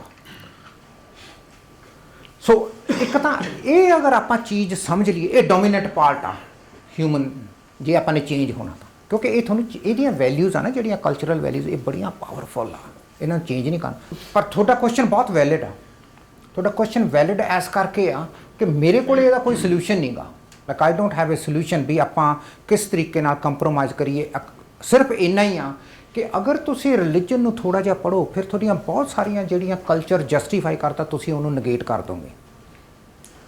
Then you will have to take a stand ਵੀ ਆ ਜਿਹੜਾ ਕੁਛ ਇਹ ਬੇਵਕੂਫੀਆਂ ਕਰਦੇ ਆ, ਕਹੀ ਜਾਂਦੇ ਆ ਵੀ ਅਸੀਂ ਧਾਰਮਿਕ ਹਾਂ, ਪਰ ਤੁਹਾਨੂੰ ਲੱਗਦਾ ਵੀ ਇਹ ਕਿਹੋ ਜਿਹਾ ਧਾਰਮਿਕ ਹੈ, ਇਹ ਤਾਂ ਧਰਮ 'ਚ ਲਿਖਿਆ ਹੀ ਨਹੀਂਗਾ। ਪਰ ਉਹ ਤੁਸੀਂ ਤਾਂ ਕਰ ਸਕਦੇ ਹੋ ਜੇ ਤੁਸੀਂ ਐਕਚੁਅਲੀ 1430 ਪੇਜਿਸ ਨੂੰ ਪੜ੍ਹ ਕੇ ਤੇ ਐਕਚੁਅਲੀ ਤੁਸੀਂ ਕਹੋ ਵੀ ਮੈਂ ਪੜ੍ਹਿਆ, ਮੈਨੂੰ ਤਾਂ ਕਿਤੇ ਨਹੀਂ ਮਿਲਿਆ ਜਿਹੜਾ ਕੁਝ ਤੂੰ ਕਹੀ ਜਾਂਦਾ। ਓਨਲੀ ਦੈਨ ਜੇ ਕੋਈ ਭਗਵਤ ਗੀਤਾ ਪੜ੍ਹੇ ਜਾਂ ਮਹਾਭਾਰਤ ਪੜ੍ਹੇ, ਤਾਂਹੀਓ ਹੀ ਉਹ ਆਰਗੂਮੈਂਟ ਕਰ ਸਕਦਾ ਵੀ ਸਿੱਖ ਹਿੰਦੂ ਰਿਲੀਜਨ ਕਰਦਾ ਕੀ ਆ। ਜੇ ਉਹਨੇ ਕਦੇ ਭਗਵਤ ਗੀਤਾ ਖੋਲ੍ਹੀ ਨਹੀਂ, ਉਹ ਕਿਵੇਂ ਆਰਗੂਮੈਂਟ ਕਰੂਗਾ? ਜਿਹੜਾ ਮਰਜ਼ੀ ਕੋਈ ਬੋਲੀ ਜਾਵੇ। ਇਸੇ ਤਰ੍ਹਾਂ ਜੇ ਕਿਸੇ ਨੇ ਕੁਰਾਨ ਪੜ੍ਹੀ ਨਹੀਂ, ਉਹ ਆਰਗੂਮੈਂਟ ਦੇਈ ਜਾਵੇ, ਉਹ ਅਗਲਾ ਕਹੂਗਾ ਤੂੰ ਪੜ੍ਹੀ ਆ? ਨਹੀਂ, ਓਕੇ, ਫਿਰ ਉਹ ਕਹੂਗਾ ਜਾ ਪਹਿਲਾਂ ਪੜ੍ਹ ਕੇ ਆ, ਮੇਰੇ ਹਿਸਾਬ ਨਾਲ ਲਿਖਿਆ। And I think that's why it is important for us to study this, ਤਾਂ ਕਿ ਆਪਾਂ ਇਹਨੂੰ ਚੈਲੰਜ ਕਰ ਸਕੀਏ, ਕਿਉਂਕਿ ਇਹ ਡੋਮੀਨੈਂਟ ਪਾਰਟ ਆ, ਇਹੀ ਸਫਰਿੰਗ ਕਰਦਾ ਮੇਰੇ ਹਿਸਾਬ ਨਾਲ। ਆ ਤਾਂ ਦੈਟਸ ਵਾਟ ਆਈ ਥਿੰਕ, ਕਿਉਂਕਿ ਪਾਰਟਲੀ ਇਹ ਬਹੁਤ ਸਾਰਾ ਟ੍ਰੈਡੀਸ਼ਨਸ 'ਤੇ ਬੇਸਡ ਆ। ਹੁਣ ਆਪਣੇ ਆਪਣੇ ਜਿਹੜਾ ਬਹੁਤ ਸਾਰਾ ਤੁਸੀਂ ਦੇਖਿਆ ਉਹ ਆਪਣੇ ਜਦੋਂ ਭੰਗੜਾ ਪੈਂਦਾ ਵਿਆਹ ਸ਼ਾਦੀ 'ਚ ਕੋਈ ਨਾ ਕੋਈ ਛੋਟਾ ਬੱਚਾ ਹੁੰਦਾ ਸਾਲ ਕੁ ਦਾ 2 ਸਾਲ ਦਾ ਮੁੰਡਾ ਹੋਊਗਾ ਜਾਂ ਕੁੜੀ ਹੋਊਗਾ ਤੇ ਉਹ ਕਿਉਂਕਿ ਫਾਦਰ ਡਰੰਕ ਹੁੰਦਾ ਉਹ ਕੁੜੀ ਨੂੰ ਮਤਲਬ ਕਿ ਨੱਚਦਾ। ਇੱਕ ਤਾਂ ਆ ਜਿਹੜੀ ਮੂਵਮੈਂਟ ਆ ਜਿਹੜਾ ਬੱਚੇ ਦਾ ਬ੍ਰੇਨ ਹੁੰਦਾ ਆਪਣਾ ਜਿਹੜਾ ਬ੍ਰੇਨ ਆ ਜੇ ਬਾਹਰਲਾ ਪਾਸਾ ਆਹਾ ਰਾਈਟ ਜਿਹੜਾ ਬ੍ਰੇਨ ਆ ਉਹ ਆਏ ਆ ਬਹੁਤ ਇਹਦੇ 'ਚ ਔਰ ਆ ਬ੍ਰੇਨ ਦੇ ਵਿੱਚ ਬਹੁਤ ਘੱਟ ਜਗ੍ਹਾ ਔਰ ਇੱਥੇ ਪਾਣੀ ਆ। ਇਹਦਾ ਮਤਲਬ ਆ ਜਿਹੜਾ ਬ੍ਰੇਨ ਆ ਔਰ ਆ ਜਿਹੜਾ ਬਾਹਰਲੀ ਆਪਣੀ ਆ ਹੱਡੀ ਆ ਇਹਦੇ ਵਿੱਚ ਪਾਣੀ ਆ ਤੇ ਜਦੋਂ ਆਪਾਂ ਜੰਪ ਕਰਦੇ ਆ ਤੇ ਉਹ ਆ ਜਿਹੜਾ ਬ੍ਰੇਨ ਦਾ ਪਾਰਟ ਆ ਇਹਦੇ ਨਾਲ ਹਿੱਟ ਨਹੀਂ ਕਰਦਾ ਆਪਣਾ। ਲੇਕਿਨ ਜਿਹੜਾ ਬੱਚਾ ਉਹਦੇ ਜਗ੍ਹਾ ਬਹੁਤ ਹੁੰਦੀ ਆ ਕਿਉਂਕਿ ਬ੍ਰੇਨ ਨੇ ਹਜੇ ਵਧਣਾ 2 ਸਾਲ ਦਾ ਉਹ ਰੱਬ ਨੇ ਪਹਿਲਾਂ ਵੱਡੀ ਖੋਪੜੀ ਵੱਡੀ ਬਣਾਈ ਆ ਤੇ ਬ੍ਰੇਨ ਛੋਟਾ ਉਹ ਬ੍ਰੇਨ ਨੇ ਐਂ ਕਰਕੇ ਵਧਣਾ। ਹੁਣ ਜਦੋਂ ਤੁਸੀਂ ਬੱਚੇ ਨੂੰ ਐਂ ਸੁੱਟਦੇ ਹੋ ਉੱਤੇ ਉਹਦਾ ਨਾ ਜਿਹੜਾ ਆਹ ਬ੍ਰੇਨ ਆ ਉਹ ਇਹਦੇ 'ਚ ਵੱਜਦਾ ਇਹਦੇ 'ਚ ਕਿਉਂਕਿ ਪਾਣੀ ਇੰਨਾ ਕਾ ਹਾਈਲੀ ਡੇਂਜਰਸ ਆ ਜਦੋਂ ਤੁਸੀਂ ਬੱਚੇ ਨੂੰ ਉਛਾਲਦੇ ਹੋ। ਤੁਸੀਂ ਦੇਖਿਆ ਜੋ ਬੱਚੇ ਨੂੰ ਐਂ ਕਰਕੇ ਐਂ ਸੁੱਟ ਦਿੰਦੇ ਉੱਤੇ ਨੂੰ ਫਿਰ ਐਂ ਕਰਕੇ ਫੜ ਲੈਂਦੇ ਆ ਹਾਈਲੀ ਡੇਂਜਰਸ ਆ। ਜਾਂ ਤੁਸੀਂ ਬੱਚੇ ਨੂੰ ਇੱਥੇ ਹੱਥ ਤੇ ਬਿਠਾਇਆ ਪਕੜਿਆ ਹੋਇਆ ਪਿੱਛੋਂ ਨੂੰ ਨਾ ਤਾਂ ਕਿ ਉਹ ਐਂ ਨਾ ਹੋਵੇ ਤੇ ਤੁਸੀਂ ਐਂ ਕਰ ਰਹੇ ਹੋ ਉਹਨੂੰ ਮੂਵਮੈਂਟਸ ਕਰ ਰਹੇ ਹੋ ਉਹਦਾ ਜਿਹੜਾ ਬ੍ਰੇਨ ਆ ਉਹ ਉੱਤੇ ਵੱਜਦਾ ਆਹ ਬ੍ਰੇਨ ਇੱਥੇ ਵੱਜਦਾ ਉਹਦਾ ਇੱਥੇ ਡੈਮੇਜ ਹੁੰਦਾ। ਹੁਣ ਆਪਾਂ ਨੂੰ ਪਤਾ ਨਹੀਂਗਾ ਵੀ ਡੋਂਟ ਨੋ ਪਰ ਸਾਨੂੰ ਖੁਸ਼ੀ ਆ ਸਾਡਾ ਬੱਚਾ ਉਹ ਦੇਖੋ ਕਿੰਨਾ ਸੋਹਣਾ ਐਂ ਕਰਦਾ ਉਹ ਐਂ ਕਰਦਾ ਬੱਚਾ ਉਹਨੂੰ ਵਿਚਾਰੇ ਨੂੰ ਪਤਾ ਹੀ ਨਹੀਂਗਾ।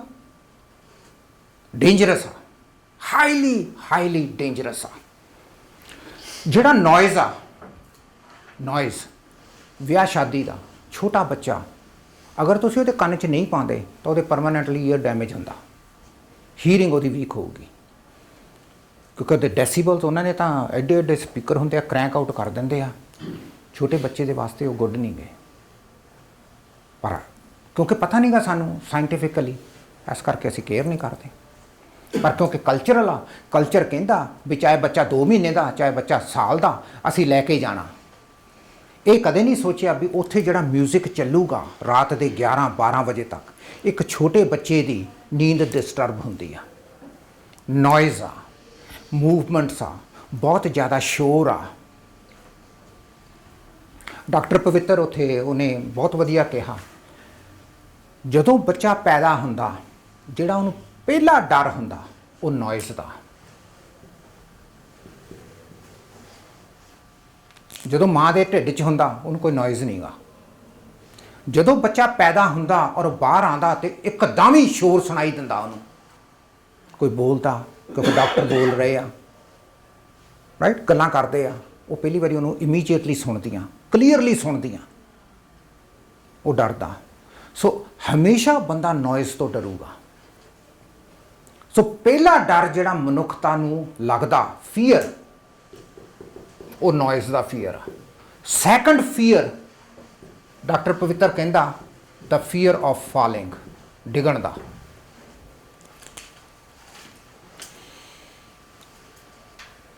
ਤਾਂ ਹੀ ਆਪਾਂ ਨੂੰ ਟ੍ਰੇਨਿੰਗ ਲੈਣੀ ਪੈਂਦੀ ਆ ਕੋਠੇ ਤੋਂ ਛਾਲ ਮਾਰਨ ਦੀ। ਜਦੋਂ ਆਪਾਂ ਝੂਲਦੇ ਆ ਤੁਸੀਂ ਝੂਲਾ ਝੂਲਿਆ ਜਦੋਂ ਉੱਤੇ ਨੂੰ ਜਾਂਦੇ ਆ ਆਪਾਂ ਨੂੰ ਡਰ ਨਹੀਂ ਲੱਗਦਾ ਜਦੋਂ ਵਾਪਸ ਆਨੇ ਆ ਫਿਰ ਡਰ ਲੱਗਦਾ।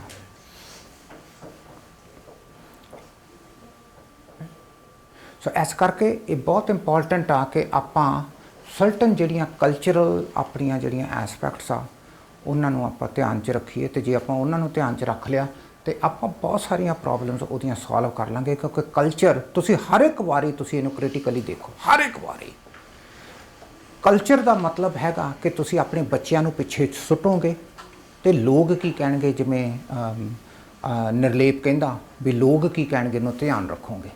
ਤੁਹਾਡੇ ਬੱਚੇ ਦਾ ਟੈਸਟ ਆ ਉਧਰੋਂ ਤੁਹਾਡੇ ਭਰਾ ਦੇ ਮੁੰਡੇ ਦਾ ਵਿਆਹ ਤੁਸੀਂ ਕਹੋਗੇ ਨਹੀਂ ਯਾਰ ਜਾਣਾ ਤਾਂ ਪਊਗਾ ਹੀ ਤੇ ਤੁਹਾਡਾ ਬੱਚਾ ਕਹਿੰਦਾ ਵੀ ਮੇਰਾ ਟੈਸਟ ਆ ਵੀ ਮੈਂ ਨਹੀਂ ਜਾਣਾ ਉਹ ਨਹੀਂ ਕੁਝ ਨਹੀਂ ਹੁੰਦਾ ਯਾਰ ਤੂੰ ਸ਼ਾਮ ਨੂੰ ਪੜ੍ਹ ਲਈ ਕੀ ਕਰਦਾ ਹੁੰਦਾ ਤੂੰ ਵੀ ਆਪਣੀ ਬਸ ਪੜ੍ਹਾਈ ਤੈਨੂੰ ਸਾਹਮਣੇ ਆ ਜਾਂਦੀ ਆ ਮਿੰਟ 'ਚ ਤੁਸੀਂ ਉਹਨੂੰ ਖਿੱਚ ਧੂ ਕੇ ਨਾਲ ਲੈ ਜਾਓਗੇ ਕਿਉਂਕਿ ਚਾਚੇ ਦੇ ਮੁੰਡੇ ਦਾ ਵਿਆਹ ਕਿਉਂਕਿ ਲੋਕ ਕੀ ਕਹਿਣਗੇ ਨਹੀਂ ਤਾਂ ਉਹ ਕਹਿਣਗੇ ਉਹ ਮੁੰਡਾ ਨਹੀਂ ਆਇਆ ਯਾਰ ਉਹ ਪੜ੍ਹਦਾ ਲੈ ਯਾਰ ਉਹਨੂੰ ਕਹਿਣਾ ਸੀਗਾ ਸ਼ਾਮ ਨੂੰ ਪੜ੍ਹ ਲੈਂਦਾ, ਹੈ ਨਾ। ਜੇ ਹੁਣ ਨਹੀਂ ਮਿਲੂਗਾ ਉਹ ਇੱਕ ਦੂਜੇ ਨੂੰ, ਤਾਂ ਫਿਰ ਕਦੋਂ ਮਿਲੂਗਾ? ਵੈਲਿਊਜ਼ ਆ ਨਾ ਆਪਣੀ, ਕਦਰਾਂ ਕੀਮਤਾਂ ਨਾ ਇਹ। That's what it is. ਇੱਕ ਬਹੁਤ ਦੇਰ ਪਹਿਲਾਂ ਇੱਕ ਆਪਣੀ ਪੰਜਾਬੀ ਕੁੜੀ ਸੀਗੀ, ਉਹ ਕਹਿੰਦੀ ਮੈਂ ਤਾਂ ਗੁਰਦੁਆਰੇ ਜੀਨ ਪਾ ਕੇ ਜਾਣੀ ਆ, ਮੈਂ ਜਾਊਂਗੀ ਲੇਕਿਨ ਮੈਂ ਜੀਨ ਪਾ ਕੇ। ਉਹਨਾਂ ਦੇ ਘਰ 'ਚ ਬੜਾ ਕਲੇਸ਼ ਚੱਲਿਆ, ਨਹੀਂ ਤੂੰ ਸਲਵਾਰ ਕਮੀਜ਼ ਪਾ ਕੇ ਜਾਏਂਗੀ। ਉਹ ਐਸਾ ਕਰਕੇ ਉਹਨਾਂ ਨੇ ਕੁੜੀ ਨਾਲ ਕਲੇਸ਼ ਕੀਤਾ, ਔਰ ਜਿੰਨਾ ਜ਼ਿਆਦਾ ਉਹ ਕਲੇਸ਼ ਕਰਦੇ ਉਨੇ ਜ਼ਿਆਦਾ ਉਹ ਕੁੜੀ ਕਹਿੰਦੀ ਮੈਂ ਤਾਂ ਜਾਂਦਾ ਹੀ ਨਹੀਂ, ਜਾ ਲਾ ਲਓ ਜ਼ੋਰ। ਉਹ ਕਹਿੰਦੇ ਨਹੀਂ ਤੂੰ ਗੁਰਦੁਆਰੇ ਜਾਣਾ ਤਾਂ ਸਲਵਾਰ ਕਮੀਜ਼ ਪਾ ਕੇ ਜਾ। ਉਹ ਕਹਿੰਦੀ ਮੈਂ ਨਹੀਂ ਜਾਂਦੀ, ਮੈਂ ਤਾਂ ਜੀਨ ਪਾ ਕੇ ਜਾਣੀ ਆ। ਕਹਿੰਦੀ ਦੱਸੋ ਕਿੱਥੇ ਲਿਖਿਆ ਗੁਰੂ ਗ੍ਰੰਥ ਸਾਹਿਬ 'ਚ ਵੀ ਮੈਂ ਜੀਨ ਸਲਵਾਰ ਕਮੀਜ਼ ਪਾਣੀ ਆ? ਕਹਿੰਦੀ ਫਿਰ ਤੁਸੀਂ ਕਿਉਂ ਪੈਂਟ ਪਾਉਂਦੇ ਹੋ? ਡੈਡੀ ਨੂੰ ਕਹਿੰਦੀ ਉਹ ਆਪਣੇ ਨੂੰ, ਤੁਸੀਂ ਕਿਉਂ ਪੈਂਟ ਪਾਉਂਦੇ ਹੋ? ਕਹਿੰਦੇ ਗੁਰੂ ਸਾਹਿਬ ਵੇਲੇ ਪੈਂਟਾਂ ਸੀਗੀਆਂ। ਉਹ ਕਹਿੰਦੇ ਨਹੀਂ, ਫਿਰ ਕਹਿੰਦੇ ਕਿਉਂ ਪਾਉਂਦੇ ਹੋ? ਕਿਉਂਕਿ ਉਹ ਲੌਜੀਕਲ ਗੱਲ ਕਰਦੀ ਸੀ ਨਾ ਰਿਲੀਜਨ ਦੇ ਬੇਸ ਤੇ। ਉਹਨੇ ਫਿਲੋਸੋਫੀਕਲੀ ਸੋਚਦੀ ਸੀ। ਉਹ ਕਹਿੰਦੀ ਸੀ ਵੀ ਕਿਉਂ, ਵੀ ਕੱਪੜਿਆਂ ਦਾ ਕੋਈ ਮਤਲਬ ਨਹੀਂ।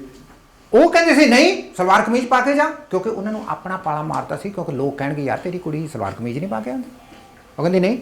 ਉਹ ਹੁਣ ਜਿੱਦੀ ਕਿਸਮ ਦਾ ਬੱਚਾ, ਉਹ ਜਿੱਦੀ ਕਿਸਮ ਦਾ ਸੀਗਾ। ਉਹ ਕਹਿੰਦੇ ਨਾ ਮੈਂ ਤਾਂ ਨਹੀਂ ਕਹਿੰਦੀ ਕਰਦੀ, ਮੈਂ ਤਾਂ ਪਾਊਂ ਜੀਨ। ਫਿਰ ਉਹ ਇੰਨੀ ਘਰ 'ਚ ਲੜਾਈ ਹੋਈ, ਉਹ ਕਹਿੰਦੀ ਮੈਂ ਤਾਂ ਜਾਂਦੀ ਨਹੀਂ, ਜਾਓ ਕਰ ਲਓ ਤੁਸੀਂ ਜਿਹੜਾ ਕੁਝ ਕਰਨਾ। ਫਿਰ ਉਹ ਕਹਿੰਦੇ ਚੰਗਾ ਚੱਲ ਤੂੰ ਜੀਨ ਪਾ ਕੇ ਚੱਲ। ਉਹ ਕਹਿੰਦੀ ਨਹੀਂ ਮੈਂ ਤਾਂ ਜਾਂਦੀ ਨਹੀਂ। ਉਹ ਉੱਠ ਪੁਲ ਸੀ ਹਾਊ ਪ੍ਰੋਬਲਮਸ ਦੇਰ ਇਜ਼। ਸੋ ਹੁਣ ਨਾ ਤਾਂ ਆਪਣੇ 'ਚ ਪੇਸ਼ੈਂਸ ਸੀਗੀ, ਨਾ ਆਪਣੇ 'ਚ ਕੰਪੈਸ਼ਨ ਸੀ। ਆਹ ਚੀਜ਼ਾਂ ਰਿਕੁਆਇਰਡ ਆ ਇਹਦੇ 'ਚ। ਲੇਕਿਨ ਇਹਨੂੰ ਅਸੀਂ ਪਿੱਛੇ ਕਰਤਾ, ਇਹਨੂੰ ਅਸੀਂ ਸਾਹਮਣੇ ਰੱਖਤਾ ਵੀ ਨਹੀਂ ਕੁੜੀ ਤਾਂ ਜਦ ਤੱਕ ਸਲਵਾਰ ਕਮੀਜ਼ ਨਹੀਂ ਪਾ ਕੇ ਜਾਂਦੀ ਸਾਨੂੰ ਵਧੀਆ ਨਹੀਂ ਲੱਗਦਾ, ਅਤੇ ਉਹਨਾਂ ਨੇ ਆਪਣੀ ਕੁੜੀ ਗਵਾ ਲਈ। ਇਹ ਕਲਚਰ ਦੀ ਇਹ ਬੇਵਕੂਫੀ ਆ, ਇਹ ਕਲਚਰ ਦਾ ਇਹ ਵੱਡੀ ਪ੍ਰੋਬਲਮ ਆ ਕਲਚਰ ਦੀ, ਕਿ ਕਲਚਰ ਦੇ ਵਿੱਚ ਤੁਸੀਂ ਜਦੋਂ ਆਪਣੀਆਂ ਡੋਮੀਨੈਂਟ ਵੈਲਿਊਜ਼ ਕਲਚਰਲ ਕਰ ਲੈਂਦੇ ਹੋ, ਉਦੋਂ ਤੁਸੀਂ ਧਰਮ ਨੂੰ ਵੀ ਪਿੱਛੇ ਸੁੱਟ ਦਿੰਦੇ ਹੋ, ਕਿਉਂਕਿ ਕਲਚਰਲੀ ਸਰਟਨ ਚੀਜ਼ਾਂ ਐਕਸੈਪਟੇਬਲ ਨਹੀਂ ਗੀਆਂ। ਜਿਹੜੀ ਡੇਟਿੰਗ ਆ ਉਹ ਕਲਚਰਲ ਆ। ਡੇਟ ਕਰਨਾ ਨਾ ਕਰਨਾ, ਵਿਆਹ ਕਰਨਾ ਨਾ ਕਰਨਾ, ਕਿਹਦੇ ਨਾਲ ਕਰਨਾ, ਕਿਹੜੀ ਜਾਤ 'ਚ ਕਰਨਾ, ਇਹ ਸਾਰਾ ਕੁਝ ਕਲਚਰਲ ਆ। ਜਿਹੜੇ ਬੰਦੇ ਇਹਦੇ ਤੋਂ ਉੱਤੇ ਉੱਠ ਖੜ੍ਹਦੇ ਆ ਉਹਨਾਂ ਨੂੰ ਇਹਦੇ ਨਾਲ ਕੋਈ ਫਰਕ ਨਹੀਂ ਪੈਂਦਾ, ਕਿ ਲਵ ਜਿਹੜਾ ਪਿਆਰ ਆ ਉਹ ਕੋਈ ਜਾਤ ਪਾਤ ਥੋੜ੍ਹੀ ਦੇਖਦਾ, ਉਹ ਨਾ ਰੰਗ ਦੇਖਦਾ। ਉਹ ਕਿਹੜਾ ਸੀਗਾ ਇੱਕ ਆਪਣੇ ਇੱਕ ਹੋਇਆ ਨਾ ਜਿਹੜੇ ਇੱਕ ਤਾਂ ਜਿਵੇਂ ਹੀਰ ਰਾਂਝਾ ਹੋਇਆ, ਸੱਸੀ ਪੁੰਨੂ ਹੋਇਆ, ਇੱਕ ਪਤਾ ਨਹੀਂ ਕਿਹੜੇ ਸੀਗਾ, ਸੱਸੀ ਸੀਗੀ ਕਾਲੀ, ਲੈਲਾ ਕਾਲੀ ਸੀ ਨਾ। ਤੇ ਉਹਨੂੰ ਕਈਆਂ ਨੇ ਕਿਹਾ ਵੀ ਯਾਰ ਇਹ ਕਾਲੀ ਜੀ ਹੈਗੀ ਆ, ਵੀ ਤੂੰ ਕੋਈ ਚੱਜ ਦੀ ਕੁੜੀ ਨਾਲ ਇਸ਼ਕ ਕਰਨਾ ਸੀ। ਉਹ ਕਹਿੰਦਾ ਤੂੰ ਮੇਰੀ ਅੱਖ ਨਾਲ ਦੇਖ ਇੱਕ ਵਾਰੀ, ਰਾਈਟ। ਉਹ ਬੜਾ ਪਾਵਰਫੁਲ ਮੈਸੇਜ ਆ। ਉਹ ਕਹਿੰਦਾ ਤੂੰ ਮੇਰੀ ਅੱਖ ਨਾਲ ਤਾਂ ਦੇਖਦਾ ਹੀ ਨਹੀਂ, ਤੂੰ ਤਾਂ ਪਤਾ ਨਹੀਂ ਕਿਹੜੀ ਅੱਖ ਨਾਲ ਦੇਖੀ ਜਾਂਦਾ। ਕਹਿੰਦਾ ਮੇਰੀ ਅੱਖ ਨਾਲ ਦੇਖ, ਫਿਰ ਤੈਨੂੰ ਪਤਾ ਲੱਗੂ ਵੀ ਪਿਆਰ ਕੀ ਹੁੰਦਾ, ਕਿਉਂਕਿ ਇਹਦੇ 'ਚ ਤਾਂ ਕੁਛ ਹੈ ਹੀ ਨਹੀਂਗਾ। ਪਰ ਕਲਚਰਲ ਬੇਸ ਦੇ ਉੱਤੇ ਉਹਨੂੰ ਸਾਰੇ ਤਾਨੇ ਮਾਰਦੇ ਸੀ ਵੀ ਤੂੰ ਅਸੀਂ ਤੈਨੂੰ ਸੋਹਣੀ ਲਿਆ ਦਾਂਗੇ, ਵੀ ਇਹ ਤਾਂ ਕਾਲੀ ਜੀ ਆ, ਇਹ ਤਾਂ ਸੋਹਣੀ ਨਹੀਂ ਗੀ, ਇਹ ਤਾਂ ਫਲਾਨਾ ਨਹੀਂ ਗਾ। ਆਪਾਂ ਹੁਣ ਵੀ ਆ, ਇਸ ਜ਼ਮਾਨੇ 'ਚ ਵੀ ਹੁੰਦਾ, ਇਸ ਜ਼ਮਾਨੇ 'ਚ ਵੀ ਜੇ ਆਪਣਾ ਮੁੰਡਾ ਕੋਈ 6 ਫੁੱਟ ਦਾ ਹੋਵੇ, ਚੰਗਾ ਸੋਹਣਾ ਜਿਹਾ ਉਹਦਾ ਕਲਰ ਹੋਵੇ, ਅਤੇ ਉਹ ਨਿੱਕੀ ਜਿਹੀ ਕੁੜੀ ਨਾਲ ਜਿਹਦਾ ਕੱਦ ਛੋਟਾ ਹੋਵੇ ਉਹਦੇ ਨਾਲ ਉਹਦਾ ਪਿਆਰ ਹੋ ਜੇ, ਅਗਲੇ ਕਹਿਣਗੇ ਯਾਰ ਤੂੰ ਕਿਸੇ ਦੇਖ ਕੇ ਪਿਆਰ ਕਰਦਾ, ਵੀ ਸਮਝ ਜਿਵੇਂ ਪਿਆਰ ਉੱਥੇ ਖੜਾ ਆ ਇਹਦੇ ਨਾਲ ਮੇਰਾ ਪਿਆਰ ਹੋ ਜੂ, ਹਾਂ ਬਸ ਠੀਕ ਆ ਇਹਦੇ ਨਾਲ ਮੈਂ ਕਰਨਾ ਪਿਆਰ। ਐਂ ਥੋੜ੍ਹੀ ਹੁੰਦਾ ਪਿਆਰ, ਪਿਆਰ ਡਜ਼ਨਟ ਵਰਕ ਦੈਟ ਵੇ। ਸੋ ਇੱਕ ਤਾਂ ਜੇ ਆਪਾਂ ਡੋਮੀਨੈਂਟ ਪਾਰਟ ਆਪਾਂ ਕਲਚਰ ਨੂੰ ਜੇ ਆਪਾਂ ਸਮਝ ਲਈਏ ਫਿਰ ਆਪਾਂ ਕੁਝ ਕਰ ਸਕਦੇ ਹਾਂ, ਅਤੇ ਬਾਕੀ ਦਾ ਫਿਰ ਆਪਾਂ ਬ੍ਰੇਕ ਤੋਂ ਬਾਅਦ ਕਰਾਂਗੇ। ਪਰ ਕਲੀਅਰ ਆ ਨਾ ਇਹ ਆਪਾਂ ਨੂੰ ਨੁਕਸਾਨ ਪਹੁੰਚਾਉਂਦਾ। ਇਹਦੇ 'ਤੇ ਅਗਰ ਆਪਾਂ ਥੋੜ੍ਹਾ ਜਿਹਾ ਆਪਾਂ ਗੌਰ ਕਰ ਲਈਏ, ਬਹੁਤ ਸਾਰੀ ਜ਼ਿੰਦਗੀ ਆਪਣੀ ਸੋਲਵ ਹੋ ਜੂਗੀ ਜੇ ਆਪਾਂ ਸੱਭਿਆਚਾਰ ਨੂੰ ਥੋੜ੍ਹਾ ਜਿਹਾ ਧਿਆਨ 'ਚ ਰੱਖ ਲਈਏ। ਔਰ ਇਹਦੇ ਜਿੰਨੇ ਵੀ ਤੁਸੀਂ ਡੇਲੀ ਐਕਟੀਵਿਟੀਜ਼ ਕਰਦੇ ਹੋ, ਵੀਕਲੀ ਐਕਟੀਵਿਟੀਜ਼ ਕਰਦੇ ਹੋ, ਤੁਹਾਡਾ ਰਿਲੇਸ਼ਨਸ਼ਿਪ ਆਪਣੇ ਰਿਸ਼ਤੇਦਾਰਾਂ ਨਾਲ ਆ, ਦੋਸਤਾਂ ਨਾਲ ਆ, ਤੁਸੀਂ ਆਪਣੇ ਬੱਚਿਆਂ ਦੀ ਪਰਵਰਿਸ਼ ਕਰਦੇ ਹੋ, ਇੰਨਾ ਧਿਆਨ 'ਚ ਰੱਖ ਲਓ ਕਿ ਕਿਤੇ ਇਹ ਆਹ ਚੀਜ਼ ਜ਼ਿਆਦਾ ਤਾਂ ਨਹੀਂ ਡੋਮੀਨੇਟ ਹੁੰਦੀ, ਇਹਨੂੰ ਡੋਮੀਨੇਟ ਕਰਾਓ। ਇਹਦੇ ਪ੍ਰਿੰਸੀਪਲਸ ਤੁਸੀਂ ਜਦੋਂ ਇਹਦੇ ਪ੍ਰਿੰਸੀਪਲਸ ਲਾਗੂ ਕਰੋਗੇ ਤੁਸੀਂ ਬੜੇ ਵਿਸ਼ਾਲ ਹੋ ਜਾਓਗੇ, ਤੁਹਾਨੂੰ ਆਹ ਛੋਟੀਆਂ ਚੀਜ਼ਾਂ ਬੌਦਰ ਨਹੀਂ ਕਰਨਗੀਆਂ। ਬੱਚੇ ਆਪਣੇ ਆਪ ਹੀ ਭੁੱਲਣ ਲੱਗ ਜੀ। ਐਗਜ਼ੈਕਟਲੀ। ਪਰ ਮੈਂ ਕਹਿੰਦਾ ਵੀ ਇਹਨੂੰ ਆਪਾਂ ਥੋੜ੍ਹਾ ਜਿਹਾ ਅਗਰ ਆਪਾਂ ਗੌਰ ਨਾਲ ਦੇਖ ਲਈਏ ਵੀ ਕਿਸ ਤਰ੍ਹਾਂ ਦਾ ਸੱਭਿਆਚਾਰ ਆ, ਇਹਨੂੰ ਲੋੜ ਵੀ ਹੈਗੀ ਆ ਕਿ ਐਵੇਂ ਹੀ ਆਪਾਂ ਫਸੇ ਹੋਏ ਆ ਉਸ ਸੱਭਿਆਚਾਰ 'ਚ ਤੇ ਕਰਨਾ। ਔਰ ਫਿਰ ਤੁਸੀਂ ਦੇਖੋਗੇ ਕਿ ਤੁਹਾਡੇ ਪੇਰੈਂਟਸ ਦੀ ਔਰ ਤੁਹਾਡੀ ਬਹੁਤੀ ਕਲੈਸ਼, ਜਿਵੇਂ ਬੱਚਿਆਂ ਦੀ ਤੁਸੀਂ ਕਹਿ ਰਹੇ ਸੀ ਫਰੂਕ ਜੀ, ਬਹੁਤਾ ਜਿਹੜਾ ਆਪਣਾ ਡਿਸਐਗਰੀਮੈਂਟ ਆਪਣੇ ਬੱਚਿਆਂ ਨਾਲ ਆ ਇਹਦੇ ਕਰਕੇ ਆ। ਕਿਉਂਕਿ ਬੱਚੇ ਜਿਹੜੇ ਆ ਉਹ ਐਨਰਜੈਟਿਕ ਹੁੰਦੇ ਆ, ਉਹਨਾਂ ਦੀ ਸੋਚਣੀ ਬਾਈ ਦੇਅਰ ਵੈਰੀ ਨੇਚਰ ਬੜੀ ਸਾਇੰਟੀਫਿਕ ਆ। ਉਹ ਵੱਖਰੀ ਗੱਲ ਆ ਕਿ ਅਸੀਂ ਉਹਨਾਂ ਨੂੰ ਕਰ ਕਰਕੇ ਉਹਨਾਂ ਨੂੰ ਅਨਸਾਇੰਟੀਫਿਕ ਬਣਾ ਦਿੰਦੇ ਆ। ਉਹਨੂੰ ਪ੍ਰੀਜ਼ਰਵ ਕਰ ਲਓ। ਜਿਵੇਂ ਕਲਚਰ ਦੇ ਵਿੱਚ ਇੰਸਟੀਟਿਊਸ਼ਨ ਆਫ ਮੈਰਿਜ ਆ, ਇੰਸਟੀਟਿਊਸ਼ਨ ਆਫ ਲੈਂਗੁਏਜ ਆ। Language is itself N institution, ਉਹਨੂੰ ਪ੍ਰੀਜ਼ਰਵ ਕਰਨਾ, ਰਾਈਟ। ਪਰ ਕਿੰਨਾ ਕੁ ਆਪਾਂ ਲੈਂਗੁਏਜ ਦੇ ਉੱਤੇ ਗੌਰ ਕਰਦੇ ਹਾਂ ਪੰਜਾਬੀ। ਉੱਥੇ ਪੰਜਾਬ ਦੇ ਵਿੱਚ ਮੈਂ ਬੜਾ ਮਤਲਬ ਕਿ ਇੱਥੇ ਆਪਾਂ ਹਜੇ ਜ਼ਿਆਦਾ ਫਿਕਰਮੰਦ ਆ ਪੰਜਾਬੀ ਬਾਰੇ। ਪੰਜਾਬ 'ਚ ਕੋਈ ਫਿਕਰਮੰਦ ਨਹੀਂ ਗਾ। ਉੱਥੇ ਕਿਸੇ ਬੱਚੇ ਨੂੰ ਪੁੱਛੋ ਵੀ ਤੁਸੀਂ, ਉਹ ਯਾਰ ਕੁਛ ਨਹੀਂ, ਸਾਡੇ ਬੱਚੇ ਅਸੀਂ ਤਾਂ ਇੰਗਲਿਸ਼ ਸਕੂਲ 'ਚ ਪਾਏ ਆ,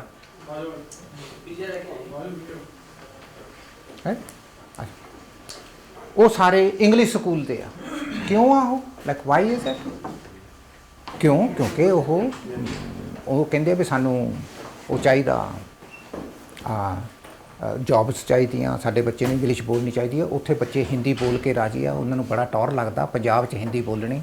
ਉਹਨਾਂ ਨੂੰ ਕੋਈ ਕੰਸਰਨ ਨਹੀਂ ਗਾ ਪੰਜਾਬੀ ਦੇ ਨਾਲ। ਵਿਰਸੇ ਦੇ ਵਿੱਚ ਆਪਾਂ ਨੂੰ ਮਿਲਦਾ, ਪੇਰੈਂਟਸ ਤੋਂ ਮਿਲਦਾ, ਸਕੂਲਾਂ 'ਚੋਂ ਮਿਲਦਾ, ਦੋਸਤਾਂ ਮਿੱਤਰਾਂ 'ਚੋਂ ਜੋ ਕੁਝ ਵੀ ਵਾਪਰਦਾ ਆਪਣੇ ਉਹਦੇ 'ਚ ਆਪਾਂ ਨੂੰ ਉਹਦੇ ਨਾਲ ਆਪਣੀਆਂ ਇਹ ਵੈਲਿਊਜ਼ ਬਣਦੀਆਂ। ਇਹਦੇ 'ਚ ਜਿਹੜੀਆਂ ਡੋਮੀਨੈਂਟ ਵੈਲਿਊਜ਼ ਆ ਉਹ ਕਲਚਰ ਤੋਂ ਆਉਂਦੀਆਂ, ਸੱਭਿਆਚਾਰ ਤੋਂ। ਥੋੜ੍ਹੀਆਂ ਜਿਹੀਆਂ ਵੈਲਿਊਜ਼ ਆਪਾਂ ਨੂੰ ਧਰਮ ਤੋਂ ਮਿਲਦੀਆਂ ਅਤੇ ਕੁਛ ਵੈਲਿਊਜ਼ ਆਪਾਂ ਨੂੰ ਆਪਣੇ ਪੇਰੈਂਟਸ ਤੋਂ ਮਿਲਦੀਆਂ, ਫੈਮਿਲੀ 'ਚੋਂ ਮਿਲਦੀਆਂ। ਪਰ ਜਿਹੜਾ ਡੋਮੀਨੈਂਟ ਪਾਰਟ ਆ ਵੈਲਿਊਜ਼ ਦਾ ਉਹ ਆਪਾਂ ਨੂੰ ਸੱਭਿਆਚਾਰ ਤੋਂ ਮਿਲਦਾ। ਲੇਕਿਨ ਸੱਭਿਆਚਾਰ ਆਪਾਂ ਨੇ ਆਲਰੇਡੀ ਇਸ ਚੀਜ਼ 'ਤੇ ਗੱਲਬਾਤ ਕਾਫੀ ਕਰ ਲਈ ਕਿ ਇਹ ਕਾਫੀ ਪਿੱਛੇ ਚੱਲ ਰਿਹਾ। ਜਿਵੇਂ ਹੁਣ 2010 ਆ ਅਤੇ ਇਹ ਤਕਰੀਬਨ 500 ਸਾਲ ਪਿੱਛੇ ਨੂੰ ਤੁਰਿਆ ਫਿਰਦਾ। ਸੋ ਆਪਾਂ ਨੂੰ ਖਿੱਚ ਕੇ ਲੈ ਜਾਂਦਾ, ਉੱਥੇ ਅੱਗੇ ਨਹੀਂ ਵਧਣ ਦਿੰਦਾ। ਸੋ ਇੱਕ ਤਾਂ ਇਹ ਸੀਗਾ, ਇਹਨੂੰ ਸੋਚਣਾ, ਘੋਖਣਾ, ਵਿਚਾਰਨਾ ਬੜਾ ਜ਼ਰੂਰੀ ਆ। ਸੋ ਜਿਹੜੇ ਵੀ ਤੁਸੀਂ ਡਿਸੀਜਨ ਕਰਦੇ ਹੋ ਜ਼ਿੰਦਗੀ ਦੇ, ਤੁਸੀਂ ਮਾੜਾ ਜਿਹਾ ਬੈਠ ਕੇ ਦੇਖ ਲਓ ਵੀ ਕਿਤੇ ਸੱਭਿਆਚਾਰ 'ਚ ਤਾਂ ਨਹੀਂ ਫਸੇ ਹੋਏ। ਉਹਦੇ ਨਾਲ ਤੁਹਾਨੂੰ ਥੋੜ੍ਹਾ ਜਿਹਾ ਈਜ਼ੀ ਹੋ ਜਾਊਗਾ। ਸੋ ਇਹ ਤਾਂ ਇੱਕ ਪਹਿਲਾ ਪਾਰਟ ਸੀਗਾ। ਸੈਕੰਡ ਪਾਰਟ ਆ ਕਿ ਆਪਾਂ ਨੂੰ ਜ਼ਿੰਦਗੀ ਜਿਉਣ ਵਾਸਤੇ ਸਰਟਨ ਸਕਿੱਲਸ ਚਾਹੀਦੀਆਂ। ਸਕਿੱਲ ਹੁੰਦੀ ਆ ਕਿਸੇ ਚੀਜ਼ ਦੀ ਮਹਾਰਤ ਹਾਸਲ ਕਰਨੀ। ਜਿਵੇਂ ਮਕੈਨਿਕ ਜਦੋਂ ਕਾਰ ਠੀਕ ਕਰਨੀ, ਉਹਨਾਂ ਦਾ ਵੀ ਇੱਕ ਸਕੂਲ ਆ, ਉਹਨਾਂ ਨੂੰ ਡਿਪਲੋਮਾ ਲੈਣਾ ਪੈਂਦਾ ਕਾਰ ਮਕੈਨਿਕੀ ਦਾ। ਇਲੈਕਟ੍ਰੀਸ਼ੀਅਨ ਨੂੰ 4-5 ਸਾਲ ਸਕੂਲ ਜਾਣਾ ਪੈਂਦਾ। ਜੇ ਡਾਕਟਰ ਆ ਉਹਨੂੰ 10 ਸਾਲ ਪੜ੍ਹਨਾ ਪੈਂਦਾ। ਸੋ ਹਰ ਇੱਕ ਪ੍ਰੋਫੈਸ਼ਨ ਦੇ ਵਿੱਚ ਉਹਨਾਂ ਦੇ ਸਰਟਨ ਸਕਿੱਲਸ ਆ, ਸਕਿੱਲ ਹੁੰਦੀ ਆ, ਉਹਨੂੰ ਸਿੱਖਣਾ ਪੈਂਦਾ। ਇਸੇ ਤਰ੍ਹਾਂ ਹੀ ਜ਼ਿੰਦਗੀ ਜਿਉਣ ਵਾਸਤੇ ਕੁਝ ਸਕਿੱਲਸ ਚਾਹੀਦੀਆਂ। ਬਹੁਤ ਸਾਰੀਆਂ ਸਕਿੱਲਸ ਆ, ਲੇਕਿਨ ਮੈਂ 3 ਸਕਿੱਲਸ ਜਿਹੜੀਆਂ ਬਹੁਤ ਜ਼ਿਆਦਾ ਜ਼ਰੂਰੀ ਆ ਉਹਨਾਂ ਦੇ ਬਾਰੇ ਤੁਹਾਡੇ ਨਾਲ ਮੈਂ ਸ਼ੇਅਰ ਕਰਦਾ ਵੀ ਉਹ ਅਗਰ ਆਪਾਂ ਉਹਨਾਂ ਨੂੰ ਥੋੜ੍ਹਾ ਜਿਹਾ ਵਿਚਾਰ ਲਈਏ, ਆਪਣੀ ਜ਼ਿੰਦਗੀ ਸੌਖੀ ਹੋ ਸਕਦੀ ਆ। ਪਹਿਲੀ ਜਿਹੜੀ ਸਕਿੱਲ ਆ ਉਹ ਹੈਗੀ ਆ ਇੰਟਰਪਰਸਨਲ ਸਕਿੱਲ। ਇਹਦਾ ਮਤਲਬ ਇੱਕ ਇਨਸਾਨ ਦੂਸਰੇ ਇਨਸਾਨ ਨਾਲ ਕਿਵੇਂ ਵਿਚਰਦਾ, ਇਹਨੂੰ ਇੰਟਰਪਰਸਨਲ ਸਕਿੱਲ ਕਹਿੰਦੇ ਆ। ਇੱਕ ਇਨਸਾਨ ਦੂਜੇ ਇਨਸਾਨ ਨਾਲ ਕਿਵੇਂ ਉਹਦਾ ਤਾਲਮੇਲ ਆ, ਤੁਹਾਡਾ ਬੱਚੇ ਦੇ ਨਾਲ ਕਿਵੇਂ ਤਾਲਮੇਲ ਆ, ਵਾਈਫ ਦੇ ਨਾਲ ਕਿਵੇਂ ਤਾਲਮੇਲ ਆ, ਕੋਵਰਕਰ ਦੇ ਨਾਲ, ਸੜਕ 'ਤੇ ਤੁਰੇ ਜਾਂਦੇ ਦੇ ਨਾਲ, ਕਿਵੇਂ ਵੀ। ਇੰਟਰਪਰਸਨਲ ਸਕਿੱਲ ਤਾਂ ਵੀ ਇੱਕ ਦਾ ਦੂਸਰੇ ਦੇ ਨਾਲ ਕਿਵੇਂ ਤਾਲਮੇਲ ਆ, ਕਿਸ ਤਰੀਕੇ ਨਾਲ ਤੁਸੀਂ ਉਹਦੇ ਨਾਲ ਵਿਚਰਨਾ, ਕਿਵੇਂ ਤੁਸੀਂ ਵਿਚਰਨਾ ਚਾਹੁੰਦੇ ਹੋ ਉਹਦੇ ਦੇ ਨਾਲ। ਕੀ ਤੁਸੀਂ ਇਸ ਚੀਜ਼ ਨੂੰ ਸੋਚ ਕੇ ਕਹਿੰਦੇ ਹੋ ਕਿ ਮੈਨੂੰ ਜ਼ਿਆਦਾ ਪਤਾ, ਵੀ ਇਸ ਤਰੀਕੇ ਨਾਲ ਤੁਸੀਂ ਤੁਸੀਂ ਐਕਸਪੈਕਟ ਕਰਦੇ ਹੋ ਵੀ ਦੂਜਾ ਤੁਹਾਡੀ ਸੋਚ ਦੇ ਅਨੁਸਾਰ ਆਪਣੇ ਆਪ ਨੂੰ ਢਾਲ ਲਵੇ।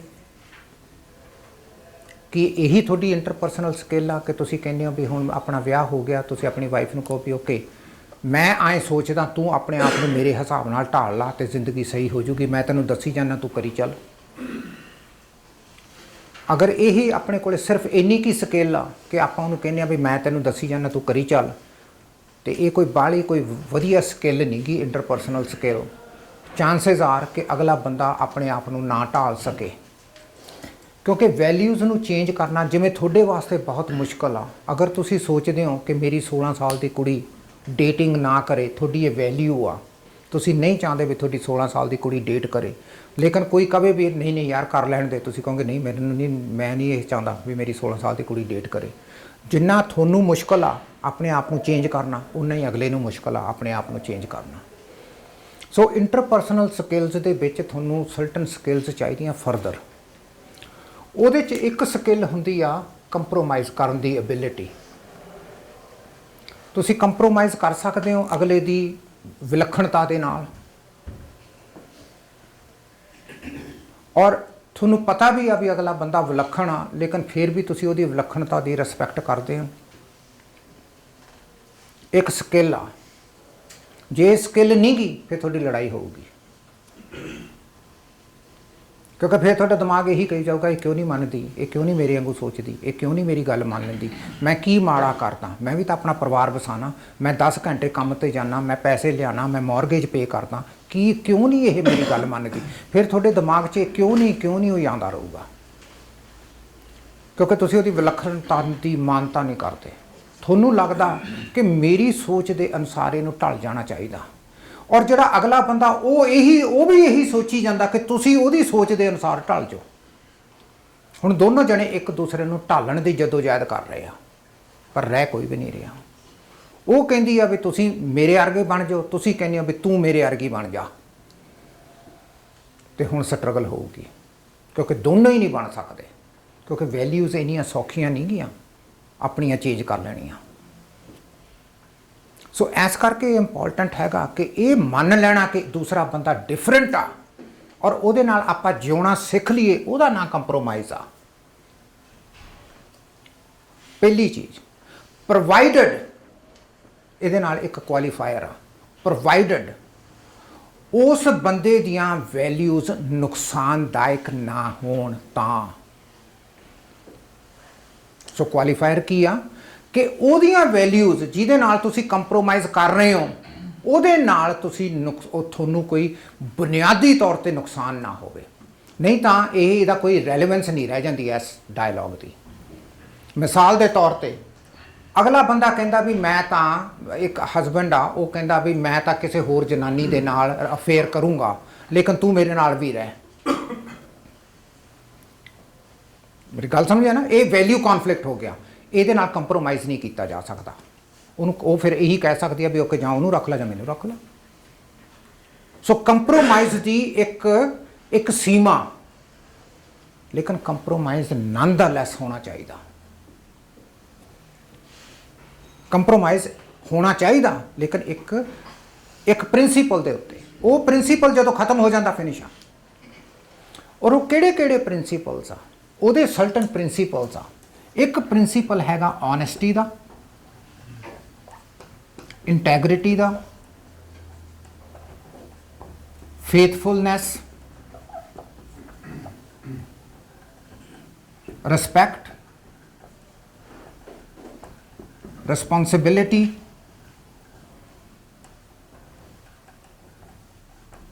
ਤੇ ਕੇਅਰਿੰਗ।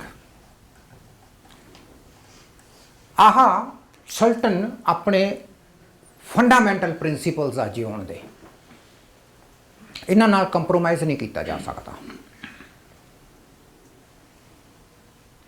ਇਹ ਹੋਣੇ ਚਾਹੀਦੇ ਆ ਰਿਲੇਸ਼ਨਸ਼ਿਪ ਦੇ ਵਿੱਚ।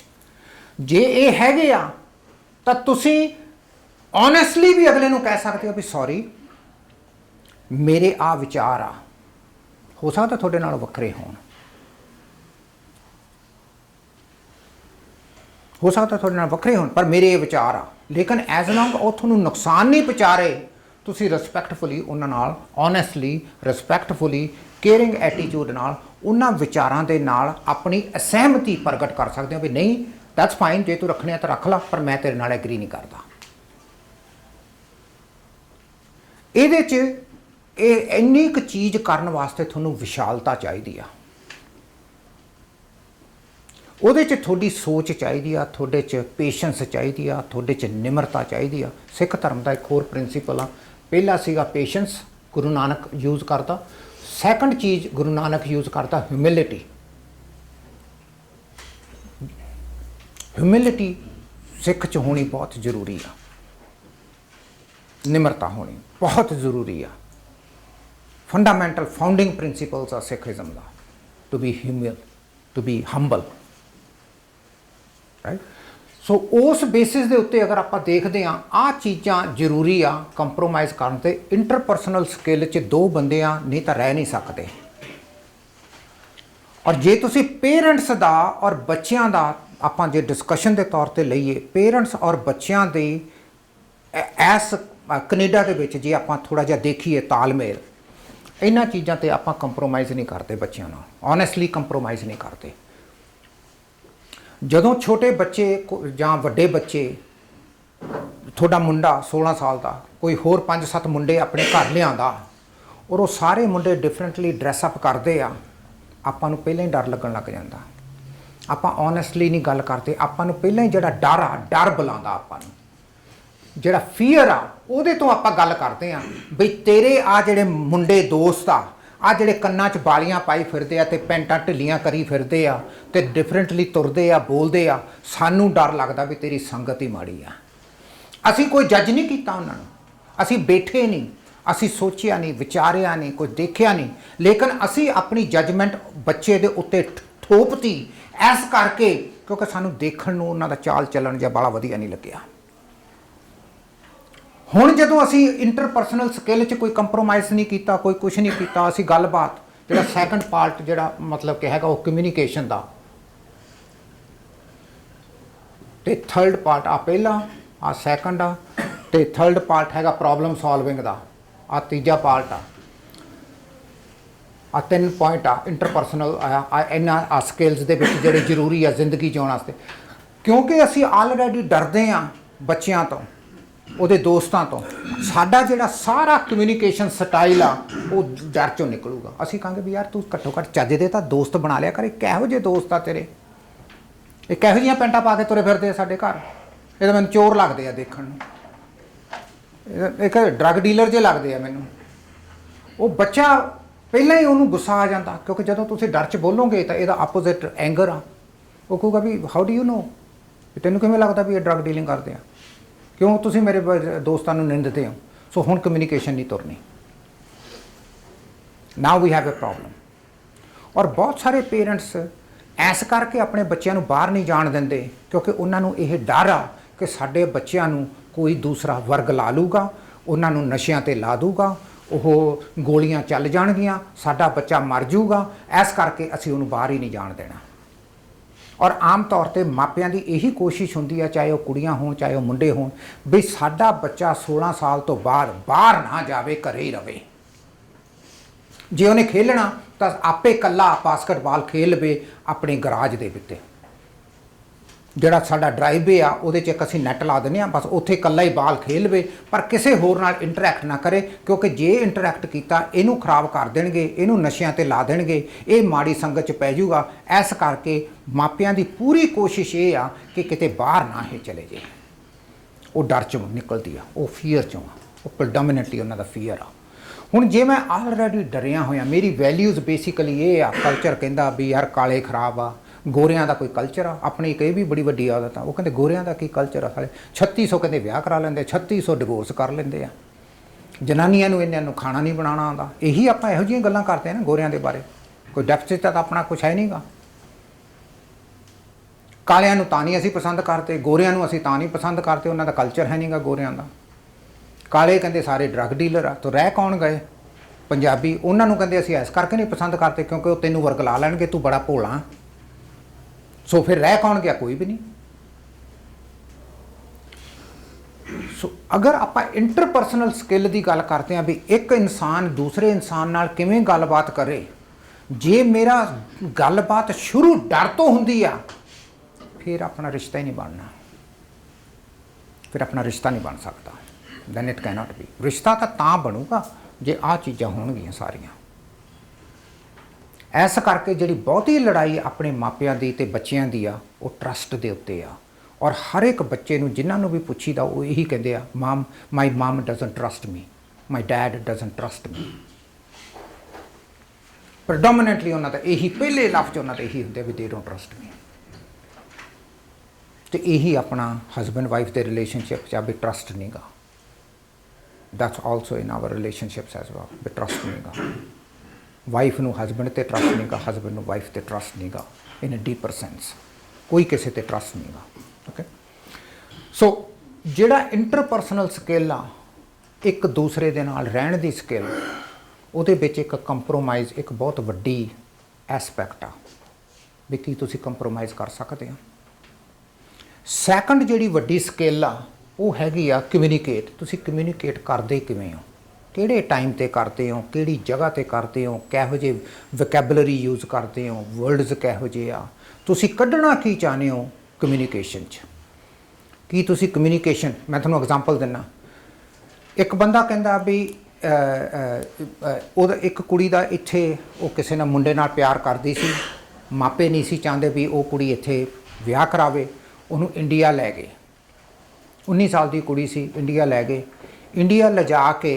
ਉਹਨਾਂ ਨੇ ਤਾਏ ਚਾਚੇ ਮਾਸੀ ਮਾਸੜ ਜਿੰਨੇ ਸੀ ਸਾਰੇ ਇਕੱਠੇ ਕਰ ਲਏ ਇੱਕ ਕਮਰੇ 'ਚ ਕੁੜੀ ਵੀ ਬਿਠਾ ਲਈ ਸਾਰੇ ਬੰਦਿਆਂ ਨੇ ਪੁੱਛਿਆ ਵੀ ਐਂ ਕਰਕੇ ਵੀ ਇਹ ਚੰਗੀ ਗੱਲ ਨਹੀਂ ਗੀ ਪੁੱਤ ਵੀ ਆਪਣੇ ਖਾਨਦਾਨ ਦੇ ਵਿੱਚ ਕਦੇ ਵੀ ਕੁੜੀ ਨੇ ਐਂ ਨਹੀਂ ਕੀਤਾ ਵੀ ਤੂੰ ਥੋੜ੍ਹਾ ਜਿਹਾ ਧਿਆਨ ਰੱਖ ਅਸੀਂ ਚਾਹੁੰਦੇ ਹਾਂ ਵੀ ਤੂੰ ਵਧੀਆ ਵਿਆਹ ਕਰੇ ਅਸੀਂ ਸਾਰੇ ਵਿਆਹ 'ਚ ਆਈਏ ਅਸੀਂ ਸਾਰੇ ਜਣੇ ਮਤਲਬ ਕਿ ਵਧੀਆ ਤੈਨੂੰ ਲੱਭ ਕੇ ਦੇਵਾਂਗੇ ਤੇਰੀ ਜ਼ਿੰਦਗੀ ਵਧੀਆ ਬਣੂ ਉਹਨੂੰ ਜਿਉਂ ਲੱਗੇ 4 ਘੰਟੇ ਲੈਕਚਰ ਦੇਣ 25-30 ਬੰਦੇ ਫਾਈਨਲੀ ਉਹ ਕੁੜੀ ਕਹਿੰਦੀ ਚੰਗਾ ਤੁਸੀਂ ਮੇਰਾ ਵਿਆਹ ਕਰ ਦਿਓ ਉਹਦਾ ਜੀ ਬੜੇ ਧੂਮ-ਧਾਮ ਨਾਲ ਉਹਨਾਂ ਨੇ ਵਿਆਹ ਕੀਤਾ ਇੱਥੇ ਆ ਗਈ ਕੁੜੀ ਆ ਕੇ ਤੇ ਜੀ ਉਹਨੇ ਮੁੰਡਾ ਸੱਦ ਵੀ ਲਿਆ ਮੁੰਡਾ ਇੱਥੇ ਆ ਗਿਆ ਮੁੰਡੇ ਨੂੰ ਉਹ ਪਹਿਲੇ ਦਿਨ ਕਹਿੰਦੀ ਵੀ sorry I'm not loving you ਮੈਂ ਸਿਰਫ ਤੈਨੂੰ ਸੱਦਣਾ ਸੀਗਾ ਤੂੰ ਹੁਣ ਆਪਣਾ ਹੌਲੀ ਕੁ ਦੇਣੇ ਆਪਣਾ ਅਲੱਗ ਬੇਸਮੈਂਟ ਲੈ ਲਾ ਕੰਮ ਤੇ ਲੱਗ ਜਾ ਤੇ ਮੇਰੇ ਤੋਂ ਪਾਸੇ ਹੋ ਜਾ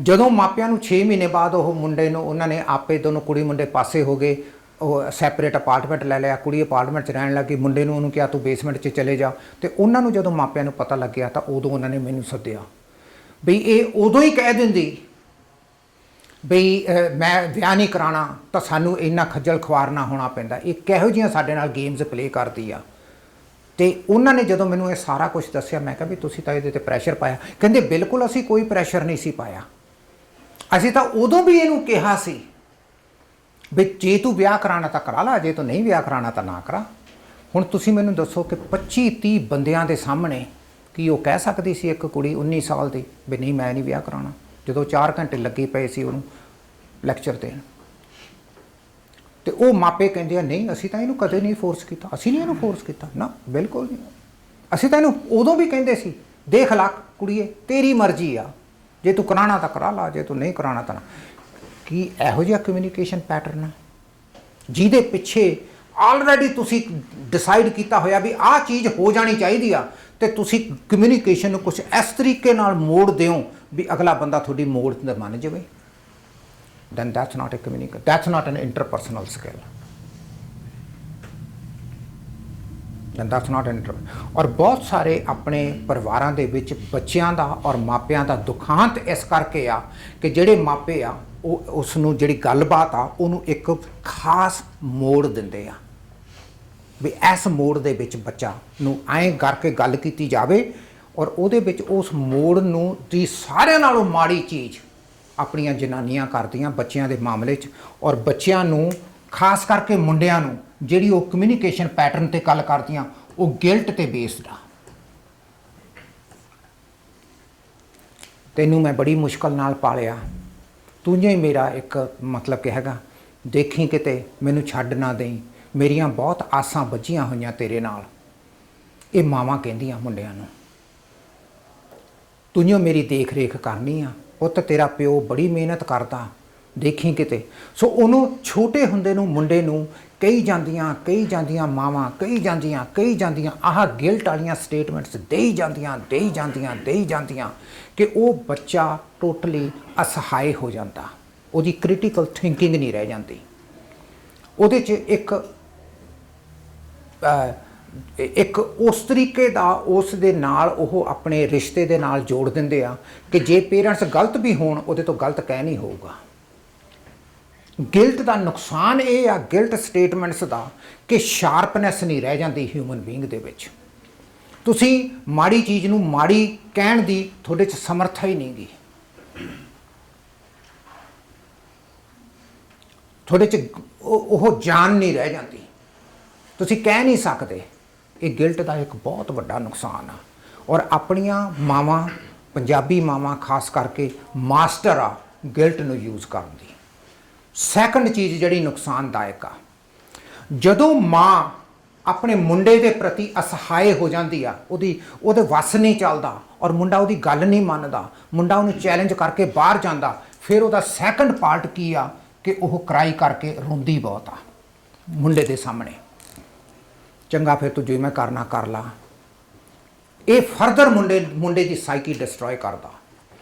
ਉਹ ਪਹਿਲੀ ਵਾਰੀ ਉਹਨੂੰ ਇਹ ਸੋਚਦਾ ਕਿ ਜਿਹੜਾ ਜਨਾਨੀ ਦਾ ਰੋਣਾ ਇਹ ਇੱਕ ਚਾਲ ਆ, ਔਰ ਉਹਦੇ ਦਿਮਾਗ ਦੇ ਵਿੱਚ ਇਹ ਪਰਮਾਨੈਂਟਲੀ ਮੁੰਡੇ ਦੇ ਬਹਿ ਜਾਂਦਾ ਕਿ ਜਦੋਂ ਵੀ ਜਨਾਨੀ ਰੋਊਗੀ ਇਹ ਚਾਲ ਕਰਕੇ ਰੋਊਗੀ। ਇਹਦੇ ਪਿੱਛੇ, ਇਹ ਅੰਜੂਆਂ ਦੇ ਪਿੱਛੇ, ਇਹਦੇ ਰੋਣ ਦੇ ਪਿੱਛੇ ਇਹਦੀ ਬੜੀ ਕੋਈ ਸਿਨਿਸਟਰ ਕੋਈ ਇਹਦੀ ਮੈਕਨਾਈਜੇਸ਼ਨ ਆ। ਇਹ ਤਾਂ ਰੋਂਦੀ ਆ, ਵਰਨਾ ਕੋਈ ਜਨਾਨੀ ਨਹੀਂ ਰੋਂਦੀ, ਕਿਉਂਕਿ ਉਹਨੇ ਆਪਣੀ ਮਾਂ ਨੂੰ ਹਮੇਸ਼ਾ ਉਦੋਂ ਰੋਂਦੇ ਦੇਖਿਆ ਕਿਉਂਕਿ ਉਹ ਵਾਸਤਾ ਪਾਉਂਦੀ ਸੀ ਵੀ ਤੂੰ ਆ ਨਾ ਕਰ। ਕਈ ਵਾਰੀ ਉਹਨੂੰ ਉਹ ਡਰ ਦੇ ਮਾਰੇ, ਦਇਆ ਦੇ ਮਾਰੇ, ਉਹਦਾ ਵੱਸ ਨਹੀਂ ਸੀ ਚੱਲਦਾ, ਉਹ ਰੁਕ ਵੀ ਜਾਂਦਾ ਸੀ। ਇਹ ਇੰਟਰਪਰਸਨਲ ਸਕਿੱਲਸ, ਡੈਮੇਜਿੰਗ ਇੰਟਰਪਰਸਨਲ ਸਕਿੱਲਸ ਆ। ਸੋ ਜਿਹੜੀਆਂ ਮੁੰਡੇ ਦੀ ਜਿਹੜੀ ਵਿਆਹ ਟੁੱਟਣ ਦੇ ਜਿਹੜੇ ਕੁਝ ਕਾਰਨ ਆ, ਉਹਨਾਂ 'ਚ ਇੱਕ ਕਾਰਨ ਇਹ ਵੀ ਆ ਕਿ ਜਿਹੜੀਆਂ ਮਦਰਸ ਆ ਉਹਨਾਂ ਨੇ ਮੁੰਡਿਆਂ ਦੀ ਇੰਡੀਪੈਂਡੈਂਟ ਸਾਈਕੀ ਡਿਵੈਲਪ ਹੀ ਨਹੀਂ ਹੋਣ ਦਿੱਤੀ। ਉਹਨਾਂ ਨੇ ਹਮੇਸ਼ਾ ਮੁੰਡੇ ਨੂੰ ਗਿਲਟ ਨਾਲ ਪਾਲਿਆ। ਉਹਨਾਂ ਨੇ ਕੰਟੀਨਿਊਸਲੀ ਛੋਟੇ ਹੁੰਦੇ ਤੋਂ ਲੈ ਕੇ ਵੱਡੇ ਹੁੰਦੇ ਤੱਕ ਉਹ ਸਟੇਟਮੈਂਟਾਂ ਇਹੀ ਦੇਈ ਗਈ ਵੀ ਮੈਨੂੰ ਨਾ ਭੁੱਲ ਜੀ, ਮੈਨੂੰ ਨਾ ਭੁੱਲ ਜੀ, ਮੈਨੂੰ ਨਾ ਭੁੱਲ ਜੀ, ਮੈਨੂੰ ਨਾ ਭੁੱਲ ਜੀ, ਮੈਂ ਹੈਗੀ ਆ, ਮੇਰਾ ਕੇਅਰ ਕਰੀ, ਮੈਂ ਆ, ਤੇਰਾ ਪਿਓ ਆ, ਦੇਖੀ ਕਿਤੇ ਤੂੰ ਆਏ ਨਾ ਕਰਦੀ, ਕਿਸੇ ਦੇ ਮਗਰ ਨਾ ਲੱਗ ਜੀ, ਤੂੰ ਹੀ ਸਾਡਾ, ਅਸੀਂ ਹੋਰ ਕੀ ਕਰਨਾ, ਅਸੀਂ ਮਰਦੇ ਹੀ ਤੇਰੇ ਲਈ ਆ, ਸਾਰੀ ਪ੍ਰਾਪਰਟੀ ਤੇਰੇ ਲਈ ਆ, ਸਾਰਾ ਕੁਝ ਤੇਰੇ ਲਈ ਆ। ਇਹ ਹੋਰ ਕੁਝ ਨਹੀਂ ਗਾ ਐਕਸੈਪਟ ਗਿਲਟ ਸਟੇਟਮੈਂਟਸ ਆ। ਜਿਹੜਾ ਬੱਚਾ ਗਿਲਟ ਨਾਲ ਪਲਿਆ ਹੋਊਗਾ ਉਹਦੀ ਕਦੇ ਸ਼ਾਰਪ ਥਿੰਕਿੰਗ ਨਹੀਂ ਹੋਊਗੀ, ਉਹਨੂੰ ਪਤਾ ਹੀ ਨਹੀਂ ਲੱਗਣਾ ਕਿ ਸਹੀ ਕੀ ਆ ਗਲਤ ਕੀ ਆ। ਉਹਦੇ ਤੋਂ ਡਿਸੀਜਨ ਲੈ ਹੀ ਨਹੀਂ ਹੋਣਾ। ਉਹਨੂੰ ਪਤਾ ਵੀ ਮੇਰੇ ਸਾਹਮਣੇ ਗਲਤ ਹੋ ਰਿਹਾ, ਲੇਕਿਨ ਫਿਰ ਵੀ ਨਾਲੇ ਗਲਤ ਦੇ ਚਿੰਬੜਿਆ। ਇਸ ਕਰਕੇ ਬਹੁਤ ਹੱਦ ਤੱਕ ਪੰਜਾਬੀ ਬੱਚਿਆਂ ਦੀਆਂ ਅਗਰ ਤੁਸੀਂ ਦੇਖੋ, ਉਹ ਬਹੁਤ ਵਧੀਆ ਬੱਚੇ ਆ, ਲੇਕਿਨ ਉਹਨਾਂ ਤੋਂ ਡਿਸੀਜਨ ਨਹੀਂ ਲੈ ਹੁੰਦਾ। ਔਰ ਉਹ ਉਹਨਾਂ ਨੂੰ ਜੇ ਤੁਸੀਂ ਪੁੱਛੋ ਵੀ ਤੂੰ ਸਕੂਲ ਕਿਉਂ ਨਹੀਂ ਜਾਂਦਾ, ਓਏ ਇੱਥੇ ਬਾਹਰ ਖੜਾ ਕੀ ਕਰਦਾ, ਪਤਾ ਨਹੀਂ। ਬਹੁਤ ਪੰਜਾਬੀ ਬੱਚਿਆਂ ਨੂੰ ਤੁਸੀਂ ਪੁੱਛੋ ਗ੍ਰੇਡ 12 'ਚ ਆ ਤੂੰ, ਹਾਂਜੀ ਗ੍ਰੇਡ 12 'ਚ ਕੀ ਕਰਨਾ, ਆਈ ਡੋਂਟ ਨੋ। ਕਿਉਂ ਨਹੀਂ ਪਤਾ, ਕਦੋਂ ਪਤਾ ਲੱਗੂਗਾ, ਗ੍ਰੇਡ 12 ਤਾਂ ਕਰਨਾ, ਹੁਣ ਤੂੰ ਯੂਨੀਵਰਸਿਟੀ ਜਾਣਾ, ਕਾਲਜ ਜਾਣਾ, ਕੀ ਕਰੇਗਾ, ਆਈ ਡੋਂਟ ਨੋ। ਕੁੜੀਆਂ ਨੂੰ ਪੁੱਛ ਲਓ ਵੀ ਤੂੰ ਗ੍ਰੇਡ 12 ਕਰਨੀ ਹੈ, ਕਿੱਥੇ ਜਾਣਾ, ਆਈ ਹੈਵਨਟ ਡਿਸਾਈਡਡ। ਕਦੋਂ ਡਿਸਾਈਡ ਕਰੇਂਗੀ, ਆਈ ਡੋਂਟ ਨੋ। ਸੋ ਜਿਹੜਾ ਆਈ ਡੋਂਟ ਨੋ ਆ, ਇਹ ਗਿਲਟ 'ਚੋਂ ਨਿਕਲਦਾ, ਪਤਾ ਹੀ। ਔਰ ਬਹੁਤ ਬੱਚੇ ਤੁਹਾਨੂੰ ਮਿਲਣਗੇ ਜਿਹੜੇ ਕਲੀਅਰ ਨਹੀਂ ਗਏ।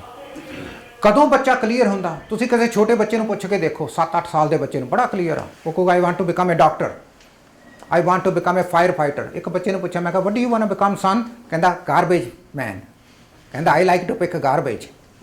ਉਹ ਬੜਾ ਕਲੀਅਰ ਆ, ਉਹਨੂੰ ਕੋਈ ਸ਼ਰਮ ਨਹੀਂ ਗਈ, ਉਹਨੂੰ ਜਿਹੜਾ ਚੰਗਾ ਲੱਗਿਆ ਉਹਨੇ ਠਾ ਮਾਰਿਆ।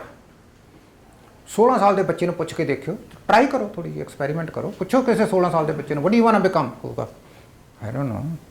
ਬਹੁਤ ਥੋੜੇ ਜਿਹੇ ਬੱਚੇ ਆ ਜਿਹੜੇ ਬੜੇ ਕਲੀਅਰ ਆ, ਜਿਹੜੇ ਕਹਿੰਦੇ I want to become a doctor, ਜਾਂ I want to become a writer, ਜਾਂ I think I will be going in arts, ਜਾਂ ਸਾਇੰਸਿਸ, ਜਾਂ ਮੈਥ, ਜਾਂ ਕੁਛ। ਬਹੁਤ ਥੋੜੇ ਆ।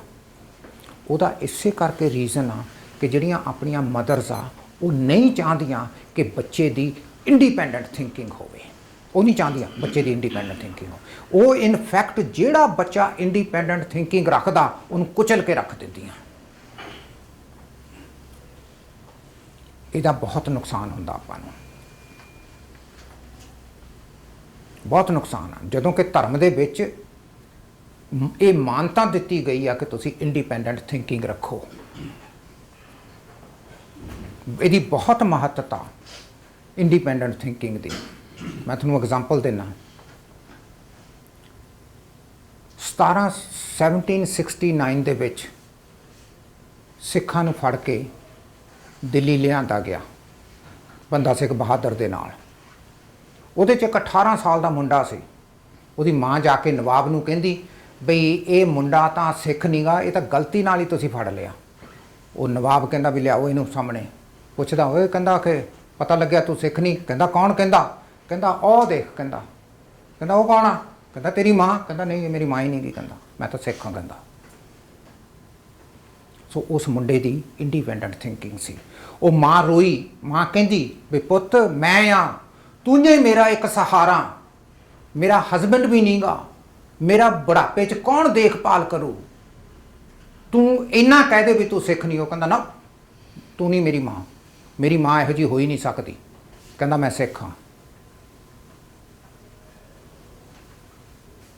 ਇਹ ਇੰਡੀਪੈਂਡੈਂਟ ਥਿੰਕਿੰਗ ਆ। ਅੱਜ ਕੱਲ੍ਹ ਦੀਆਂ ਮਾਵਾਂ ਆਏ ਨਹੀਂ ਕਰਦੀਆਂ। ਅੱਜ ਕੱਲ੍ਹ ਦੀਆਂ ਮਾਵਾਂ ਤਾਂ ਡੈਫੀਨੇਟਲੀ ਇਹ ਕਹਿਣਗੀਆਂ ਨਹੀਂ, ਤੂੰ ਬਾਹਰ ਨਹੀਂ ਜਾਣਾ, ਤੂੰ ਆਏ ਨਹੀਂ ਕਰਨਾ, ਤੂੰ ਆ ਨਹੀਂ ਕਰਨਾ, ਤੂੰ ਇਸ ਤਰ੍ਹਾਂ ਨਹੀਂ ਕਰਨਾ। ਉੱਥੇ ਜਦੋਂ ਵਿਆਹ ਹੋ ਜਾਂਦਾ ਉਦੋਂ ਉਹ ਜਾਣ ਕੇ ਉਹ ਕਹਿੰਦੀਆਂ ਬਾਲਾ ਨੇੜੇ ਹੋ ਕੇ ਨਾ ਬੈਠ, ਸਾਨੂੰ ਨਾ ਕਿਤੇ ਭੁੱਲ ਜੀ, ਲੱਗਿਆ ਪਿਆ ਇਹਨੂੰ।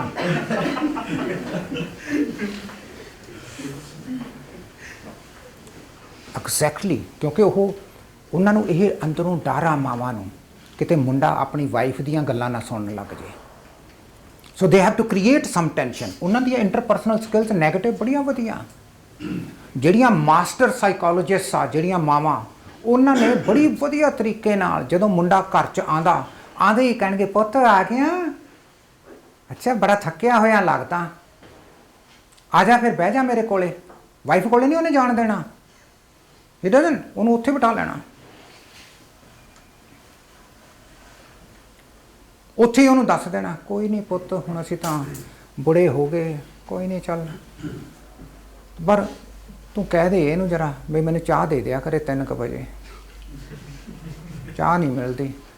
ਉਹਨੇ ਆ ਕੇ ਕਹਿਣਾ ਵੀ ਕੀ ਗੱਲ ਹੈ, ਤੂੰ ਚਾਹ ਨਹੀਂ ਦਿੰਦੀ ਇਹਨੂੰ? ਉਹ ਕਹਿੰਦੀ ਮੈਂ ਦਿੱਤੀ ਸੀ।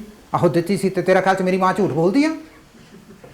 ਨਹੀਂ ਵੀ ਮੈਂ ਦਿੱਤੀ ਸੀਗੀ, ਵੀ ਪੁੱਛ ਲਓ ਬੀਬੀ ਨੂੰ, ਉਹ ਤਾਂ ਮੈਨੂੰ ਹੁਣੇ ਕਹਿ ਕੇ ਹਟੀ ਆ ਵੀ ਮੈਨੂੰ ਚਾਹ ਨਹੀਂ ਮਿਲਦੀ। ਉਹ ਕਹਿੰਦੀ ਸੀ ਵੀ ਇਹਨੂੰ ਕਹਿ ਦੇ ਵੀ 3 ਵਜੇ ਮੈਨੂੰ ਚਾਹ ਦੇ ਦਿਆ ਕਰੇ। ਵੀ ਠੀਕ ਆ, ਮੈਂ 3:30 ਵਜੇ ਦਿੱਤੀ ਸੀ, ਮੈਂ ਕੱਲ੍ਹ ਨੂੰ 3 ਵਜੇ ਦੇ ਦੂੰ। ਆਹੋ ਦੇ ਦਿਆ ਕਰ ਚਾਹ। ਸੁਣਾਓ, ਕੌਨਫਲਿਕਟ ਹੋ ਗਈ ਨਾ। ਉਹਦਾ ਕੀ ਮਾਂ ਦਾ ਕੀ ਟੈਕਨੀਕ ਆ? ਮਾਂ ਦੀ ਟੈਕਨੀਕ ਬੜੀ ਸਿੰਪਲ ਆ। ਉਹ ਕਹਿੰਦੀ ਵੀ ਜੇ ਥੋੜ੍ਹਾ ਜਿਹਾ ਮੈਂ ਅਨਈਵਨ ਇਹਨਾਂ ਦਾ ਰਿਲੇਸ਼ਨਸ਼ਿਪ ਰਹੂੰ, ਮੁੰਡਾ ਮੇਰੇ ਵੱਸ 'ਚ ਰਹੂ, ਮੁੰਡੇ ਦਾ ਰੋਬ ਰਹੂ, ਲਾਈਫ ਵਿਲ ਬੀ ਫਾਈਨ, ਇਹ ਮੇਰਾ ਹੀ ਰਹੂ। ਜੇ ਇਹ ਆਪਣੀ ਵਾਈਫ ਦੇ ਨਾਲ ਜ਼ਿਆਦਾ ਘੁਲ ਮਿਲ ਗਿਆ, ਕਿਤੇ ਮੇਰਾ ਨਾ ਪਤਾ ਕੱਟ ਦੇਵੇ, ਕਿਉਂਕਿ ਜੇ ਮੇਰਾ ਪਤਾ ਕੱਟਤਾ ਉਹਨੇ ਤਾਂ ਫਿਰ ਤਾਂ ਕੰਮ ਖਰਾਬ ਹੋ ਗਿਆ। ਪਰ ਜੇ ਉਹਨੇ ਬੱਚੇ ਦੀਆਂ ਜੇ ਉਹਨੇ ਬੱਚੇ ਦੀ ਜ਼ਿੰਦਗੀ ਜਿਹੜਾ ਕਲਚਰ ਡਿਸਟਰੋਏ ਕਰਦਾ, ਜਿਹੜਾ ਕਲਚਰ ਦੇ ਵਿੱਚ ਸੱਸ ਨੂੰਹ ਦਾ ਰਿਸ਼ਤਾ ਤਾਂ ਮਾੜਾ ਗਿਣਿਆ ਗਿਆ ਨਾ। ਆਲਰੇਡੀ ਗਾਣੇ ਬਣੇ ਹੋਏ ਆ, ਸਾਰਾ ਕੁਛ। ਜਿਹੜੀਆਂ ਕੁੜੀਆਂ ਜੰਮਦੀਆਂ ਉਹਨੂੰ ਮਾਂ ਤਾਨੇ ਮਾਰੂਗੀ, ਤੂੰ ਸਿੱਖ ਲੈ ਰੋਟੀ ਬਣਾਉਣੀ, ਨਹੀਂ ਸੱਸ ਦੇ ਨਾਲ ਡੀਲ ਕਰਨਾ ਪਊ। ਪਹਿਲਾਂ ਹੀ ਛੋਟੀ ਹੁੰਦੀ ਨੂੰ ਦੱਸਦਾ ਵੀ ਤੇਰੀ ਸੱਸ ਨੇ ਤੈਨੂੰ ਕੁਛ ਨਾ ਕੁਛ ਕਰਨਾ ਹੀ ਆ। ਉਹ ਵਿਚਾਰੀ ਜਦੋਂ ਤੱਕ ਵੱਡੀ ਹੁੰਦੀ ਆ, ਪਤਾ ਨਹੀਂ ਕਿੰਨੇ ਹਜ਼ਾਰ ਵਾਰੀ ਉਹਦੇ ਕੰਨਾਂ 'ਚ ਇਹ ਆਵਾਜ਼ ਪਈ ਆ ਕਿ ਸੱਸ ਮਾੜੀ ਆ। ਉਹ ਹੈ ਕਿ ਨਹੀਂ ਪਤਾ ਨਹੀਂ, ਪਰ ਉਹਨੂੰ ਸੁਣਨਾ ਪਿਆ, ਉਹਦੀਆਂ ਸਾਰੀਆਂ ਵੈਲਿਊਜ਼ ਹੀ ਮਾੜੀਆਂ ਕਰਤੀਆਂ। ਪਰ ਅਗਰ ਇਨਸੀਡੈਂਟਲ ਵੀ ਆ ਜਾਂ ਇੰਟੈਂਸ਼ਨਲ ਵੀ ਆ, either way really doesn't matter. ਪਰ ਮੇਰਾ ਜਿੱਥੇ ਤੱਕ ਖਿਆਲ ਆ, ਕਿਉਂਕਿ ਕਲਚਰਲ ਡੋਮੀਨੈਂਟ ਪਾਰਟ ਆ ਆਪਣੀਆਂ ਮਦਰਸ ਦਾ, ਕਲਚਰ 'ਚ ਹੈਵੀਲੀ ਡੋਮੀਨੇਟਡ ਆ, ਉਦੋਂ ਉਹਨਾਂ ਦੇ ਕੋਲੇ ਹੋਰ ਕੋਈ ਸਕਿੱਲ ਨਹੀਂ। ਉਹਨਾਂ ਨੇ ਇਹੀ ਆ ਵੀ ਜੇ ਮੇਰਾ ਮੁੰਡਾ ਨੂੰਹ ਦੇ ਬਹੁਤ ਕਲੋਜ਼ ਹੋ ਗਿਆ, ਇਹ ਹਸਬੈਂਡ ਵਾਈਫ ਦੀ ਬਹੁਤ ਜ਼ਿਆਦਾ ਬਣਨ ਲੱਗੀ, ਕਿਤੇ ਮੈਨੂੰ ਨਾ ਕੱਢ ਦੇਣ। ਉਹਦਾ ਇਹੀ ਕੰਟੀਨਿਊਸ ਫੀਅਰ ਆ, ਕਿਤੇ ਮੇਰੀ ਡੋਮੀਨੈਂਸ ਆ, ਹੁਣ ਤੱਕ ਮੈਂ ਆਪਣੇ ਮੁੰਡੇ ਨੂੰ ਕਹਿੰਦੀ ਸੀ ਵੀ ਤੂੰ ਆ ਨਾ ਕਰੀ, ਕਿਤੇ ਇਹ ਉਹਦੀਆਂ ਗੱਲਾਂ ਸੁਣ ਕੇ ਇੰਡੀਪੈਂਡੈਂਟ ਡਿਸੀਜਨ ਮੇਕਿੰਗ ਨਾ ਕਰੇ। ਔਰ ਆਪਣੇ ਕਲਚਰ 'ਚ ਬਹੁਤ ਵੱਡਾ ਭੈੜ ਆ ਕਿ ਪੇਰੈਂਟਸ ਕਦੇ ਨਹੀਂ ਚਾਹੁੰਦੇ ਕਿ ਮੁੰਡਾ ਜਾਂ ਕੁੜੀ ਉਹਨਾਂ ਦਾ ਇੰਡੀਪੈਂਡੈਂਟ ਡਿਸੀਜਨਸ ਲੈਣ। ਉਹ ਨਹੀਂ ਚਾਹੁੰਦੇ। ਉਹ ਚਾਹੁੰਦੇ ਆ ਵੀ ਅਸੀਂ ਕੁਛ ਡਿਟਰਮਨ ਕਰੀਏ ਥੋੜ੍ਹਾ ਜਿਹਾ ਪੈਰੀਮੀਟਰ ਦੇ ਵਿੱਚ, ਵੀ ਮੁੰਡਾ ਕੁੜੀ ਕੀ ਕਰਨ। ਅਸੀਂ ਦੱਸੀਏ ਵੀ ਤੁਸੀਂ ਗ੍ਰੇਡ 12 ਕਰੋ, ਹੁਣ ਉਹ ਦੱਸਣਗੇ ਵੀ ਪੁੱਤ ਤੂੰ ਕੀ ਬਣਨਾ। ਉਹ ਕਹਿੰਦੀ ਵੀ ਮੈਂ ਆਹ ਬਣਨਾ। ਉਹ ਕਹਿਣਗੇ ਓਕੇ। ਜੇ ਪੇਰੈਂਟਸ ਆ, ਫਰਜ਼ ਕਰ ਲਓ ਇੱਕ ਪ੍ਰੋਬਲਮ ਸੀ ਵੀ ਇੱਕ ਸਿੱਖਾਂ ਦੀ ਕੁੜੀ ਸੀ, ਉਹ ਕਹਿੰਦੀ ਮੈਂ ਤਾਂ ਹੇਅਰ ਡਰੈਸਰ ਬਣਨਾ।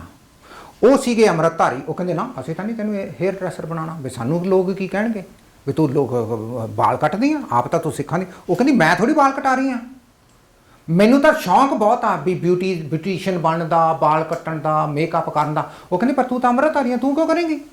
ਉਹ ਕਹਿੰਦੀ ਵੀ ਮੇਰਾ ਇਹ ਪ੍ਰੋਫੈਸ਼ਨ ਆ, what have I to do. ਉਹ ਕਹਿੰਦੇ ਨੋ ਨੋ ਨੋ, ਕੱਲ ਨੂੰ ਤੂੰ ਵੀ ਕਟਾ ਲੇਂਗੀ। ਉਹਨੂੰ ਬਣਨ ਨਹੀਂ ਦਿੱਤਾ।